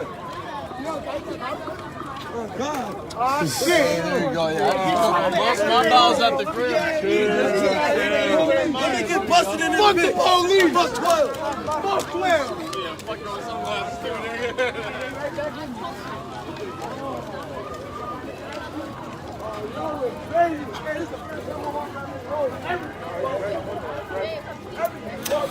So you guys gotta understand, so I'm gonna try to paint the picture here of the streets and where we're at. So we're walking, if we continue down Lake Street, St. Paul is further down that way.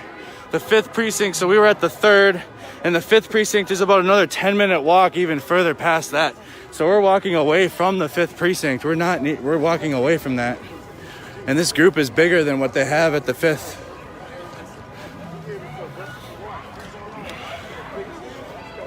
I don't know if we are marching to St. Paul. I hope not. The St. Paul, like I've been trying to tell you guys, the St. Paul police don't play around. But hopefully they'll allow this peaceful protest to continue on like it is, where just people are literally marching. They're not looting. You guys were walking past businesses. Nobody's smashing anything. Nothing's being looted as we march. I probably lost every pound that I gained because of the injury over the winter. I probably lost all of it in the last 3 days. Because when you get a knee injury, I had atrophy in my leg, and then the rest of my left leg got stronger, and I couldn't work out or like run. So, but I've been doing well now. It's I can see the more I walk and the more I use it, I feel like the stronger it's getting actually. And my friends that play softball have been seeing it too. When I first returned back to softball, I couldn't really play that long without having to take a break, as it sucked. But we're walking. You guys can see we're walking. I might take my Kevlar off now that we walk past.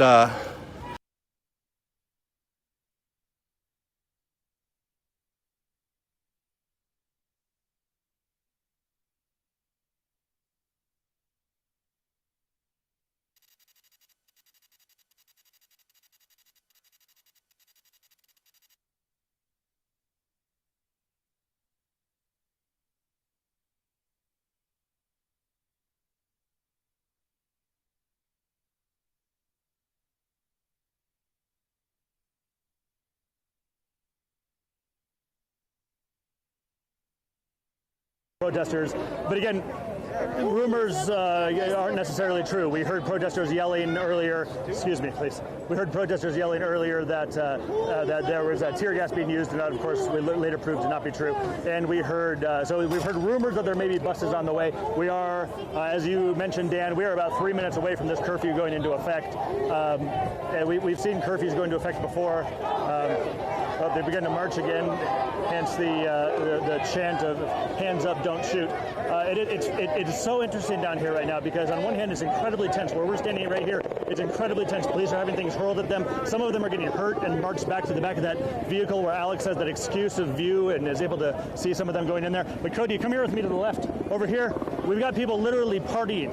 So here's the car that was torched out. You just saw that gentleman who came through to talk about his car, and then they drugged him back again, of course. But over here we've got somebody. I thought another fire. I thought there'd been another car lit on fire or something. No, check this out. We got somebody back here just partying, just lit a couple of. It's getting very bohemian down here.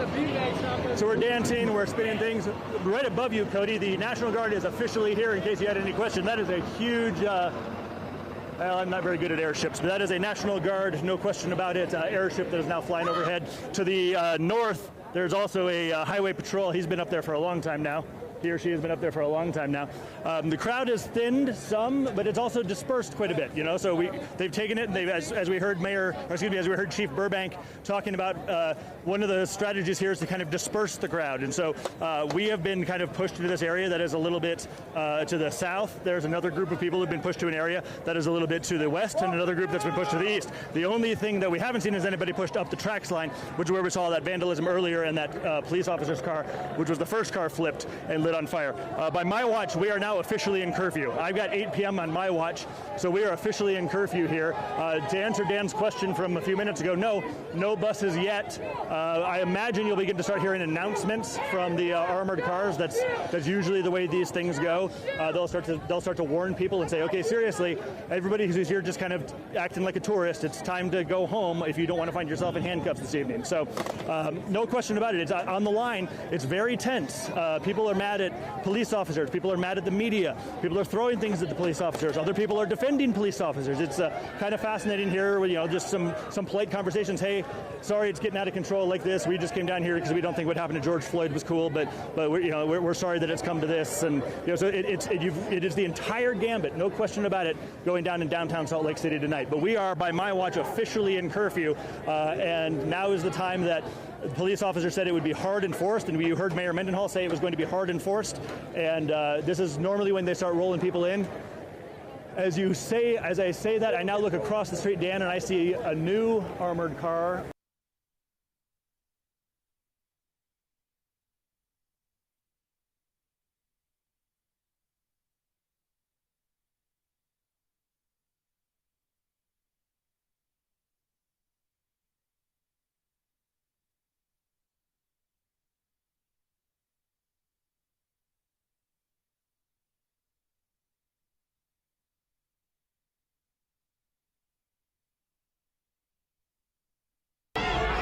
Ago, this crowd ran away, and now they're back. We can see the scene, and we hear the crowd. It's incredible, just the noise. We heard the flashbang, and then the crowd erupt. What's it like to be so close to where all this is happening?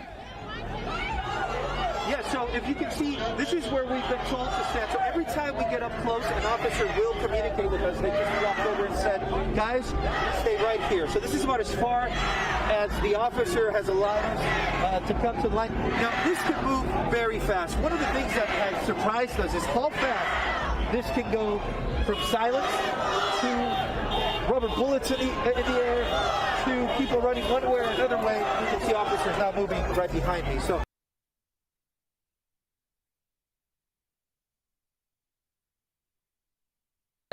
So not going to get either of us for much longer.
Blocking 3rd Avenue North, where we're standing right now near Diedrich's.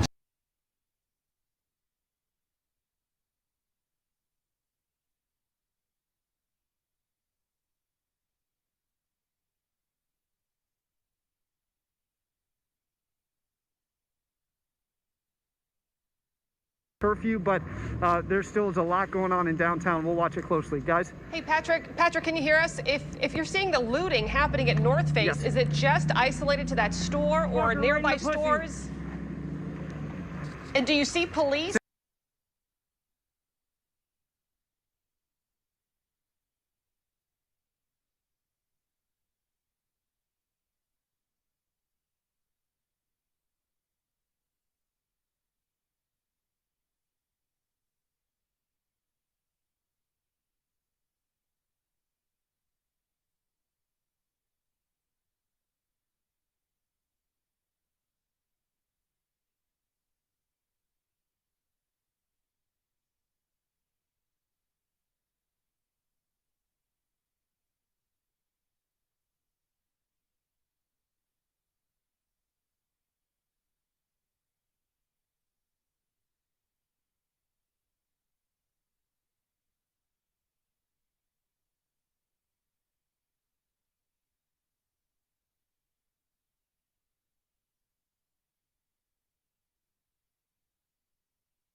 and getting behind these guys. It seems like they are potentially getting ready to enforce Mayor Mendenhall's curfew on this particular area. So you've got, you know, a 15-foot deep section of people who are hurling things and angry and showing off for their social media accounts. And behind them you have some tourists.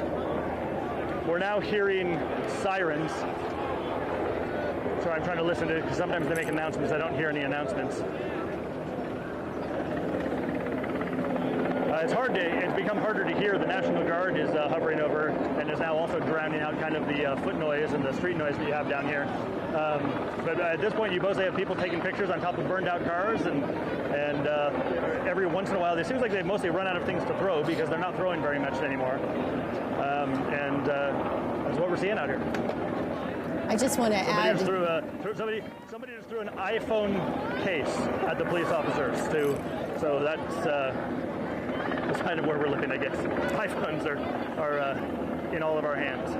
I just want to add, I'm getting some information for the city for those who are just curious. There are 2 helicopters above. One is a Utah National Guard Apache helicopter. The other is a DPS helicopter. So for those on the ground who are seeing them up in the air, those are the 2 that are flying overhead.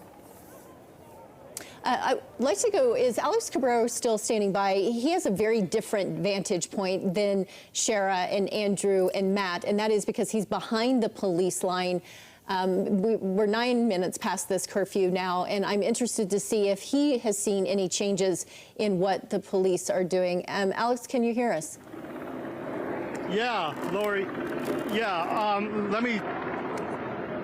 could I see that real quick?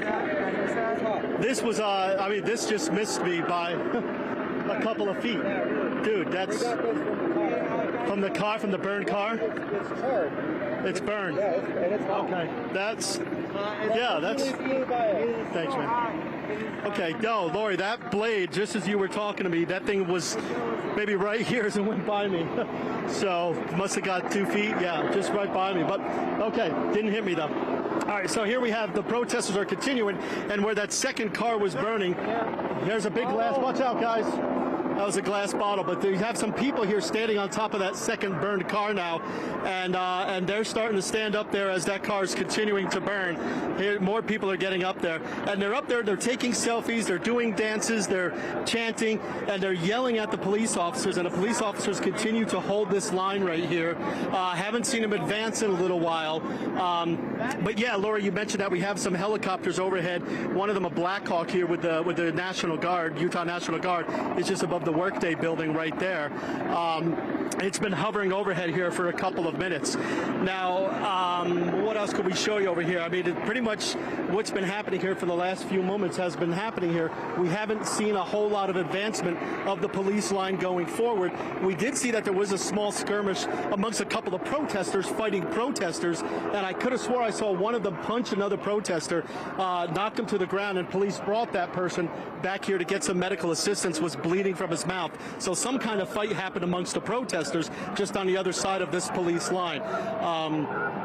But yeah, this continues that curfew. It's 8:11 right now. The curfew is past now 11 minutes, but just as I thought, I mean, with everything that's been going on here with lighting cars on fire, breaking glass, graffiti, I didn't think a curfew was going to be the factor that decided that made these people decide to go home. Don't know how much longer this is going to go on. I also can't tell from our vantage point here if the crowd is growing beyond the police line. I can't tell that from our vantage point, but I can tell you that the number of police officers, that is growing. We're seeing a lot more officers here from several departments. Oh, glass bottle, heads up, guys. Another glass bottle thrown out this way. But a lot of police officers from all across Utah now, northern part of Utah, coming out here to relieve some of the Salt Lake City officers who've been here on this front line now for several hours. We just noticed a whole squad of Roy police officers going up to the line so that some Salt Lake City and West Valley officers could pull back here, get a drink, get a snack, get a breather, and spell them to get back on the line eventually. So how much longer will this go? Can't really say at this point, Dan and Lori, but it's still a very tense situation out here as stuff continues to get thrown at police officers. Back to you inside. I just got a hold of Salt Lake City Mayor Aaron Mendenhall's press release on this curfew and the guidelines of that, and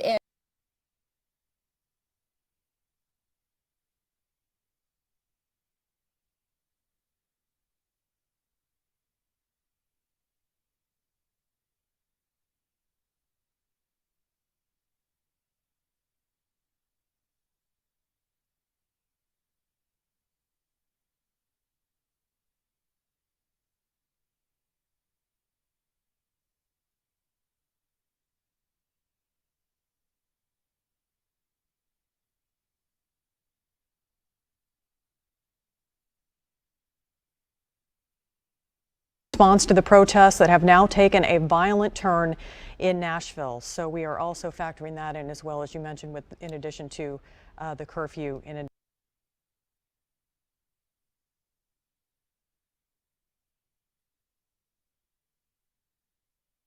downtown Seattle. Our camera there, can we go back to that camera? That camera is being molested and attacked by someone on the street.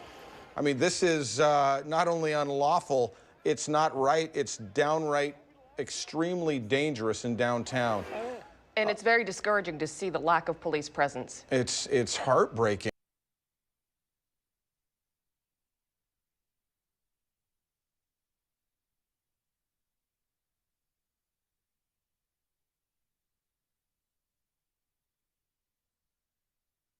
Different areas. I'll step out of the frame so you can take a look what's going on here. We're in front of the federal courthouse. This is where the crowd was gathered earlier. They then went on a loop around Pioneer Place down to the waterfront and back here. Now, along the way, we did notice a police presence in a few different areas. They were blocking people from going across the Hawthorne Bridge. About a block from here, over in front of police headquarters, there's a heavy presence there. And then, of course, we're seeing them in front of the Justice Center where the road is closed here. Now, we're hearing mixed things from this group. If they are going to be gathered at 8 o'clock, that's when that curfew goes into effect. And the mayor says at that point, anyone who is out on foot, in their cars, on their bikes, that they have the potential to be fined. Now, we've heard from TriMet that public transit will still be going at that time. However, it will only be for essential services, people going to and from work, people who need an emergency situation. That is what that will be provided for. So we're continuing to monitor things here. Like I said, a crowd of a few hundred people in front of the federal courthouse.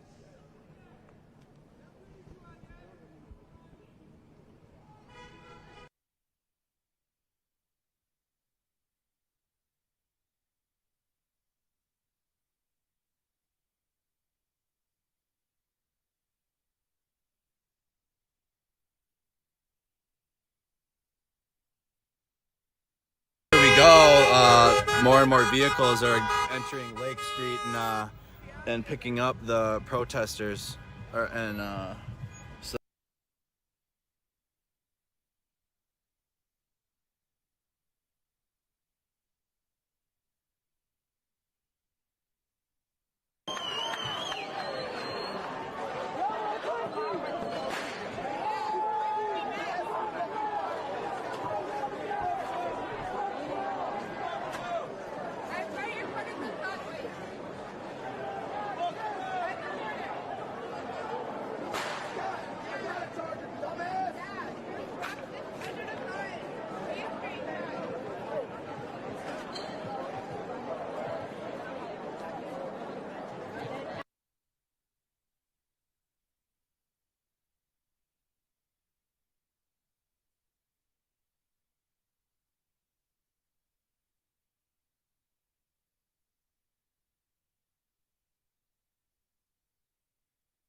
Here we are back where the protest started earlier today at 4 p.m.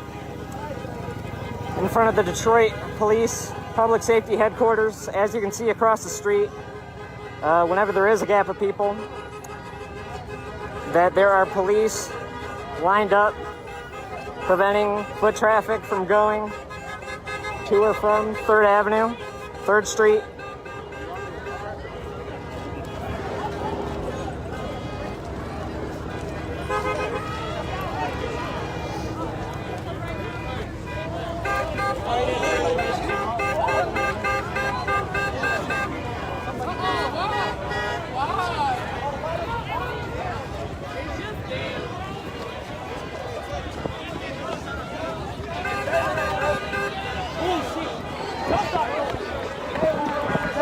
Reports that somebody is throwing stuff.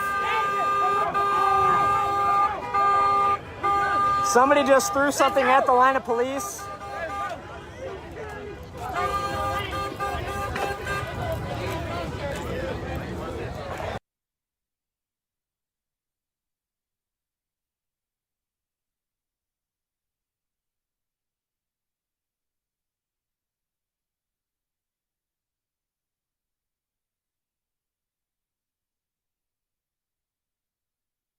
Lori, yeah, well, we're still here just in front of the Salt Lake City Library. We're on kind of the furthest south side of where all of our coverage is at that point. We're still right by that burned out car. You can see the gentleman in the red sweatshirt. He's standing on top of what was the second burned out car. We're honestly, not a whole lot has changed in the last, I want to say, half hour. The police are more, I mean, they are mass.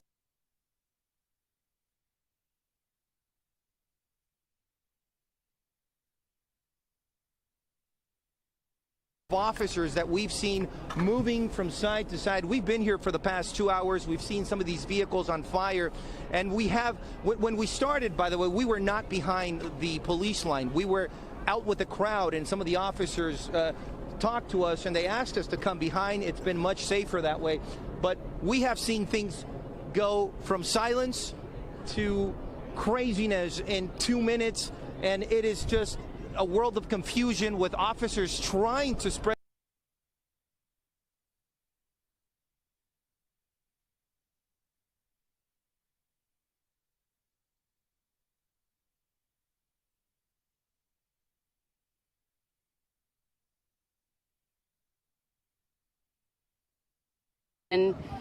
Then don't come. I'm going to end my stream so that I can call my friend.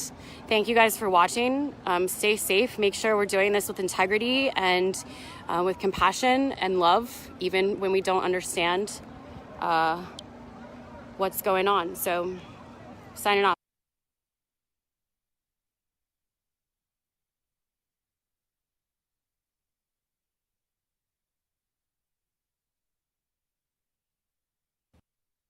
To city is a different element that is coming out in the evening, causing destruction, causing damage. Now, City of Miami Police told people to stay away from downtown Miami and from Wynwood. I'm not sure exactly where this is, but you can see some debris in the front of that store as Miami Police are on the move. We don't have the benefit of knowing exactly what is going on.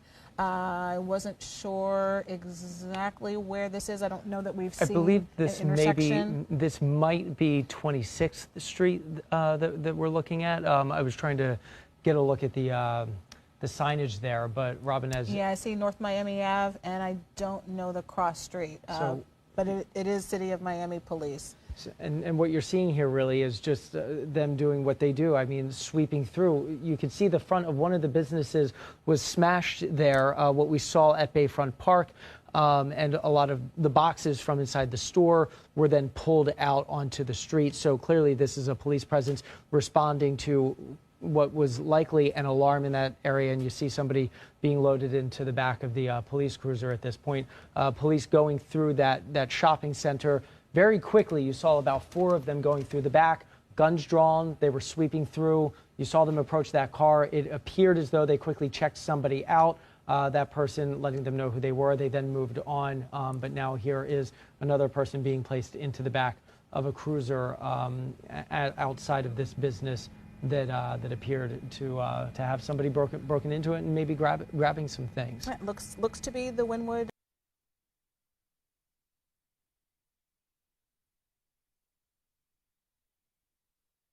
Down the steps to the sidewalk, and they just said it again, anyone that is outside after 10 o'clock, after the curfew, will be arrested by law enforcement that are here on the ground in Nashville. We are seeing we saw some people start to go maybe perhaps back to their cars. We saw some people start to trickle away, or at least away from the courthouse, but there are some people that are continuing to linger here. So that's really the question of what comes next. What happens next if people stay here past 10 o'clock? There are a lot of people, at least right now, that would have to, be taken into custody all at once. So we'll see how that is enforced. But that's the latest from this perspective on 2nd and Union on this side of the courthouse. Chris, thank you so much. And now it looks like we have a shot. Is that 2nd Avenue or that is Lower Broadway, I believe? It looks like Lower Broadway, yeah. Yeah, a large group of people have moved down there. This, as the phased reopening of our famed honky tonks continues, looks like people are looting. They're going inside a business there, through the window, and I'm not sure what business it is. Is that the boot store? I'm not sure, but there's definitely looks to be some looting going on next to the boot barn. If we can get in a closer look there, and hopefully maybe one of our crews can get down, but they're going to see them coming in and out through the windows. Going in and out of the windows. It's certainly been a long time since we've seen any kind of crowd. Right next to Margaritaville. What was that, Henry? The candy shop, the Savannah Candy Shop? I'm not sure. It's tough to tell from that angle. We'll see if we can get a closer look at that. But yeah, certainly strange sight even seeing that crowd on Broadway. It's been so long since we've had any kind of activity there. Yeah, this is not what we want to see on Lower Broadway, and hopefully they will respect the businesses down there. But obviously that may indeed be the candy shop, and now they're going into, looks like a large group is heading into Margaritaville. Let's see if we can head Mike, back out to... Mike, what do you know? What can you tell us? It looks like a lot of people are heading into the main doors of Margaritaville.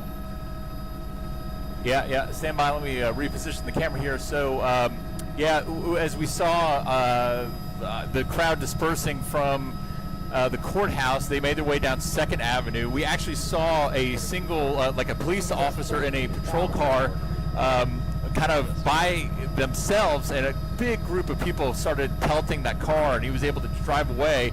But that's as this group was making their way down to Broadway, they had that interaction with the police officer. Now they're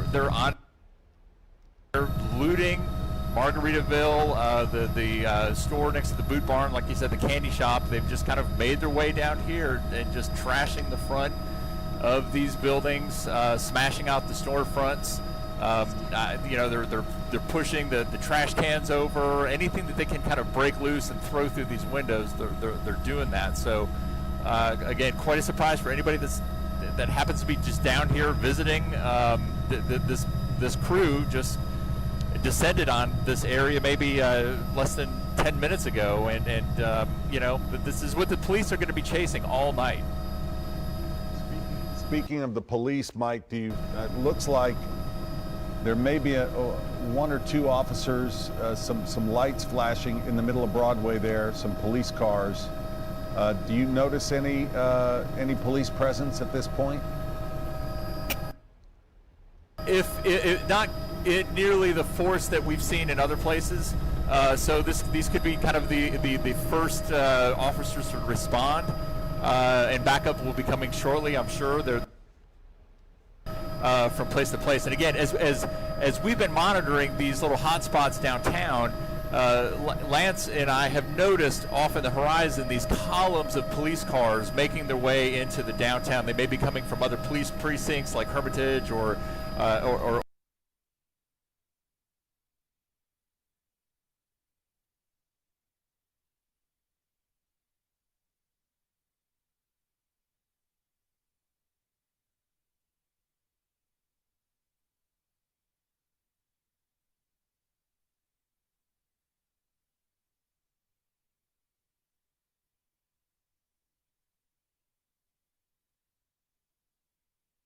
communities. So we've got Rafael Pires back live on the scene. Let's send it back out to you, Rafael. Robin.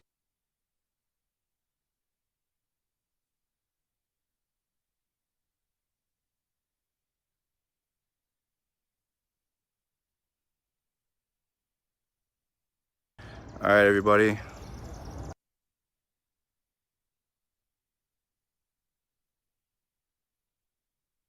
Live streaming the whole thing, bro.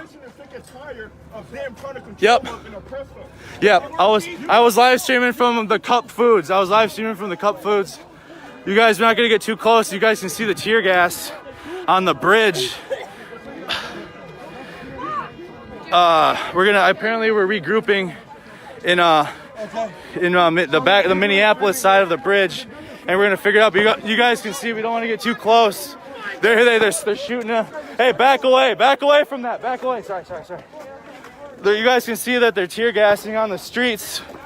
There is mainstream news media here right now with me at the moment. I don't know. I think it might be CNN, but we're here. This is different. Okay, so CNN is right next to me. They are here with me right now. But we're backing away from the tear gas. They're marching across the bridge. Just stay close to the press. Stay close to the press. We're staying. CNN is what's keeping us safe right now. Actually, you guys see it. I mean, you guys see it. The police are marching towards the bridge. We're gonna have to back up even further. We're gonna have to back up a little further because they're marching towards Minneapolis right now, and we don't want them to hit a long shot. We're building a barrier. Hey! You guys can see right now, the people are putting a barrier up to prevent the police from marching across the street. We're getting everybody. Which way?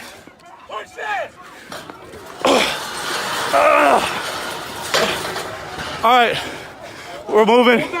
Hold it back. All right, so here we go. When we begun, we got lots happening. Staying by CNN. So this is like the safe to be with them. We don't want to be any further out and not getting their shot. Hey, careful.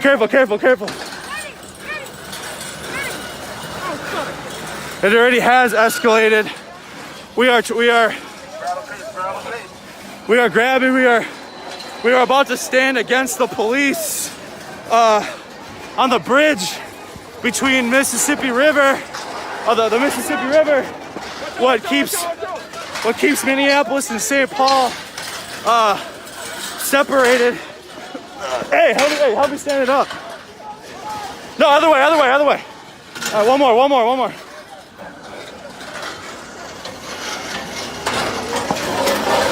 We're okay. We're getting all of it. If CNN's out here, we're fucking out here. We ain't fucking around. They ain't fucking around. We don't know.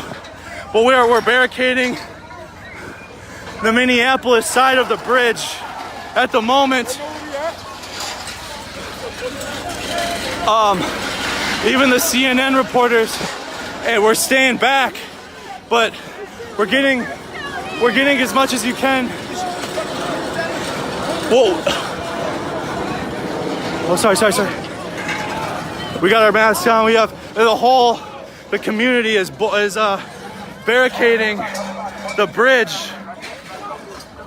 Shit. Hey, can you hold this real quick? Hold this.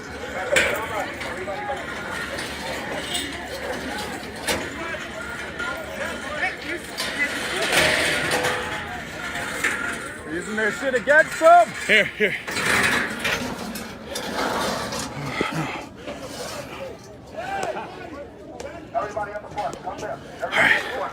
All right.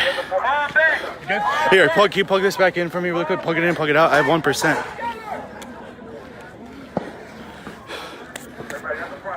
All right. Oh, I was at 1% too. I just noticed my phone and checked my battery. We're gonna fall back a little bit here. I had to catch my breath. I get my Kevlar on. We built a barricade as quickly as possible, but we're gonna back up now.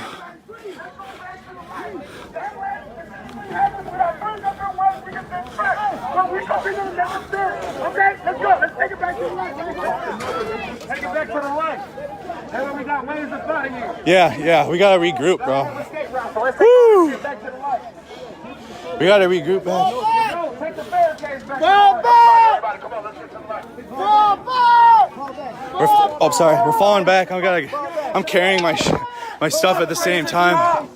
But the peaceful protests, we were attempting to march to the Capitol, and like I assumed, the St. Paul police were not going. Our Capitol's our property. He's like, Citizens of the city. Yes. We're hearing messages. I gotta regroup here. Holy shit, dude. Woo! Yeah, they did. You mind? Could you just hold this for like a quick second? Don't you have to point at yourself? Or me? Don't point at me either. Kind of point it out at what's going on. Thank you, buddy. I appreciate it.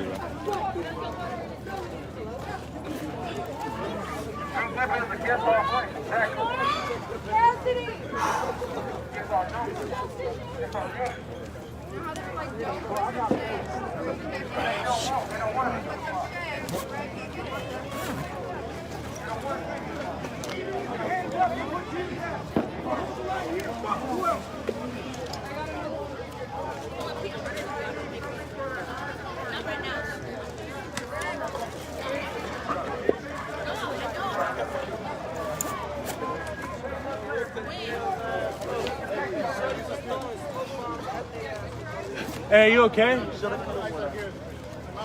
That was the community leader, you guys, that just walked past. I got a live stream going. You can look at it. Must be the community leader that was in the streets. Thank you, buddy. I appreciate it very much. He was up in the front. It was tear gas. You guys can kind of. The tear gas is spreading on the bridge, but we have a barricade now. I had to. Yep. We're building more barricades. Like I said, the Minneapolis section of the Twin Cities is a free-for-all, so we can use anything this part of the city has for a barricade against the St. Paul police, which is where we are attempting to march. All right, we're gonna hear the message from the community leader.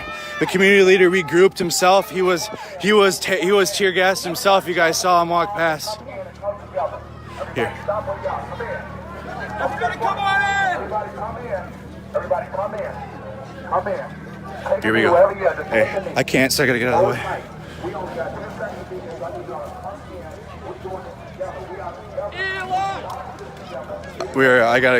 I'm probably gonna have to double mask. But you guys, here we are. We're regrouping now on the other side of the the West River Parkway and East Lake Street. I apologize. I think my stream was interrupted as I was running. So if anybody that was scared, I'm okay. My image just got messed up, but I'm gonna be quiet.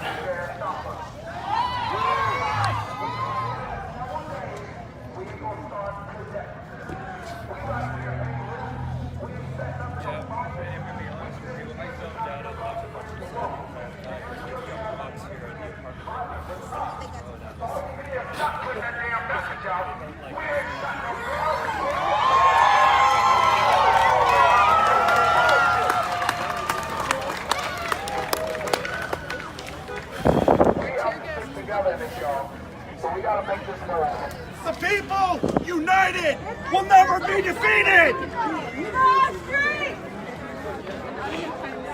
So we're regrouping here now.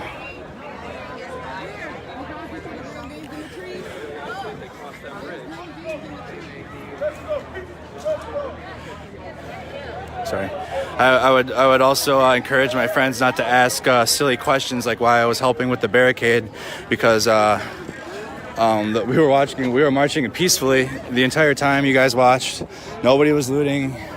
And as the protesters did get close to the St. Paul police, that's when they started in again. So we built a barricade to separate us from the police so we can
Can you hold my phone? Yeah.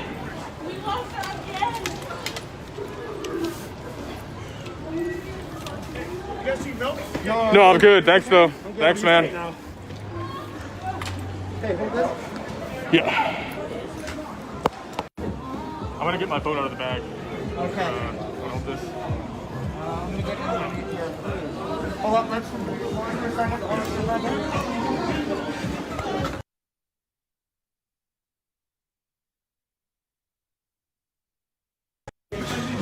Oh my God.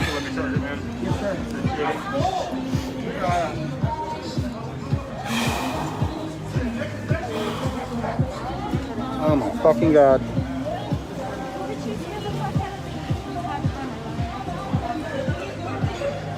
Thanks, man. They've been flashbanging and tear gassing people for at least 3 hours now, block to block. They just push people to a block, they try to corral them, then they start blasting people. If they present too much of a danger, then they start fucking shooting fucking rubber bullets or fucking paintball filled or tear gas filled paintballs.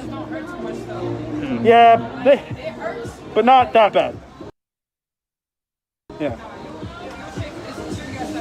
Yeah, but I'm worried about the live bullets because they have real ARs. Live bullets, they have real ARs in those fucking tank cars they're driving around. They're not fucking playing. They will shoot you, that's what I'm trying to say, dude.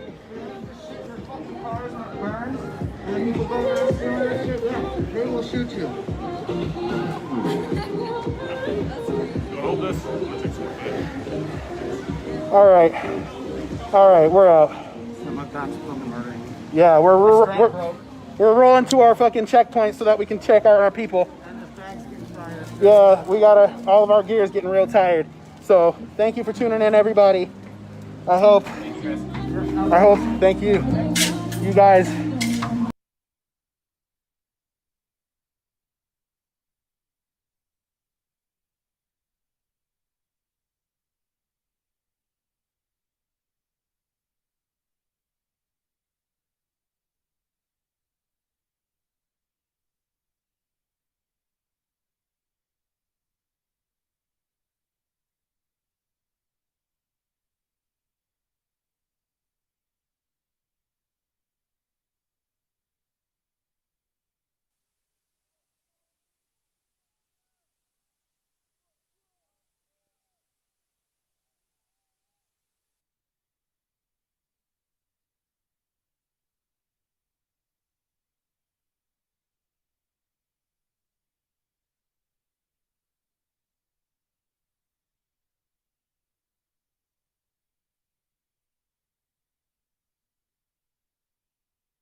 Beverly Hills and as you speak with other cities?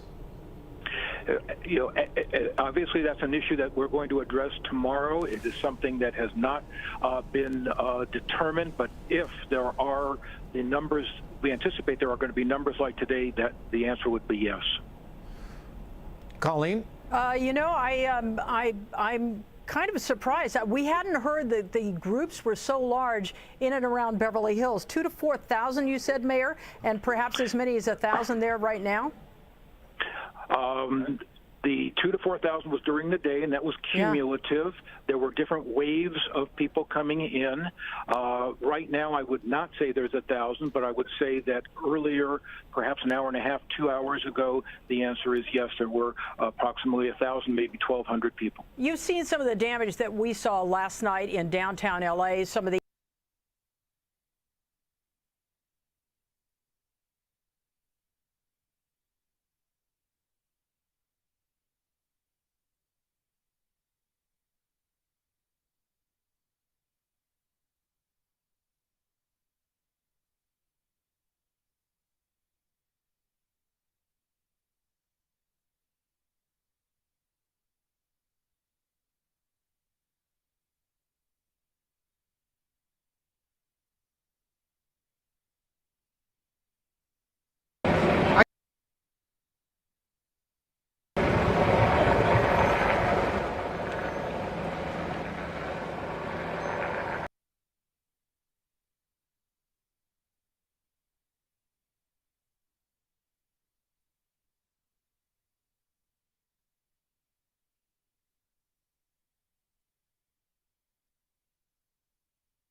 maintained control of that AR-15. You see the other one on his right shoulder there, on the right side of the backpack.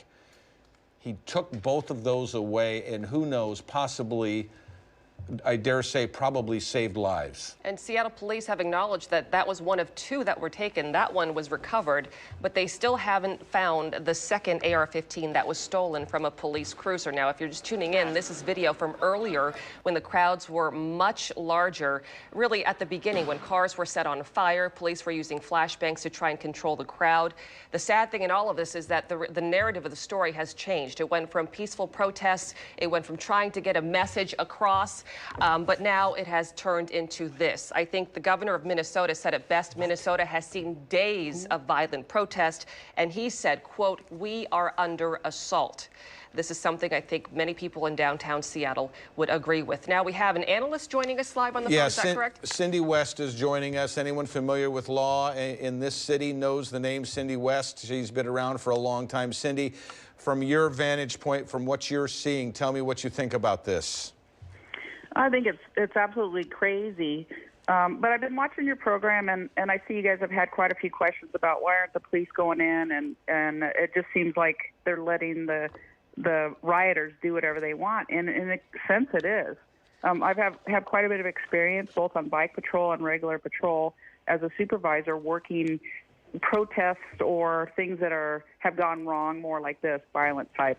And what happens is your priority is life safety, and then second is property. And I know that the mayor went on and said, hey, we'll protect property, but sometimes you just can't. There's way too many people there, and it's not even in one small section. There's fires and little groups of people all over spread out. And in order to make those arrests and to stop those people, you have to have a good number of officers present to keep themselves safe and also the rioters safe when you're taking them into custody to be able to get them away from the scene, arrested and such. But there's just not enough manpower to do that. And sometimes you just have to let things be and watch for issues where people are being threatened or physically attacked until you get enough people or enough people leave in order to have the, to be able to handle it. Cindy, let me ask you this. Based on what we've seen the last several nights in various cities around the country, we've seen the fury and the rage play out much as we've seen here in downtown Seattle tonight in so many ways. Could the argument be made that we could have seen this train coming down the track? Should we have set a curfew earlier? Should we have got the National Guard in place earlier? How would you rate the way we've gone about defending the city from what we're seeing right now? I just think a lot of times it's unexpected. You may plan it. I would venture to say that both the King County Sheriff's Office and the Seattle PD had an idea that there might be some issues and that they planned. But when you have this amount of people and this much chaos going on, sometimes you just can't handle it. The other thing you have to remember is that with as much as the police want to stop the rioters and the looters, the more hands-on you go, the more opportunities there are for use of force, and that's what you don't want either. You end up, if something happens and something goes wrong and there ends up being a serious use of force, now you've just incited even more violence, and the officers are going to be on their, maintaining as good as they can. You can see them, watch them. They're having things thrown at them, and they're just being calm and watching, and unfortunately they want to do something, but they can't. But I think we have to be very careful about stepping in too much and end up having a more serious situation with more life lost or serious injuries. Cindy, this is Mary. You bring up really good points about, life safety over property. I do think some people, however, do wonder, not just necessarily, why police aren't going out chasing after them. You brought up a really good point and explained that part. But the lack of the police presence, that if there is a group of police walking up to a store, the looters are going to leave. They're going to flee. So I think they're wondering about the lack of just sheer body presence. Well, I bet you they have as many officers as they can out there, still knowing that this is probably going to be going on for 24 hours and that no one's going to suddenly go home at 10 o'clock at night, that it'll be going on. So they have to have enough officers to cover 24-hour shifts. But again, if you have 50 officers in one area and there's 100 protesters, and then you have another group of protesters 2 blocks away looting, and then another group of protesters, pretty soon you get spread so thin that you can't manage it safely. And that's pretty typical in this situation as I'm watching it on your show, that they're all over. Yeah, there's a group in one section, but they're spread out all over. And the more you spread your resources thin, the more dangerous it is and the harder it is to maintain control. And they'll just keep moving. You know, it's like, you know, you put out a brush fire here, they're going to move there. They're going to move there. So you're constantly kind of on the chase without having too much control of it. We're looking at video right now, Cindy, of Nordstrom, such a symbol of our great city, falling in the hands of the looters as they're rushing in and taking what they want, having their way with that proud institution. You touched on a profound conundrum, didn't you? The use of force versus defending the city. Police have told me in the past that they feel hamstrung, that their hands are tied behind their backs. So here they are in a situation where these things are happening in our city, but they feel like they can't do what they were trained to do to defend the city because of the use of force issues and some bad actors in the past. Would you sum it up that way? Is that how you would assess it? I would say so. I don't think that they feel hamstrung in the sense where, because there are, you know, bad actors in the past. I think the majority of police officers do the right thing and are in the job for the right reason. Unfortunately, there are some that aren't doing what they're supposed to be. In the case of the officer that was involved with George Floyd, but again, it's a balance. You have to balance trying to protect property with causing more harm. And I know that sounds kind of counterproductive. You know, people think, hey, we're the police, we should be able to do whatever we want to. Yes, but you also have to maintain some sort of safety for everybody, and sometimes it can cause more dangerous situations, forcing your way in and taking action than it is to step back when it's only involving property and wait until you have all your resources or to act effectively. Cindy, I have a question. I'd like to know what the sentiment has been among, you've been in law enforcement for decades, with your friends, colleagues, coworkers, former coworkers. What has the law enforcement take been on former Officer Derek Chauvin? And when you guys saw that video and saw what started to unfold across the country, what was that like? Well, I can't speak for all officers, but I can tell you that the officers that I've spoken with and how I feel is, what the heck was he doing? What the heck was he doing? I mean, you know, there's no reason to have your knee on somebody's neck. The guy wasn't even fighting. He's handcuffed sitting there. So just sit there and hold on to him. If you want to have a knee on his shoulder, fine. If he was fighting, then he could use one of the other officers to help restrain him. But just to sit there like that with his knee on his neck just baffles me. I've taught defensive tactics for years. In the old days, it was one knee on the deck, one on the neck, as they say. But that's gone away quite a number of years ago. And I don't know. It just baffles me. I think I don't know. I don't know really what else to say about it. But I think most of the officers I know have condemned his actions.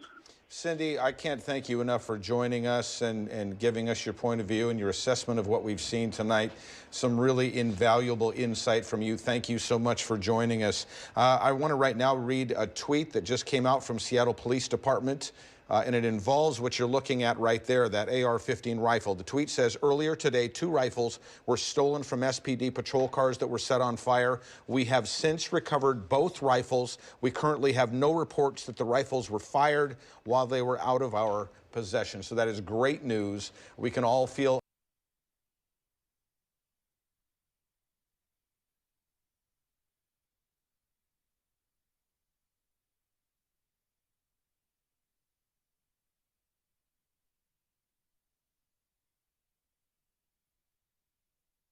ignorance if you're just going to refuse to at least watch somebody's live stream of what's going on here. I mean, even CNN is down here at this point.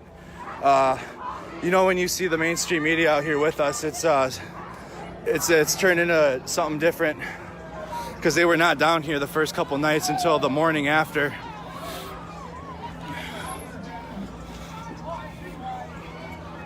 The Gatorade is not Gatorade, it's eye solution probably. Oh, I didn't hear him. You guys, I didn't hear, so thank you for clarifying for me. Thank God I didn't take a drink. So people saying the Gatorade is eye solution, so okay. It's saline solution inside of the Gatorades. But no, I gave them a water. The person that I saw, I gave them a water bottle. They weren't drinking solution because there was a couple water bottles in there too.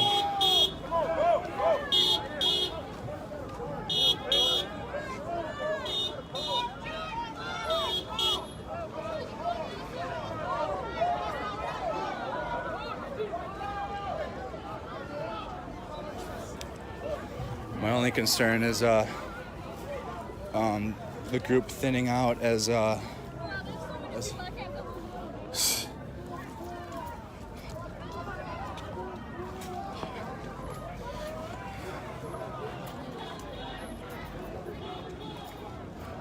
have no comment on anything other than what you guys are seeing right now. If you guys have questions about what you've been seeing here on my camera, I can answer those, but in terms of where I'm not, I can't answer those questions.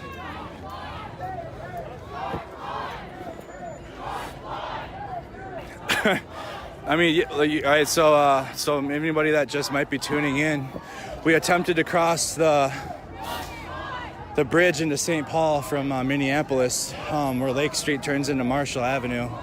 And the front, we stayed back. The front of the march was tear gassed, but I was expecting it from the St. Paul police, but we're not. We're gonna stick with the group and document everything we can, anyways.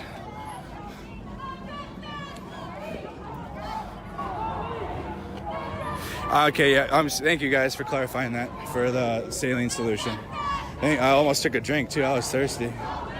I have Gatorade in my own bag though.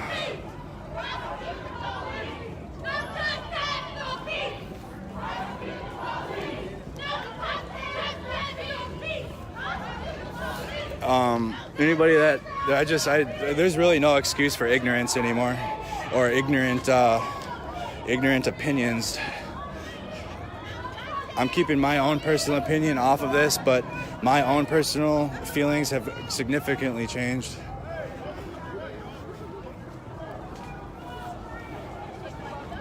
We're talking to everybody down here, all sides of how everybody feels.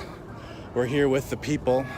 We're not with the looters, and we're not participating with them. We're not trying to promote one message over another message. We're just trying to get all of it as it happens. I know I've been saying that over and over again, but in this climate, in this day and age, it needs to be said. With how quickly things can get turned into something different, even though we've been literally watching it happen live. You guys have been here with me. Might take a little break. We can't take as long of a break this time because the group, there's still thousands here, but it's not as long. But I'm gonna get the goggles on my head as we keep going. We can hear the police copters. So I'm gonna at least get the goggles on my head. I got tape. Like, shout out these nurses. They got goggles in here. They have tape. I'm gonna put the goggles on really quick. Thank you.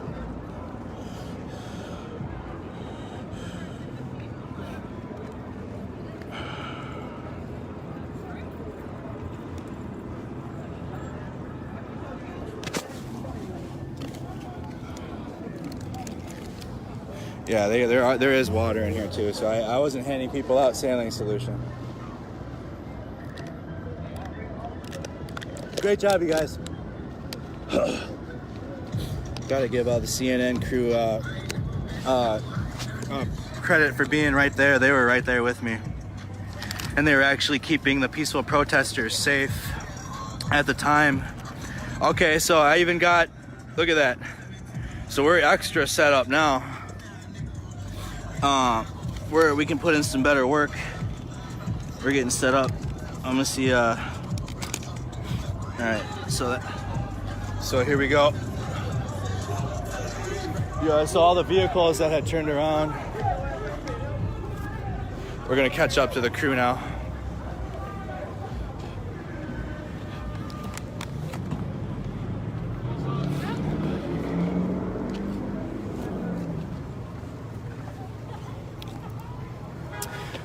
Somebody said, "Show me what you look like." I've appeared on the camera a few times by either flipping the camera, but I'm not trying to make this about me.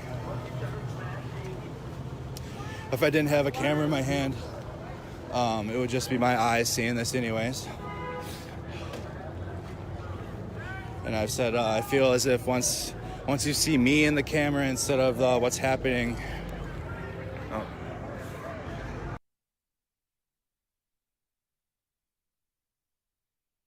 Less about Andrew Mercado on Facebook. Thank you. Yep. I don't know. Someone just asked me what my channel was.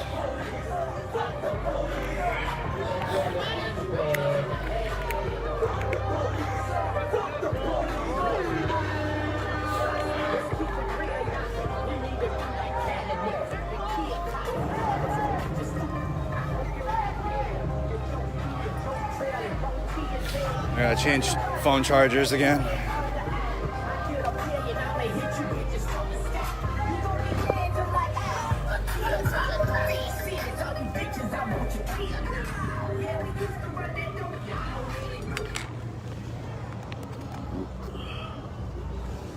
There's really nowhere good to put the camera. Hold on. Oops. All right, hold on, you guys. I gotta change the phone batteries quick.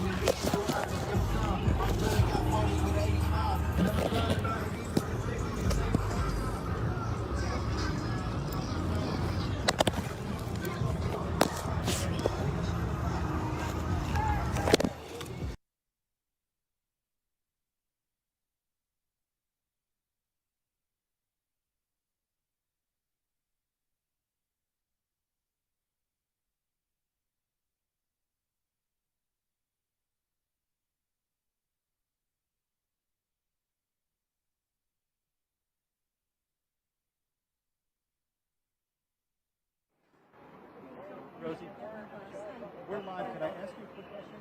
Are you okay with that, Rosie? Sure, okay. but can you go further? Yes. Okay, here, Stuart, let's chat with Rosie Rivera real quick. Sheriff, saw this jail transportation unit here. Let's come away from the generator just a little bit. Tell me, what this is, I think is going to be used for people who aren't obeying the curfew or you have to arrest them, they're going to be put in here. Yes, they are, and they'll be transported to the jail. We'll process them in, and some may be booked on charges, I don't know. Some could be given a citation, but we're just here to help, and you know, we're trying to keep the peace.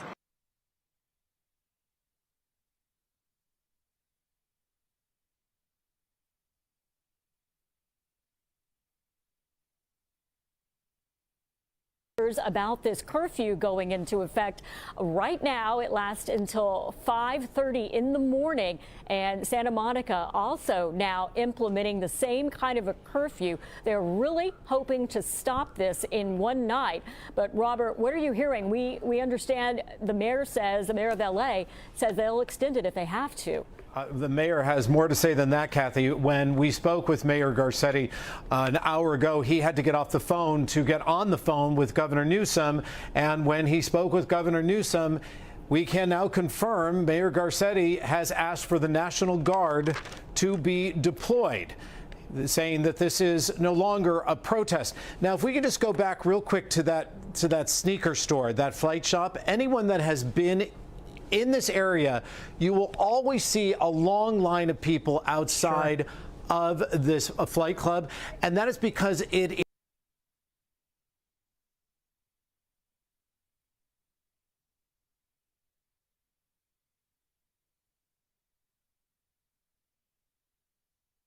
hard to compare it from his point of view, but you know, what I can see on the ground right now from my vantage point here at we're on East Trade Street and South College, and what you have right now is a small pocket of protesters that are pretty much just yelling at police, and the police are responding, as you can see, with what sounds like pepper balls and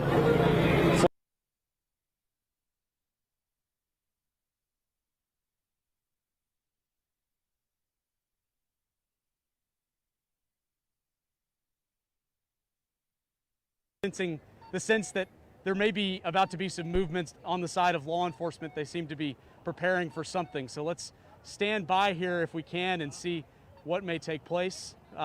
In the meantime, you know, most people have relocated on the side of the street that we're on, just also kind of waiting to see what happens. But still a lot of people in our area where we are standing, you know, still out here. The cries for people to go home have not necessarily been listened to since they've been making these announcements for the last, you know, little bit. We'll keep an eye on this. Let's go ahead and move on to some of our other crews. But, you know, as soon as we see any developments here, we'll be sure to come back with you. All right. Chris Davis, thank you so much from the historic Metro Courthouse with a large police presence there. News Channel 5's Matthew Torres had been following that one group along Broadway and then up 5th. Matthew, where are you now and what are you seeing? Well, we were following that group earlier, Rory, but it seems like they dispersed by the time we were able to reach some of them. We're actually now here on Broadway and Rosa Parks Boulevard, where we do have the Tennessee Highway Patrol now blocking this road. It seems like they are navigating traffic, closing this section of Broadway up until Lower Broadway.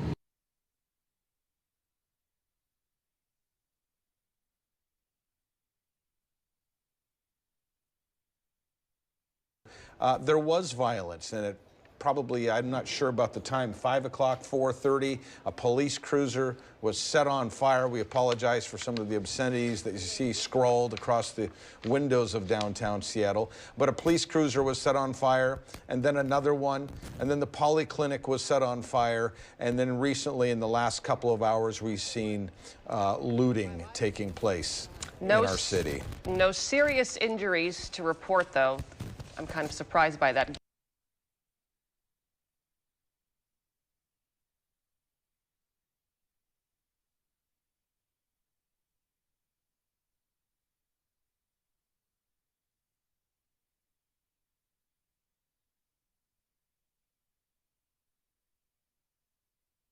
As those protesters are down that way, you can still smell and feel that tear gas right now. So these protests at night have been spontaneous.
People move back into this area. Now, as I mentioned before, when we were here just about an hour ago is when the police really started coming out in full force, when they began throwing tear gas and people began dispersing. And it seemed like that did quiet things down for a bit, but then once that curfew went into effect, that's when people started gathering in large groups. I would say a few hundred people once again. So it seems like they're quickly moving into this area.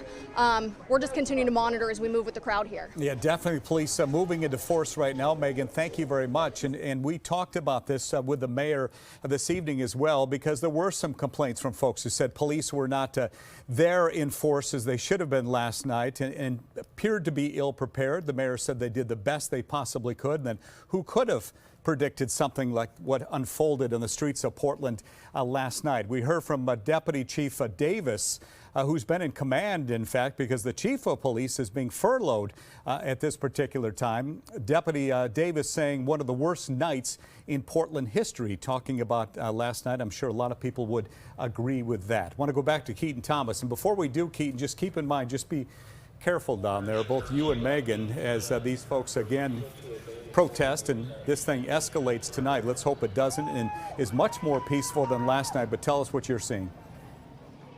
Yeah, Steve, we moved for a bit, and now we are seeing protesters who looks like they marched over towards the Justice Center. They came into the park across the street, and then they just started running away.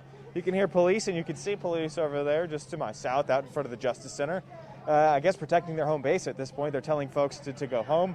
If you don't leave, you're going to be subject to citation or arrest. And so, again, we had been kind of wandering around, seeing where and if there would be another group of protesters that kind of gathered up about 10-15 minutes ago, and again headed towards the Justice Center. And so right now we are at Salmon and 3rd. I'm going to go ahead and peek around the corner. And again, it's just a lot of people standing around. Honestly, we're just kind of waiting to see what happens here and if police actually send anyone home or not send them home, but make any arrests or detain anyone in light of this entire situation. But you can see them all centered around the Justice Center over there. So for now, back to you guys. Yeah, that's the big question. Will there be consequences for those who don't go home after 8 o'clock? We'll see the police do down there in Keaton. And I want to apologize in case you just said this moments ago, but the police force you're seeing down there now, is it because we just heard from Megan Allison that the large crowd was moving back toward the Justice Center where they were last night? Are you seeing that police force near the Justice Center? They are right in front of the Justice Center, Steve. They are on Main, I believe that street is, Main and 3rd, and just literally between the Justice Center and the federal courthouse over there. It looks like they've, I can't tell what exactly gear they've got on, but it's reflective, I can tell you that. And yes, they are right outside the Justice Center. Seemingly, they don't want a repeat of last night. At least that's what it looks like. Yeah, they definitely have their tactical gear on tonight, as they did last night as well. And what Keaton is talking about, referring to the Justice Center last night, that is where several protesters made their way in and set the place on fire. So no question about it. Very interested in keeping an eye on that building tonight as well as the rest of the downtown core this evening. Well, there's a lot going on, obviously, downtown. We're monitoring it very closely, and that includes disruptions in a MAX line service. TriMet sending out this tweet saying that the blue line is disrupted because of the demonstrations in downtown. Shuttle bus is running direct between Goose Hollow, Jefferson Street, and Rose Quarter Transit Center with no stops in between, so you can expect delays. And also the red line, same, disrupted because of the demonstrations in downtown. Shuttle buses are running between Goose Hollow, Jefferson Street, and the Rose Quarter, and use the MAX blue and green line for service between Rose Quarter and Gateway to Northeast 99th Avenue Transit Center. So, of course, we're watching that as well. And as it continues to get just a little bit later, sunset tonight is at about 8:51, so that's when we can expect it to get much darker, and that's when things really heated up last night. It's unknown if it will be the same tonight. Again, that curfew went into effect just at 8 o'clock. We're watching protesters on the move. Let's go to Megan Allison, who's downtown.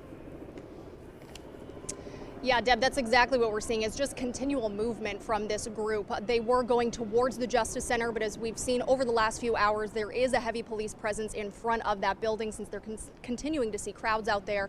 A lot of them ran back when they were getting warnings from police. We've noticed those warnings change over the last hour. Before they were mentioning unlawful assembly and dispersing of the group. Now there is talk of the curfew that's currently in effect, saying it's going against the mayor's order and there is the potential for people to be fined. However, it just seems to be a lot of movement back and forth. People ran in this direction towards Taylor, where we're standing right now, and then as the warnings kind of ebbed back, they went back towards the square. So I do think it'll be a bit of back and forth. I don't know if they're going to keep the strong police presence in front of the building or see more of the movement that we saw through here about an hour ago. We're just continuing to track things and see where this group goes. All right, Megan, thank you very much. As we watch what's happening now, we're going to get a chopper 2 up in the air as soon as we possibly can. There we go, as a matter of fact. See how fast that happens? Shot from the air, you can see folks moving down the street right now at 8:12 this evening. Curfew started at 8 o'clock tonight. We'll see what police do with these folks still on the street. In my conversation with the mayor earlier this evening, I asked him about the possibility, or if there had been a discussion about calling in the National Guard, as they have done this evening up in Seattle. He said at this point there was no need for that, but that all options are on the table tonight. Let's go back to Keaton Thomas down there, because Keaton, I know we keep going back and forth between you and Megan, but this thing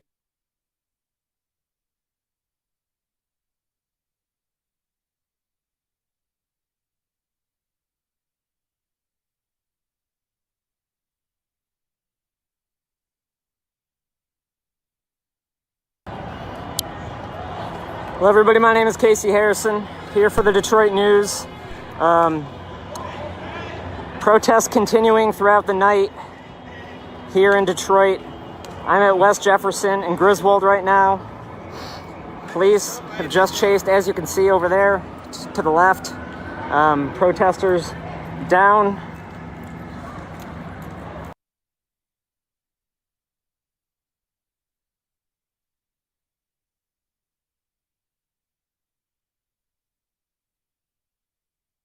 Sucked in to this area. They continue to approach that line of police officers for whatever reason.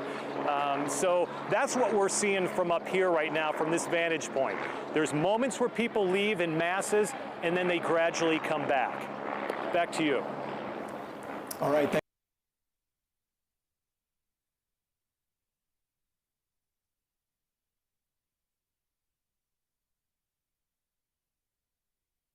We'll show you a wider look there. That one street they're pouring, the cars are pouring off of. Here's the major here. This is going to be, I believe this is Melrose. So from Melrose, it's a straight shot. From that side street, it's a straight shot. They just pull in, line up here, and make a U-turn when they're done and go back the other way to the north. Here comes another large group that's marching towards the shoe store for their shoes. You'll have to see if they go inside. People are running out of the store right now, and they just keep going. And look at it's trashed. I mean, we're just seeing it, they're lifting up that covering there and going in, and it's just mayhem there. Just boxes everywhere. And you know, Kathy and Gil, that's a metal gate. Those are usually brought down for safety. It's amazing that they were able to lift that the way that they did and get inside the store. We weren't here for that, but it must have been a joint effort, a group effort to pull that up. You can see one person here holding up the gate for everybody else, another one here on this end. Taking a picture, too. Yeah, taking a picture.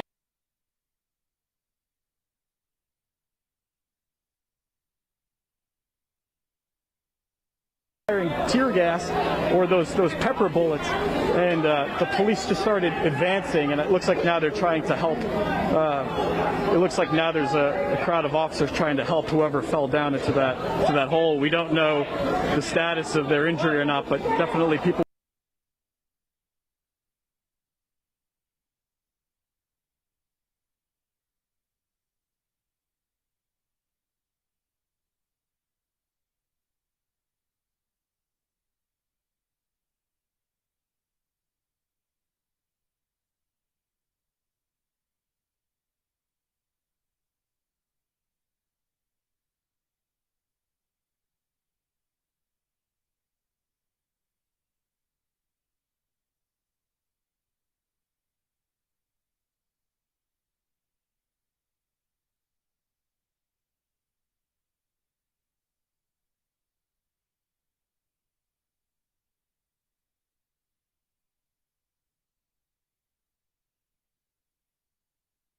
Point moving down the street, not exactly sure where they are going. We can tell you that 7:40 this evening, police did make their first arrest of the night. Not exactly sure what they were arrested for, but hopefully we'll find that out in the hours to come. Let's go back to Megan Allison now to tell us what's happening since we last chatted with her. What's happening, Megan? Yeah, Steve, we're not seeing much movement. What we had seen over the last few hours is that people, when they congregate like this in one place, that's when police would come in and they would be moved within a few blocks of here. However, I would say for the last 10 minutes or so, people have stayed in this area just outside of the square over at Salmon and 4th. We've seen people even scale up on top of the building where the Zoom Care is holding their signs. So it seems like people are kind of setting up camp, and now we're just waiting to see if police are going to move into this area and use some of the tactics that we've seen over the last few hours and that we saw yesterday night as well. Okay, Megan, thank you. I want to talk to Steve a little bit. I know you had an interview with Mayor Wheeler earlier this evening talking about the police response, what we saw last night, and he felt that the response was appropriate for the crowd at hand. He did, Deb. Like he mentioned, there was no way in the world you could have predicted.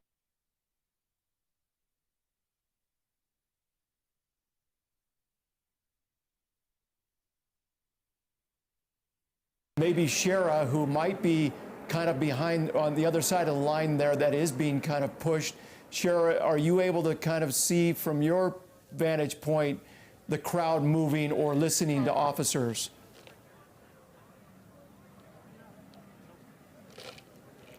Looks like we might not You guys, have... I'm here. Okay, go ahead, Shara. Sean. Looks like we're having some problems with Shara. Let's go to Mike Hedrick, who's up above a little bit. Tell us where you're at again, Mike, and kind of what you're seeing. All right, Dan, they're getting pretty aggressive at this point as far as police are. And when I say aggressive, I mean you can see this line moving. Before it was really slow, inch by inch. But I'd say in the last 5-10 minutes, they've moved close to half of a block. And so you see this line, straight line here, moving. They've had to push some people. Some people have just stayed there. But they've had to physically move some of the people out of the way. You can see as their line moves, they stop for a moment, and then they're going to pick up and move again. They've got a siren that's going there. There's been a number of people in this crowd that I've seen throw stuff at the officers. They remain vigilant, though, as they stand on this line, and they continue to push this group of protesters and, quite frankly, rioters from earlier, and they push them further south down the street here.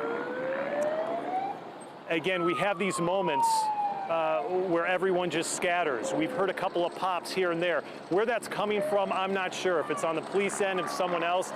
Before we saw it appeared to be a smoke bomb. We saw a firework earlier.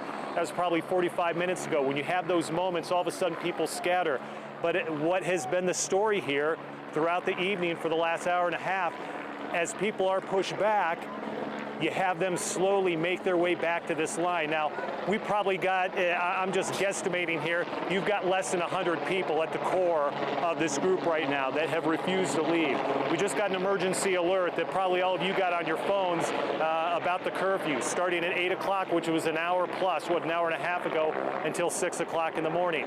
Only emergency crews should be out here right now. You shouldn't be out on the street. They've been saying that from the megaphone. But it's been impressive, quite honestly, the way that police have handled this whole situation from my point of view up here. They've stood their ground. We have seen, as far as physical activity, they have not had to use a whole lot of physical activity to push these people back. Again, you're hearing that right now from the megaphone. You have this group who just won't leave, and I don't know what it's going to take. They're going to keep pushing there. Even behind, they have what appears to be a bus. Maybe like if you want to go back there real quickly, Tanner, you can see that it's a police bus back there. And so my understanding or my thought on that is probably if they have to make some arrests on here, if it's a number of arrests, that they'd probably go back there. But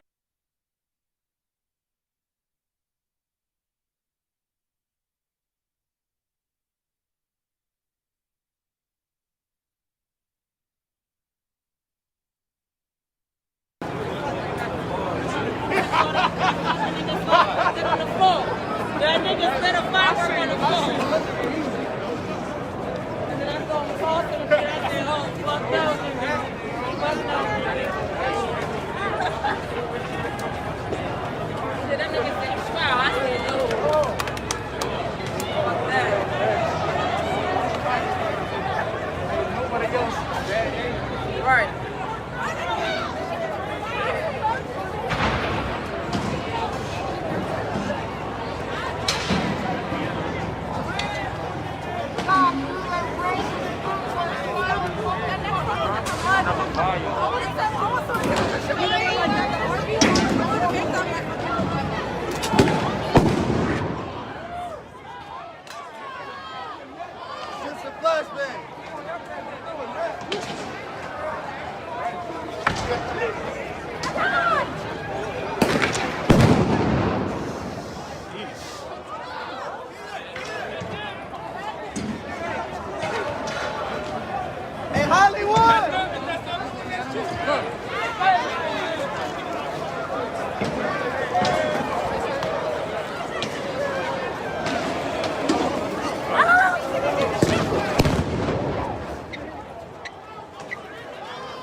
One of us run, we all run.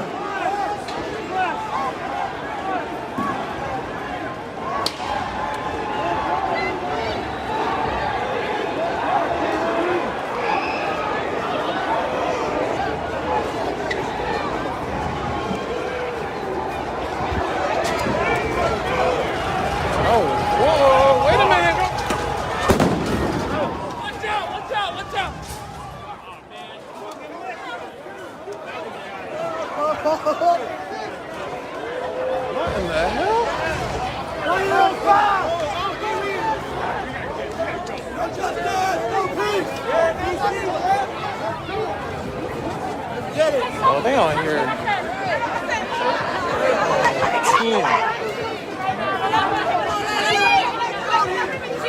They own it. Yeah, I got like 2 of them. If you run, you get trampled.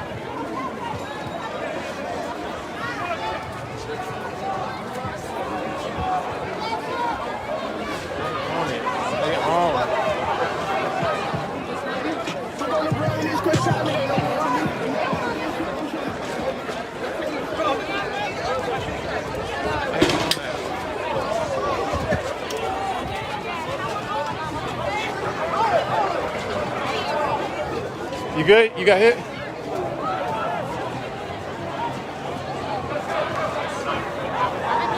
on it.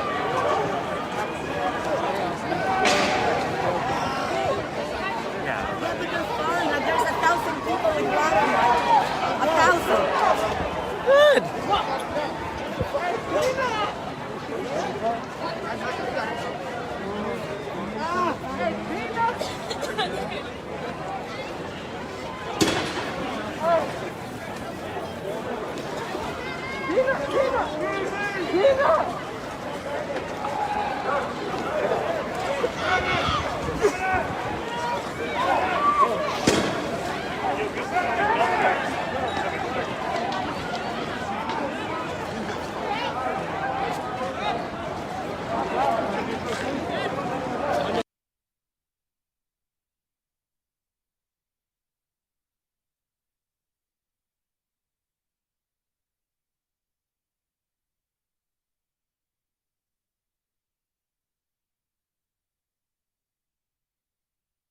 Come out to a wider shot, you'll see officers in the back as well. There's a vehicle back here. It's unclear if that was involved with the rock. We saw 2 being taken into custody. That one right in the center of the screen was resisting arrest, tried to break free from the officers, and they had to take him down to the ground. You see another suspect right here with a mask on. He's in custody. He's not resisting, but the officers here waiting for those suspects to come out of the shops here. That looks like a TV shop, and I'm not sure what the building here is with the pink frontage, but you see one being taken away right now in custody.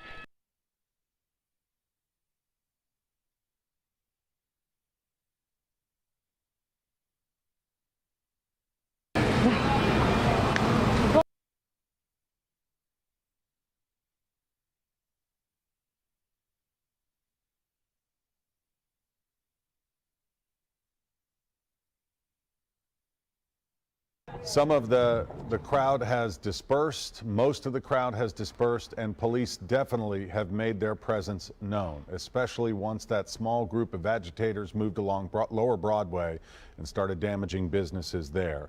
Again, we are hoping in the next few minutes to speak live with longtime Metro Police spokesman Don Aaron.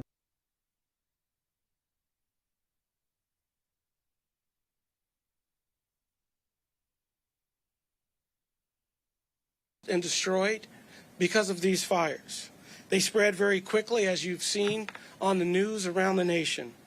Additionally, when you block streets, you're blocking our routes for our EMS emergency vehicles. As you heard Chief Cordner say,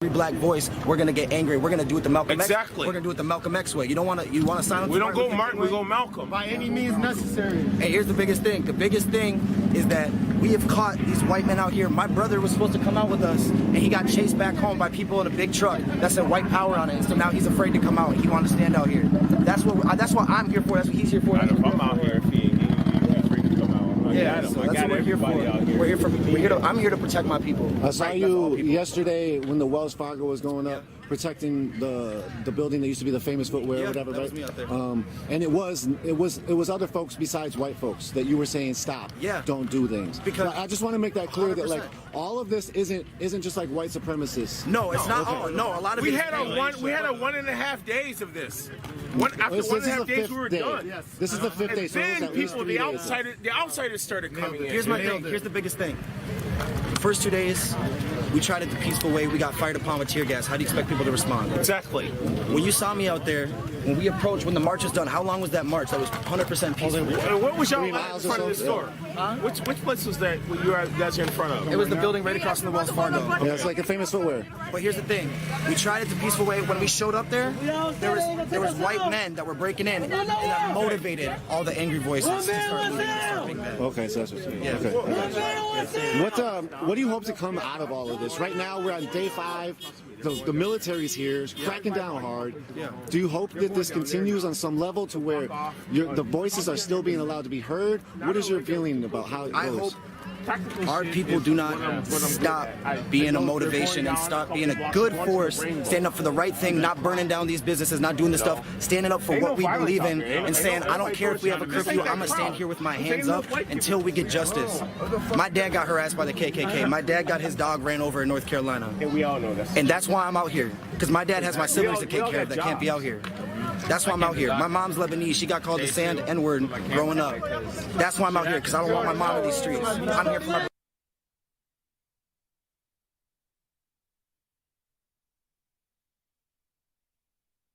and then you have these infiltrators, these agitators that want to come and create chaos. We've declared an emergency order. That curfew will go into effect at 10 o'clock tonight and at 8 o'clock tomorrow night till 6 in the morning. If you are in the street and we come across you, you will be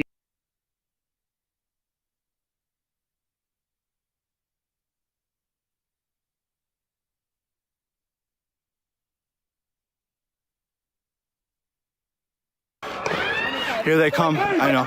Oh, they are? Hey. Hold on. Hey, hold on. We gotta be careful. We gotta be careful. We gotta have our hands. Woo! They're watching us. Here we go. We're kind of moving back. Where do you want us to move? The ones. Okay, they're holding the line. They're holding the line there. Shit, we don't want to be. We gotta move. We're marching further away from Hiawatha. We're with the. Shit, look out! Oh, fuck! Hey, stop. Fucking, hey, fuck! Fuck! God, fuck, are you good? Are you alright? Alright, I'm probably honestly at this moment. We're gonna keep a super far distance. They got you? They're at the Hiawatha Bridge. We're far. We gotta get away. They can't stay together. They just. What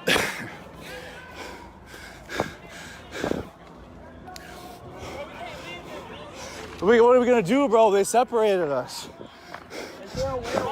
Is there a way? Bro, we gotta go. We gotta go. Go. Shit.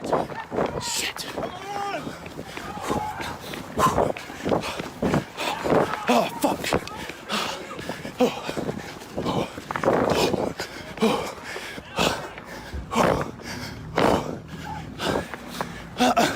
There's the Sprinter van. They're blocking us in.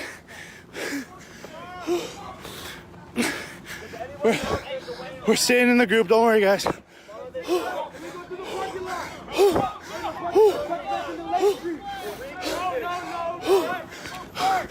Don't let them open the door.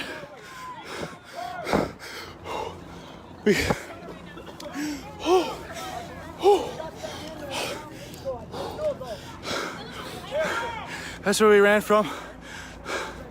Down the street. Hey, they're coming this way.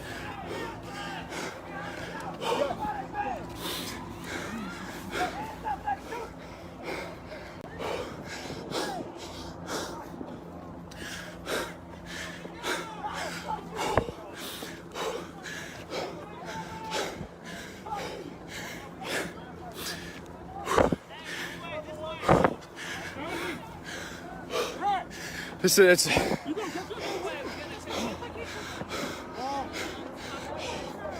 fuck, bro. This is the Blue Line Flats.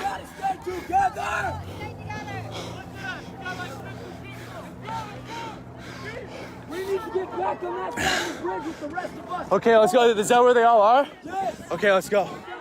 This is the Hiawatha Bridge. We got pushed back. And I think it's gonna end on Lake Street. We're regrouping. The group's catching back up. I will, Scott, thank you. We're okay. The police had literally pointed weapons at me, and once they saw I had crowd, hey guys, I'm gonna show you what I'm wearing. I'm wearing a reflective belt. I got crosses all over my arms. I have a care bag and goggles. So they, hold on. Fuck, dude. We got pushed back.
Get hit by a car.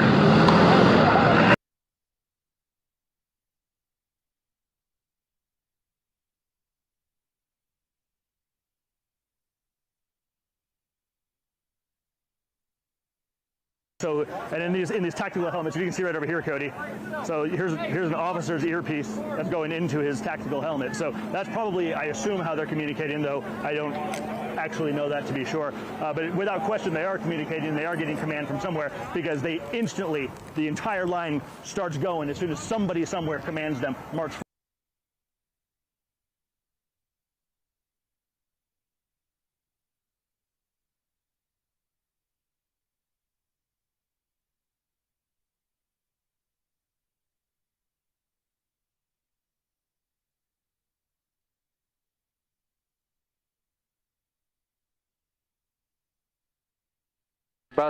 Busted through the glass, I should say. You see the glass on the floor there, and people running to get shoes and other accessories. And we're just watching those advertisements, that picture of merchandise just moving as they make their way past it. There's no door left there at all. It is easy access. And they're also, it looks like, as you said, the gate is up. They're calling under that gate there on the right side. Yeah. This has been a long day, and it promises to be an even longer evening.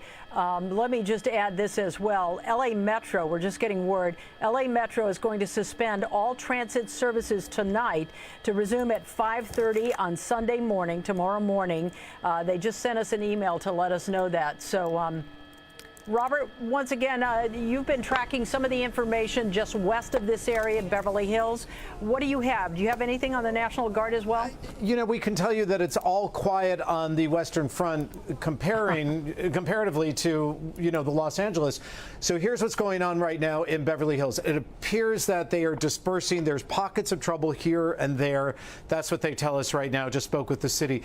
Captain Ed Ramirez, who is the commander of the West Hollywood Sheriff's Department, says they did have problems earlier that protesters had surrounded the sheriff's station there at the intersection of San Vicente and Santa Monica Boulevard in West Hollywood. He said the problem with what happening right now in West Hollywood, as this curfew for West Hollywood and Beverly Hills is underway and has been underway since 8 o'clock, is that they have pockets of people who are now going, when I say pockets, maybe 2, maybe 3 people, going and vandalizing businesses there. So they have rolling patrols out in West Hollywood, in Beverly Hills, trying to stop the pockets of people that you see right now in the Fairfax district, but in smaller numbers. But it is going on now as you push west, and that is what they are trying to control. If you are home tonight, just to underline what Mayor Garcetti said earlier, that he encourages you have to stay home. A curfew order isn't in place. Just stay home, be vigilant, don't get involved, don't engage. Is that a TV? That is a TV monitor. TV. Somebody's being taken out of that store. You know, we've watched expensive shoes, expensive watches, and now this store. So you may be trying to figure out what plans are going to be in place for tomorrow. Well, the city of LA is already looking at tomorrow, and it looks like you may be spending more time at home than you realize. NBC4 has now learned that they are getting ready to shut down some key attractions. Griffith Park, we have now just been told, will be shut down tomorrow. As well as Runyon Canyon will be shut down tomorrow. No one is going to go there. All those gates will be locked for Robert, either of those places. It's the irony of it all. We're getting, you know, we're coming to this point of COVID-19 when things were starting to open, and now shutting them down for a totally different reason. Well, and of course, you know, social distancing has gone out the window. The face masks have gone out the window. This is going to be something that we're probably going to be discussing in weeks after this. But right now, we have the National Guard, as we told you a short time ago, on its way to Los Angeles, 100,000 members of the National Guard. This is just one city in the nation. From people that I know across back east and down south are saying we're watching what is going on right now in Los Angeles. This has been a focal point for the nation right now with these locations that are so well known in so many places. The Grove, iconic. Fairfax District, you know, home of Farmers Market, Rodeo Drive in Beverly Hills, and Kathy and Colleen, as we talked about for hours now, this was the purpose and the intention of many demonstrators throughout the day that said they wanted to hit these areas that are well known. And you can see the damage that's being done right now. What is especially sad as you look at this street, if you're familiar with the Melrose area or the Fairfax area, these are not large chain stores. These are the mom and pop stores, the local businesses the mayor's been talking about for 6 weeks. They have been under those, you know, restrictions because of COVID-19. All of a sudden, they get to open in the last week or so, and now this happens. And as the mayor said of Beverly Hills and Mayor Garcetti, this was supposed to be a weekend where they were going to allow people back into stores, and they're going back in all right. You're looking at it right there. You know, this was the weekend where people were going to have in-store shopping, some in-store dining, and now this is just the looting that is underway on the streets of Los Angeles and stretching in so many pockets of our city that, again, Beverly Hills has had to call for reinforcements from the Antelope Valley, from the sheriff's departments up there to come down and assist. Chief Villanueva of the Los Angeles County Sheriff's Department has had to ask for the National Guard to come in and help because our resources are eventually going to be tapped out, ladies. There's only going to be so many hours that they can be on their feet and trying to manage this situation because everywhere they turn, as we see right now in other cities, there's trouble in just about every block. It may not be large crowds of those protesters and demonstrators that we saw earlier today in Pan Pacific Park, but now it's this scattering, and it's hard to track. Yeah, it certainly is. Robert, thank you. We're going to stay with you and go up to Gil. Gil, we're continuing to see people going in and looting this Adidas store. They haven't stopped. The whole time we were talking to Robert, we were looking at your live pictures, and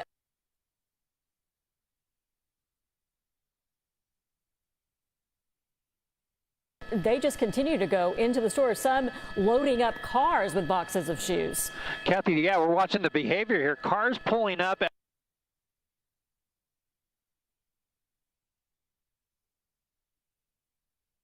And loading up. Here's a person, I don't know if that's the same driver or not, but going in the passenger side, he's looking around there on the driver's side, but we watched him run in, go into the store. We haven't seen the driver come out yet, but that passenger came out. Actually, maybe that was him because he's driving off here. So you're seeing that behavior. Car after car just pulls up, people unload. I watched a gray sedan, a four-door sedan with 3 guys that loaded up the back seat, absolutely filled. In fact, the third guy barely could fit into the back seat, and that car drove off. So we're seeing it. It's a line of cars, a line of looters that are coming up into that Adidas store, and they keep filing in and out. They're going through the main door, but they're also going through the display window. Right there, you see it, and they just continue hitting that store on and on. Across the street here, there's a high-end glass eyeglasses shop that was being looted. We watched the TV set. I heard Kathy mention that, the TV set coming out of that window. Here comes another person with whatever loot that he found.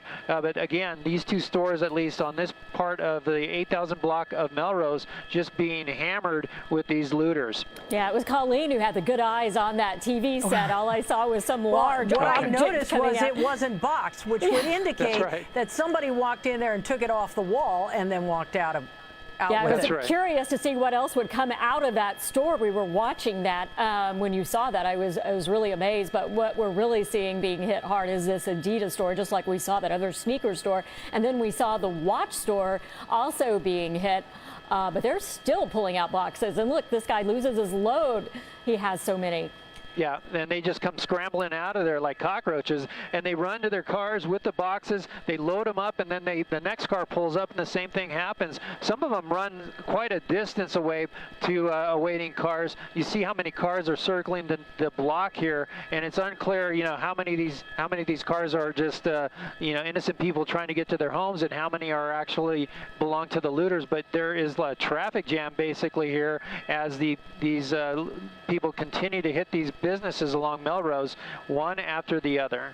You know what is lost in all of this, and what is so disheartening? What is lost is the message of what happened in Minneapolis earlier this week. The fact that 4 officers are now charged in a man's death. That is, people almost forget it when they see this sort of thing. They don't forget it, but the message right now is this. Gil, are there any officers around that you can see? Let me try to look, and I haven't pulled away from the scene here. It's like a train wreck. You can't look away. I'm looking for those officers, and you really just don't see it happening. Well, they wouldn't be in the middle of this street because there's so much traffic, right? Yeah, I mean, you might see a blocking force over here at this intersection. That's Fairfax and Melrose, but nothing there as far as the police activity. I've seen the airship flying over, lighting up the scene, but just absolutely no police activity here. I think they're just stretched thin throughout the city. We're also not seeing any large groups of people in this area. I don't know if you've seen any before. You've really been looking at fires and the looting that's going on. And this is that same store. We're back here at the Adidas shop, and they're going to clear the store out. I'm convinced that they will. There will be nothing left. I believe so. I mean, it appears that the protest has turned into some looting, or the majority of it is turning into looting. We really haven't seen much as far as skirmish lines, at least on Melrose. We did see some to the east over by where that initial shop was, where they got those 5 individuals in custody. But at this end, the west end of Melrose, still no police activity. What about the police helicopter? I'm sorry, go ahead, You know, Colleen. Kathy, as we watch this, I just want to let you know that Supervisor Hahn just released a statement urging calm, and I'm going to read this for the first time with you. It's a cold read, so bear with me. She released a statement saying, I lived through the Watts riots in 1965. I lived through the 1992 uprising. I remember the pain this city and its residents went through. We should all be outraged by the killing of George Floyd. We must stand in solidarity against the deaths of unarmed black men at the hands of law enforcement. But please, do not destroy our beloved Los Angeles. This is not a protest anymore.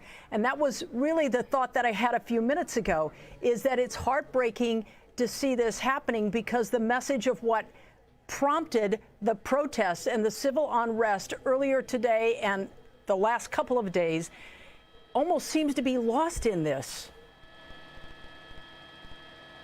Yes, the message definitely is lost when you see destruction, because no one right now is focused on George Floyd. They are focused on the damage that's being done and the lawlessness that's happened.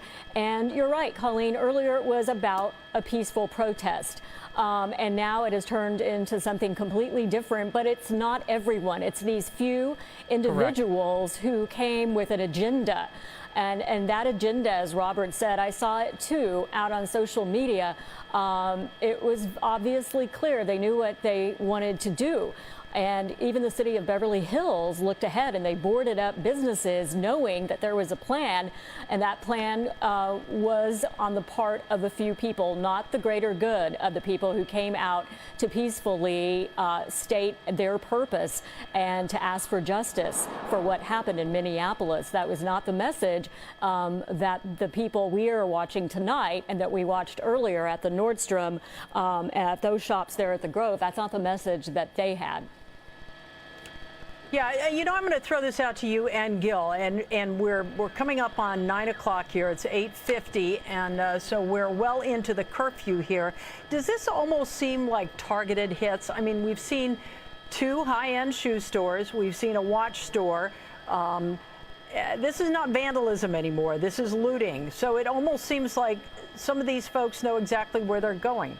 I think the area definitely was targeted. They, you know, people made that clear, and I think the names are recognizable. You know, they're hitting stores. They know what's inside. Other than that, I don't know. Yeah, Colleen, I think it's easy access along Melrose. So many shops, so many really nice high-end shops even that are along Melrose here, and it's just really easy pickings for the people to drive through. Here comes a fire truck engine coming through, and a paramedic. Let's see where they're going. They're heading off to the east. In fact, I'm going to come away from the Adidas store here and look back to the east where we saw the police earlier. We'll see if there was any activity with, well, we got the fire, some more fire trucks over here. And it looks like well, this is that fire that we were looking at earlier, that nail shop that was on fire. Salon. Mm-hmm. Yeah, so you see how close by the looting is to this location, and those units are probably going there. But even further, there's some police there watching the fire department. And here, look at this, what looks like another structure maybe catching fire. We're going to move to the north side of the street. David, let's move to that side. We're going to go to the north side. It looks like that's another structure that's on fire. Oh, that's a lot. It looks like it is, definitely. That is a big area right there that we're talking about, and that's probably where those extra resources were headed. We're going to try to find out what that is. We're seeing a lot of smoke. We're seeing flames. Is that inside a building? It is. The building's on fire. You see the smoke coming through the roof there. It hasn't, well, I don't know if it's burned through or not already. We were focused on the looting that was going on just a couple of streets over. You see a lot of people in the back running there. But this building definitely on fire. Let me see if we can get a name on the structure itself. But the LA City Fire Department, really busy along Melrose here. Just a block or two away was the nail salon. Here is this shop, but we're moving into a better spot for you. And I don't know if you were able to see the name on that. No, I can't. It's a yellow sign. It looks like I can't make it out, but I'm wondering if it's more than one business. It looks like it is, and here's a tighter shot for you if you can make it out. Doc Martens, okay. So it's a Doc Martens a shoe store maybe, but it's a quite a large building. As I come out, you see the smoke coming out of that structure, and we'll see what the fire department does. I'm going to try to listen to their frequencies to see if I can hear them chattering about that fire and how they're going to handle it, because there's still a lot of protesters here in the area and moving in and out of the stores. It's unknown how this fire started, but taking a look through the front here, and it's hard to tell if those stores were looted or if the fire department had to just make access themselves. They're making access inside. That's a good sign. They're going to fight it from the inside, at least for now. A lot of smoke being vented out through the roof. And it looks like a different business, possibly. I don't know. I can't tell. I just see different signs there. It's really hard to tell what's going on there and what the business might be. Yeah, and you know, Kathy and Gil, as I look at this, all those stores are connected there. They're I mean, close, you're yeah. talking about something that runs a city block almost. And if this fire gets in the roof, correct me if I'm wrong, typically it runs through the attic. It could take out an entire block. It could. In fact, it may have already spread to the other buildings. It's hard to tell. There is quite a bit of smoke coming out of it, out the front and out the vents on the roof. So it's hard to say if it's skipped over into the other businesses there. It's blocked by smoke to the east there. You see that stretch of businesses there are really blocked. You can see some of the signs there where fire has not gotten to that yet. But this is a concern definitely for the firefighters and certainly for the police to get in this area and try to bring an end to this looting that's going on, because this could be a result of such a activity. Yeah, it could be vandalism. It could be, we don't know right now at this point, but they were still working on that fire.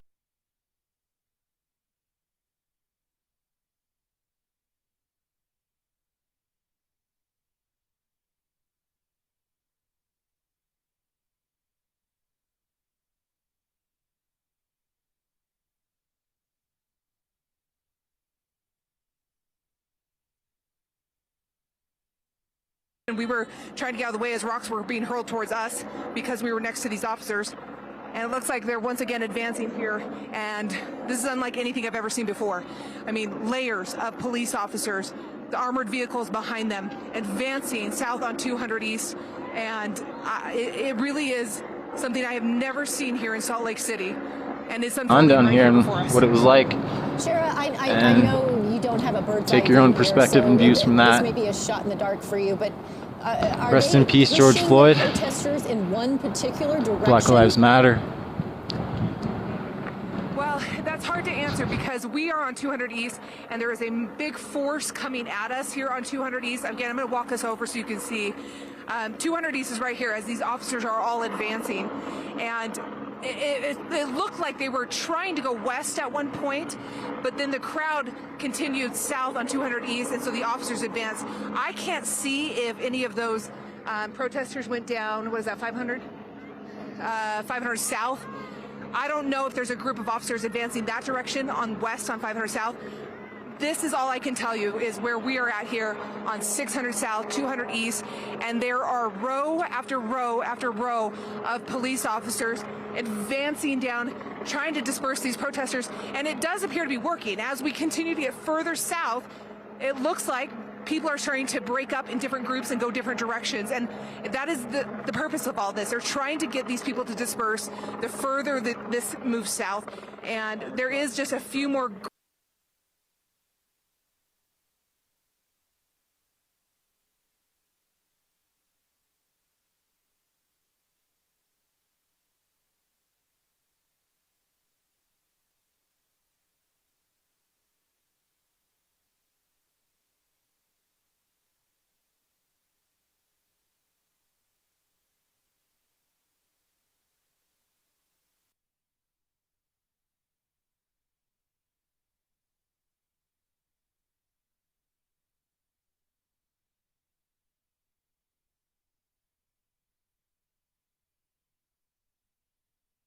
Stay safe, everyone. Good night.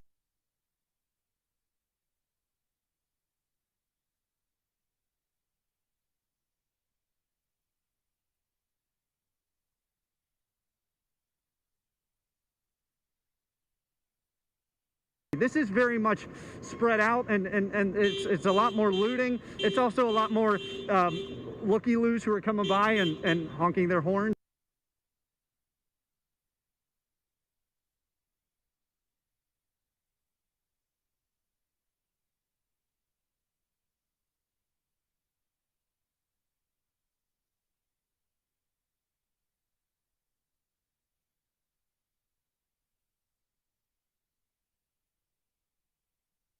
Gone into effect.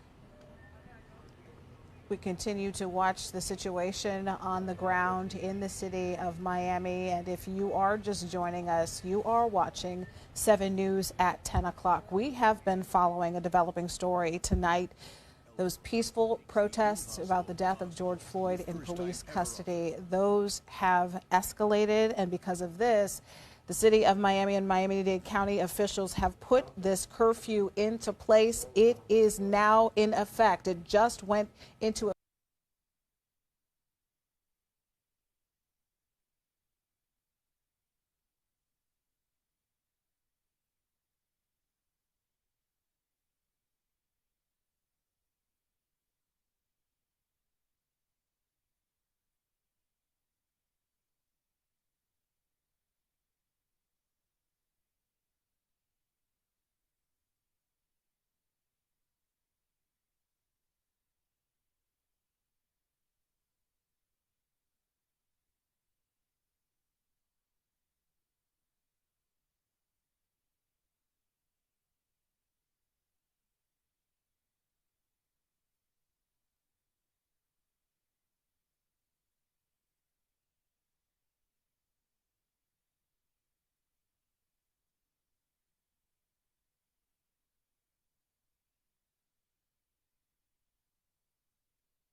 Definitely. I don't know if I'd rather get shot with one of those things or get maced again. I have no idea.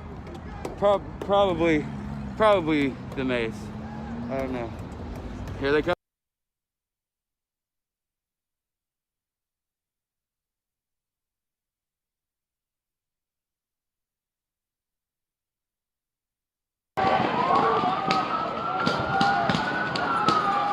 Fuck you!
Oh, here's SWAT right here.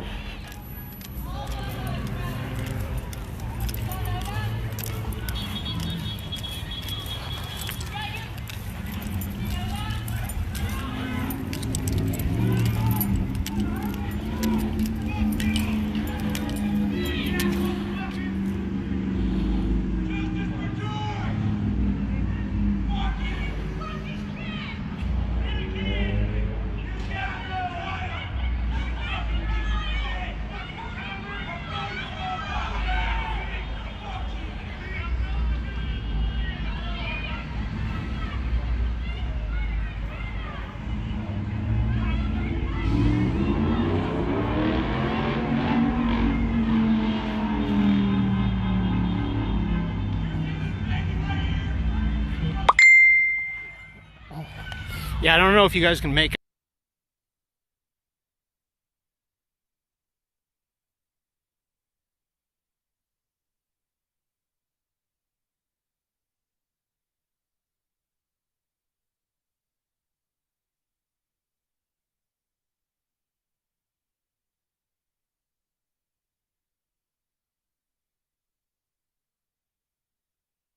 For a good time out here. It's not about protesting police brutality for you, sir. Man, it's not about a good time, man. All right. Okay, looks like we're over here in front of El Nortano Mexican restaurant in front of Roosevelt and 7th Avenue.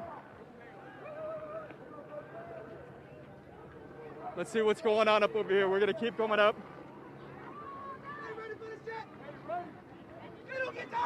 Again, please excuse some language in here. We're going to try to get in position to show you what's going on.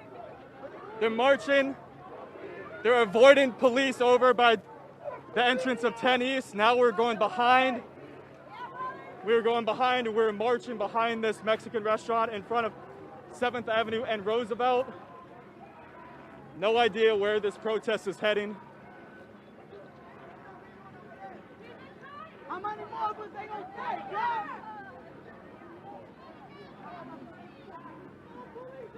We got police choppers overhead and we have people still moving.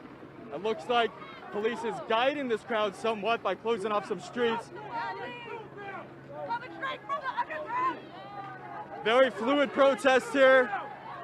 We don't quite know what is going on up ahead, but they're making a lot of noises and chanting, "No justice, no peace." Again, police chopper is up overhead. Look at the chopper up top. That chopper's been following this very large crowd.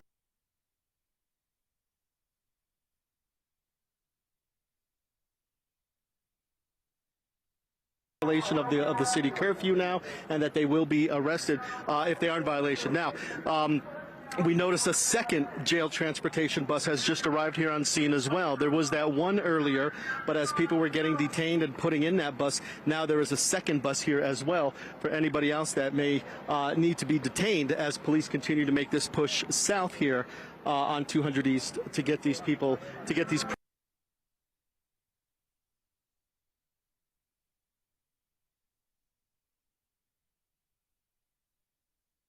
need to be addressed right away.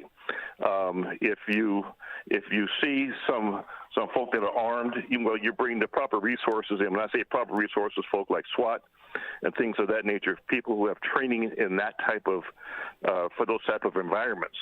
But again, you assess the situation, you respond, you don't let the situation control you, you control the situation. And Tim, we heard from the mayor today as many as 500 people were arrested last night. Most of them got citations. Only a handful were kept in jail. Most got citations and were kicked loose today. And do you have any doubt that they're back out there on the street? And does that bother you? Well, that's just, these are, again, these are citable offenses. These, hopefully, it's like, again, you can pack the jails out until you can't have no more room anymore.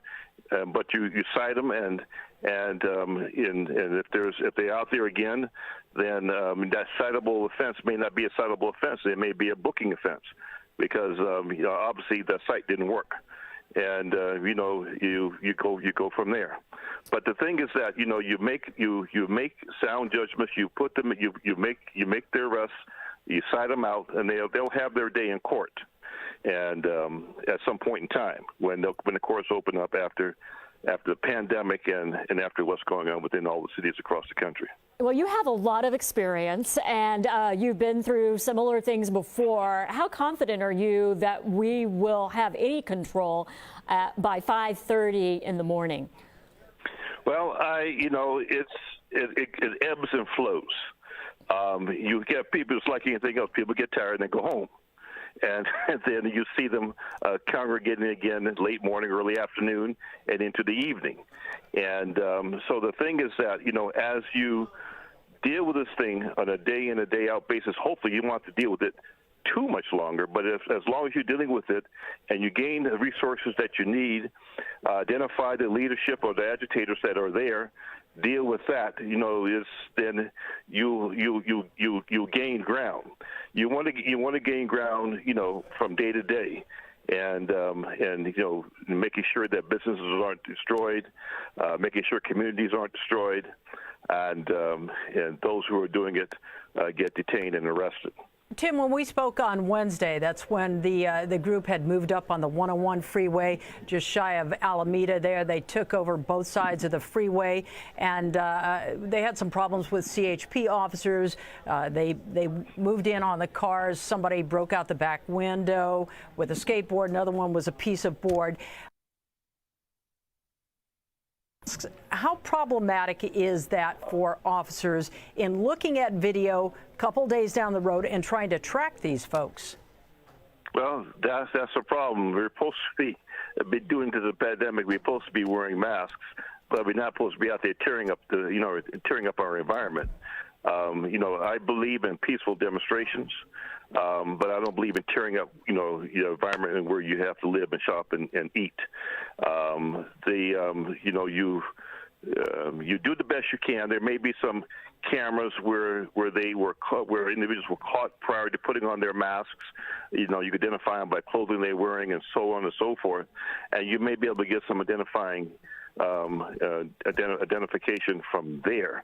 But it's a totality of everything. You have to see the genesis of where the demonstration started and where they got onto the freeway, and then you go from there. And it's an investigative process. And you were working in 1992 when you saw the looting and the fires and businesses destroyed. How does it affect you seeing this tonight on a different level? Of course, a different situation, not the same thing, but how does it affect you emotionally? Well, the thing is that the incident with George Ferguson, George Floyd, I'm sorry, Yes. that whole situation bothered me. I've seen a lot during my career, and seeing this was at the top of egregiousness. So that bothered me. To the point where the entire nation was bothered by that. You even had chiefs of police come out, and which is a total rarity in my experience and in my career, coming out criticizing the action of a police officer to the point where they suggest that he be arrested. So the thing is that there is.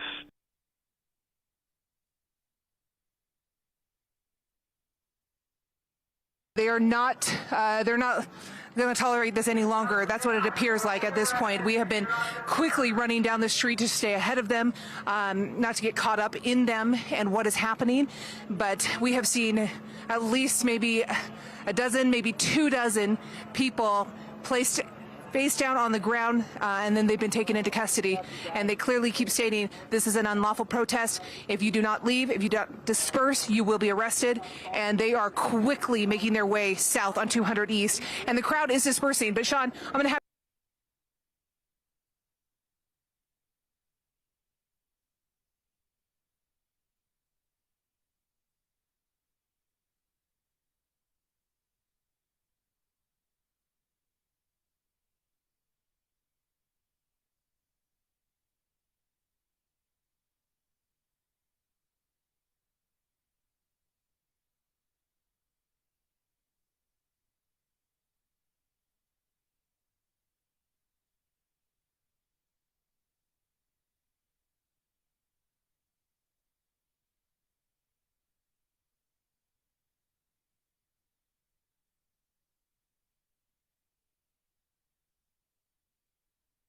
to show you.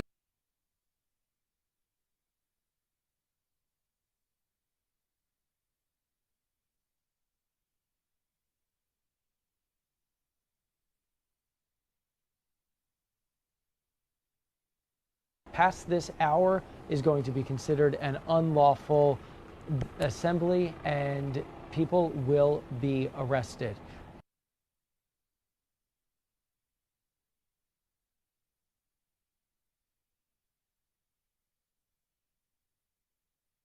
have to treat you. We'll have to treat you to foot.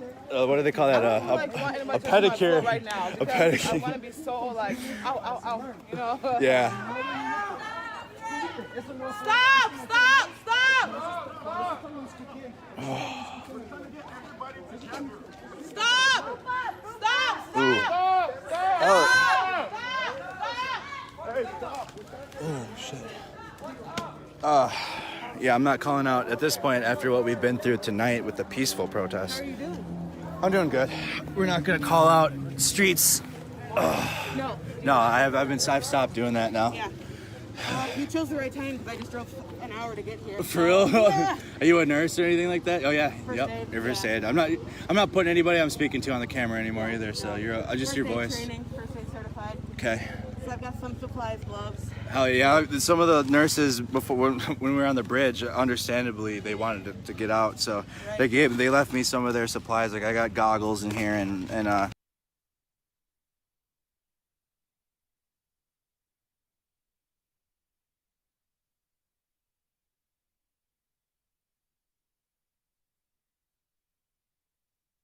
Hop in the tow truck. We're gonna just have to.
To say no one needed to ask the Metropolitan Police Department to get involved. Rally in D.C. Our police were doing their jobs. This is down there by Lafayette Park. A uniformed Secret Service last.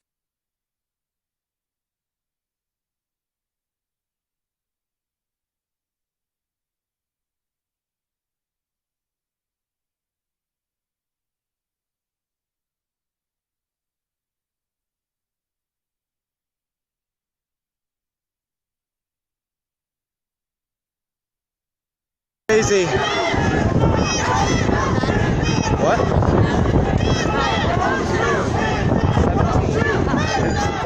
Sends me a notification.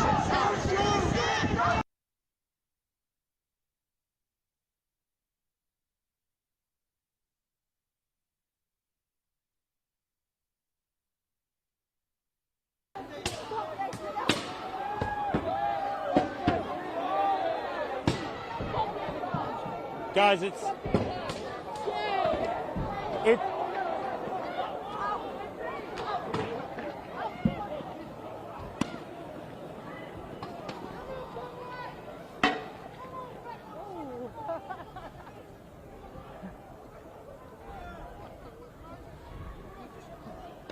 It's incredibly sad, guys. Basically, we were just walking up 15th Street. There were a bunch of police vehicles, mostly cruisers, as well as a van, parked. There were no police officers. And this goes to what I was saying about people just doing whatever it is that they feel like doing. They just started kicking in the windows, throwing rocks at the cars. You can see they're all tagged. There's graffiti all over the place. And then kind of at the last minute there, you saw police officers running up and trying to get the crowd to disperse, which, as you can see, we're walking through here, at least for the moment, at least with that small group of people who were throwing things at those police cars, kicking in windows, doing everything you just saw. It appears to have worked at least temporarily, but you know, again, I just can't escape the fact that there are so many people here causing chaos and relatively few police. They seem to be very much outmanned and very much stretched thin. You would love to see more enforcement out here, given what is unfolding. But at the same time, you know, this is happening all over the city, and it's got to be very difficult for DC police to control this type of event. So we're a little further away from the action right now, but as you can see, tons of people still walking by. Yeah, that's walking by. And you know, this is just kind of the scene out here tonight, guys. You hope it's starting to disperse, but there have been a few times already.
All right, y'all, my battery is starting to get a little bit low. I'm gonna stay on for a couple more minutes and then I gotta jump off.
I don't know how to pronounce it. D-U-A.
Lauren, it's a Hershey's ice cream.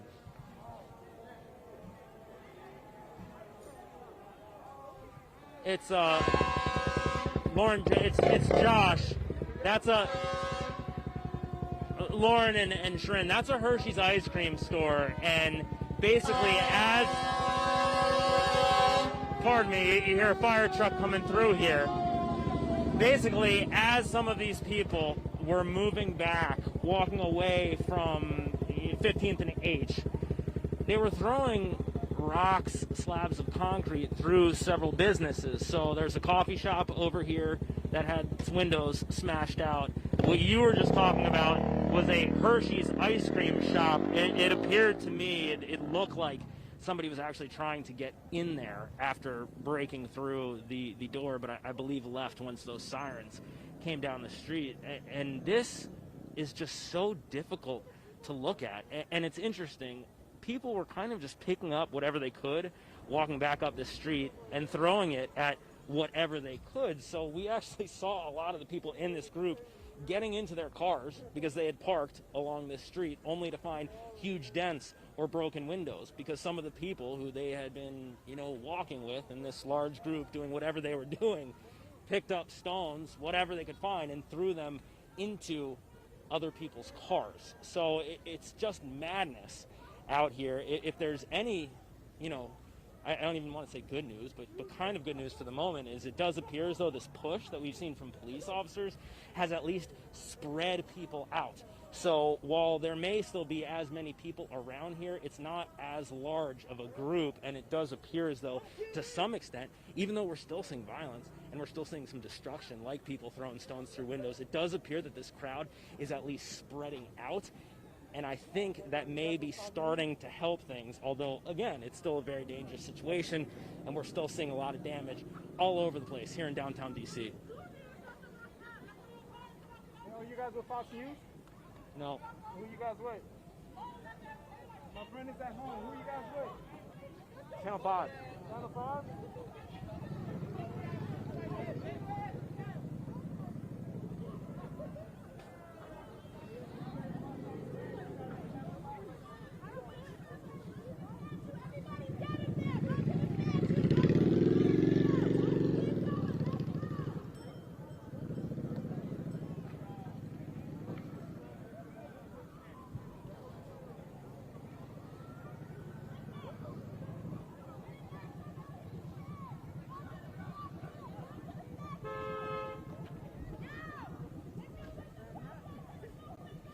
Yeah, guys, we're now.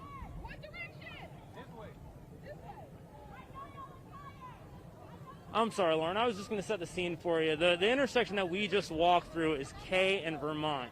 It appears as though many of the people who are still left behind are walking in this direction. You probably just heard the glass break. That was somebody either kicking in a window or throwing something through a window at Citibank, and a lot of people are running over there. I believe you can probably see them now, and certainly you can hear them. It's a Citibank, and as people walk by, they're just kicking stuff, throwing stuff, shattering glass. What you're seeing now is what we've witnessed with many, many of the businesses here in D.C., downtown D.C. rather, as people walk further and further away from the White House, where they kind of congregated for much of the night. They're kind of just taking shots, at least some of these people, at whatever they can. If there's a glass door, they're going to throw something through it.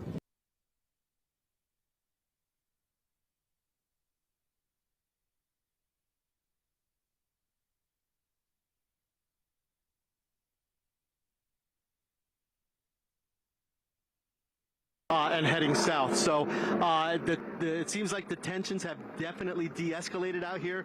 The protester crowd is a lot smaller.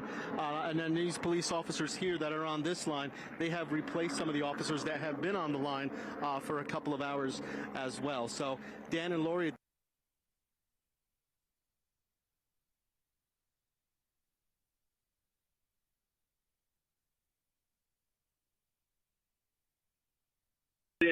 Back in 1992 to help the city manage the unrest.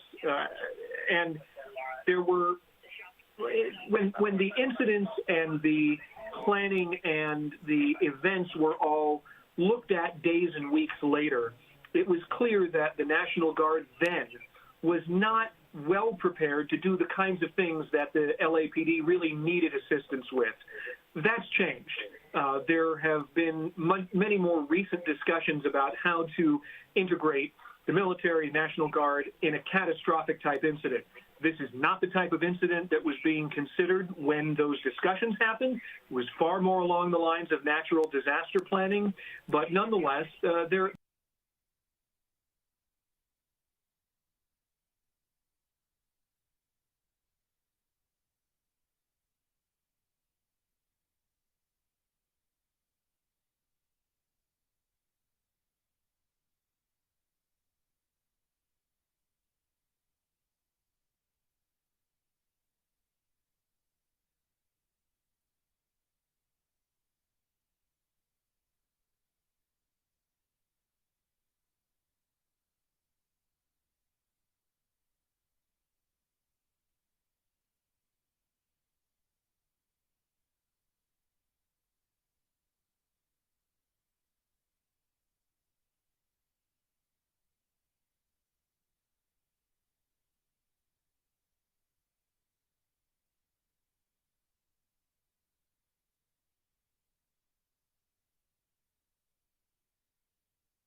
It appears like the right side of Broadway.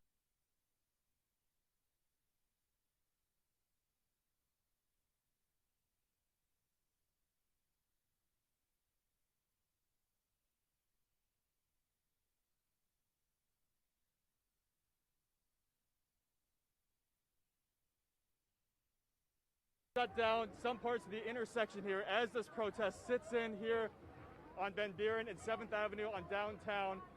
At one point, this protest took them to I-10 West and I-10 East over there on 7th Avenue. And then police came out with riot gear. The protest quickly diverted and turned around, and now this is what you're seeing. A peaceful protest for the most part. People are now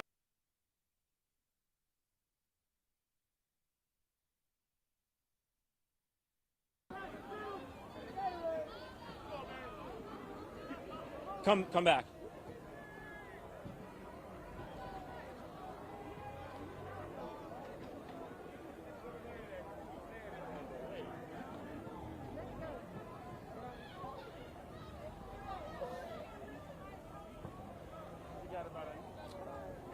Yeah, we can. So I'm at the intersection of Vermont and L and Trin. We've seen a lot of damage tonight, but now we're starting to see looting. That is Continental Wine and Liquor across the street there. Basically, people broke through the front door, ran in, and then you saw dozens of people leave with bottles of liquor and whatever else they could find in there. This is something that we have seen in other cities previously, including Minneapolis, most notably, but now we are also seeing it here in D.C., in the nation's capital. If you look up there, you can still see some people coming and going. Unfortunately, I can't imagine that there's much left inside of that store because we watched dozens of people run out with their arms just full of alcohol. It's so sad to see, and I know people are angry, and they have a lot to be angry about, but this is not what you want to see. I mean, this is a local business, and they've got a lot of damage, and they're losing a lot of inventory. And as this crowd continues walking away, we're just seeing more and more damage. We're hearing more glass shattering. This is, again, what we've seen in other places. We had not seen it here in D.C. until tonight, and you're looking at it live right now.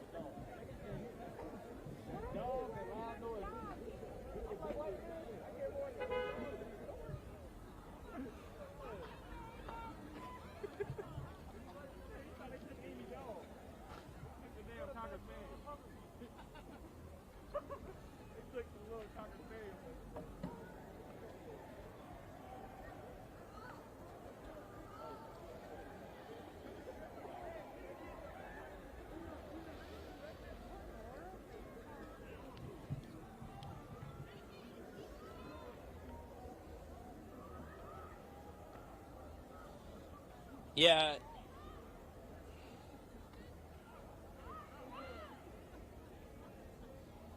That's exactly right, Lauren. And where we are now, Vermont and L, there are no police. There are people all over the place throwing rocks through windows, looting, doing seemingly whatever they want to do. We have not seen any police officers anywhere near this area. I know they've got a very difficult job to do, but when Chief Newsom said this morning that DC police have more experience handling protests than anywhere else in the country, you hear that and you hope that they would have enough people out here to try to prevent some of this, which again is a Herculean task. It is not easy under these situations, but right now there are no police around. There is widespread damage, and there are people all over the streets of DC just doing whatever it is they feel like doing. It's tough to watch.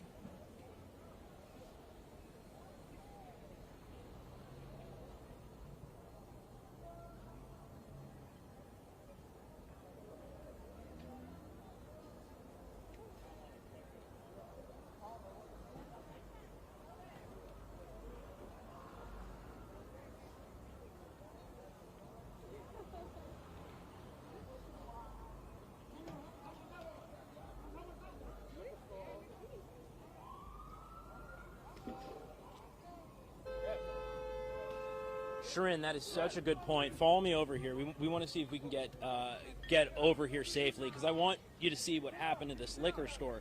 You talk about how so many businesses have been shut down, and I know liquor stores were exempt, so this place was probably open. But businesses are suffering, and now you take a look in here, you can see the window was smashed through. It looks like people have mostly moved. I'm going to take you in close. There's shattered glass everywhere. And you can see there is still some stuff left, but we saw people leaving with their arms full. And can you imagine what it's going to be like for this business owner who may have to come back tomorrow morning? And here we're on live TV, and you can see people do not care going right back in. We're gonna move out of the way.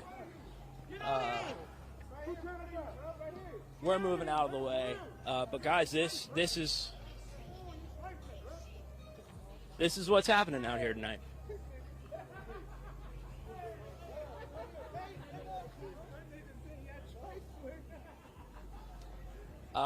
So as you can see, there are still quite a few people out here moving around.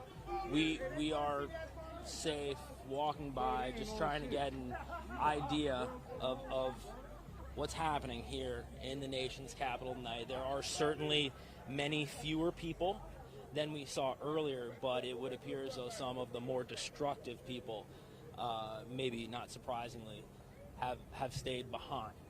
Still no police officers nearby where we're standing right now at Vermont and L. I'm sure you can tell. Way fewer people than were here earlier. But I don't want to say that this is coming to an end, because I've thought that before, and clearly I was not right. So where we are right now, it would appear as though there are fewer people. They have dispersed, but they're leaving a whole lot of damage left behind. And as we continue walking through downtown, I think that we are most likely going to see quite a bit more damage, especially that way up Vermont, which seems to be where many of the people who we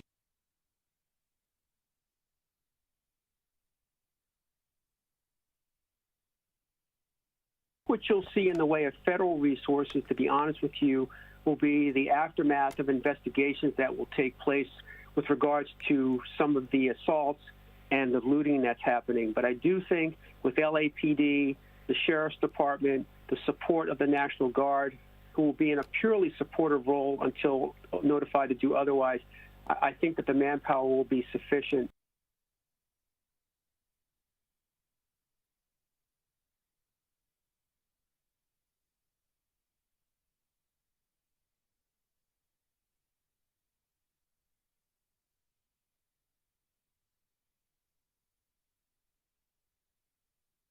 Many of you saw the atrocity that occurred here. We have made it. The group has made it back safe. This is great. This is like the community is protecting this part of the. You guys see them on the rooftops, and I'm not going to try to put too many faces on. but we're back now, and where it's safe. We're gonna get that community leader.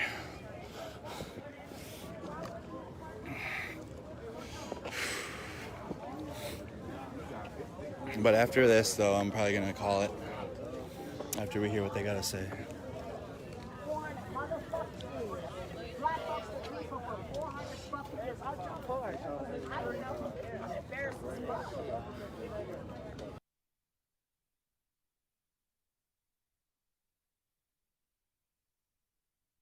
Listen up. What? That's it. Just try to get it. That's not. Government center, Minneapolis. Where we missing that? Government center. Are you from Minneapolis? I want everybody there.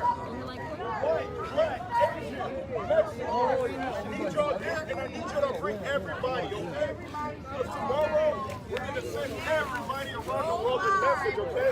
We start here, and we're going to end it here. All right, you guys. We have returned to the safe zone. We were dropped in yesterday. The message is the government center tomorrow.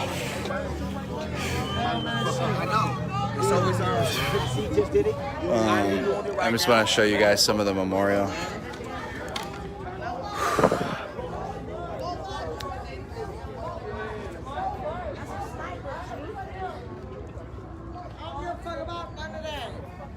I really don't.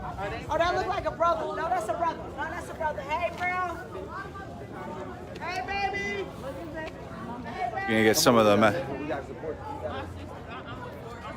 This, like I said, this part of the community is holding it all the way down. I'm about to sit on this bench. I'm tired as hell. Wow.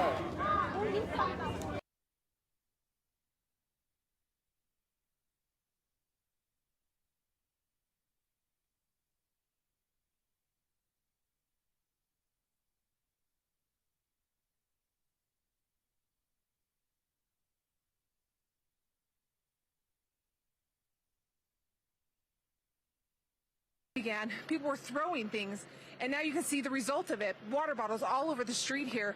Officers now regrouping, perhaps figuring out what they do next. But it has just been something, Dan and Lori. Is let's not get laser focused and lose sight of the big picture. We still have homeland and national security to take advantage, or should say take care of. And so as we are laser focused on a pandemic, these other organizations are taking advantage of the fact that we can't.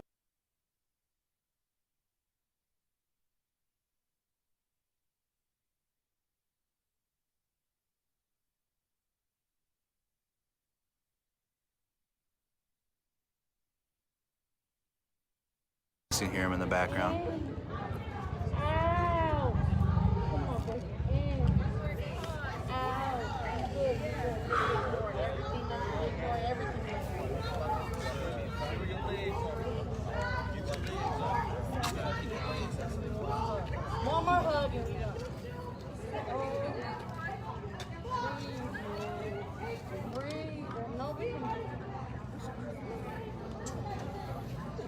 I want to hold it on this this image right here for a while.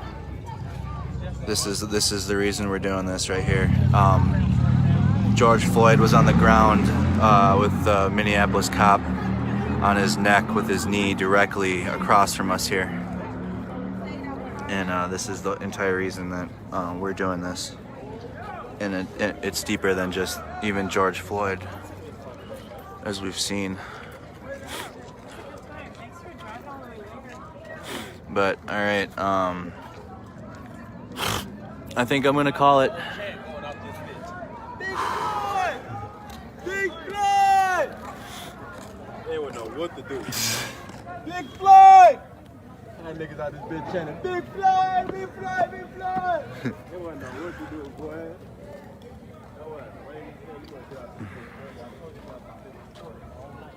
They've been trying for more than a year. Curly, they've been trying for decades and decades and decades.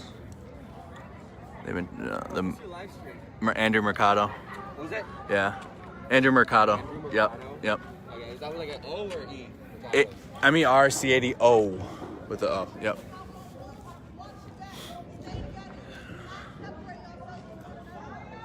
So we're probably gonna end it. We're probably gonna be done at this point down here.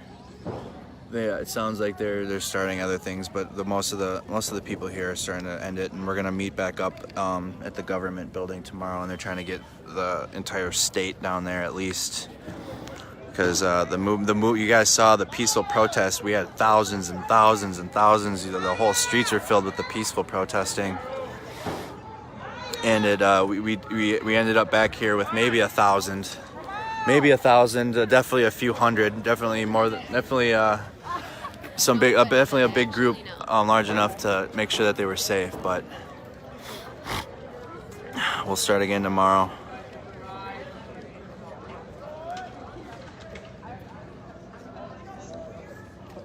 I'll probably be at the government building around 5:45. They said, I think he said 6 or 6:30.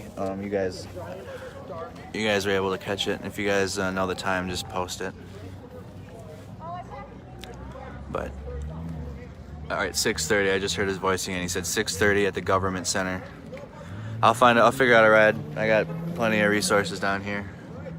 Like I said, like I'm chilling. You guys, I'm not even like I'm chilling here. Like this is this is probably the safest place we could be right now outside here in Minneapolis.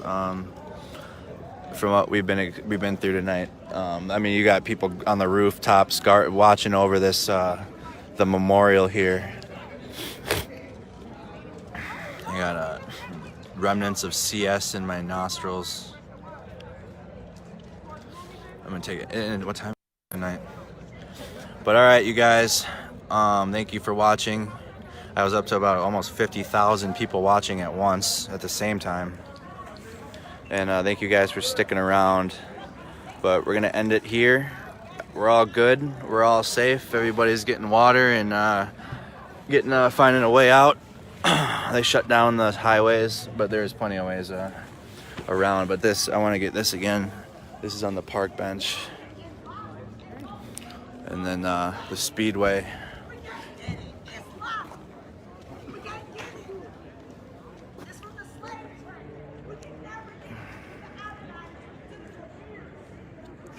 But all right, you guys, that's it. I'm gonna get off here, get my stuff together, and get home, get some sleep, and we'll be back tomorrow with the peaceful protests. Or not, I'm not coming out here to be with the riots and the looters. I was saying that it was bad around the 5th precinct, and we didn't get anywhere near that tonight. We marched past the 3rd precinct. We were on our way to the Capitol in St. Paul, and I've been saying over the last few days that if this group decided to enter St. Paul, they weren't going. I already knew ahead of time that it wasn't gonna. They don't play in that city at all. And you guys saw on the bridge, we took a fire, but it was non-lethal, and we retreated back into Minneapolis, in the lawless section of Minneapolis, which soon was swarmed by the police. A lot to think about, a lot to recap from tonight. We heard a lot of voices, we heard a lot of messages. But tomorrow, I think the crowd will be even bigger tomorrow, and I'm hoping at the government building, the state can't ignore the peaceful protests that have been happening here. This is crazy. We started here, and we ended here. So, all right, you guys, I'll see you tomorrow. Bye-bye.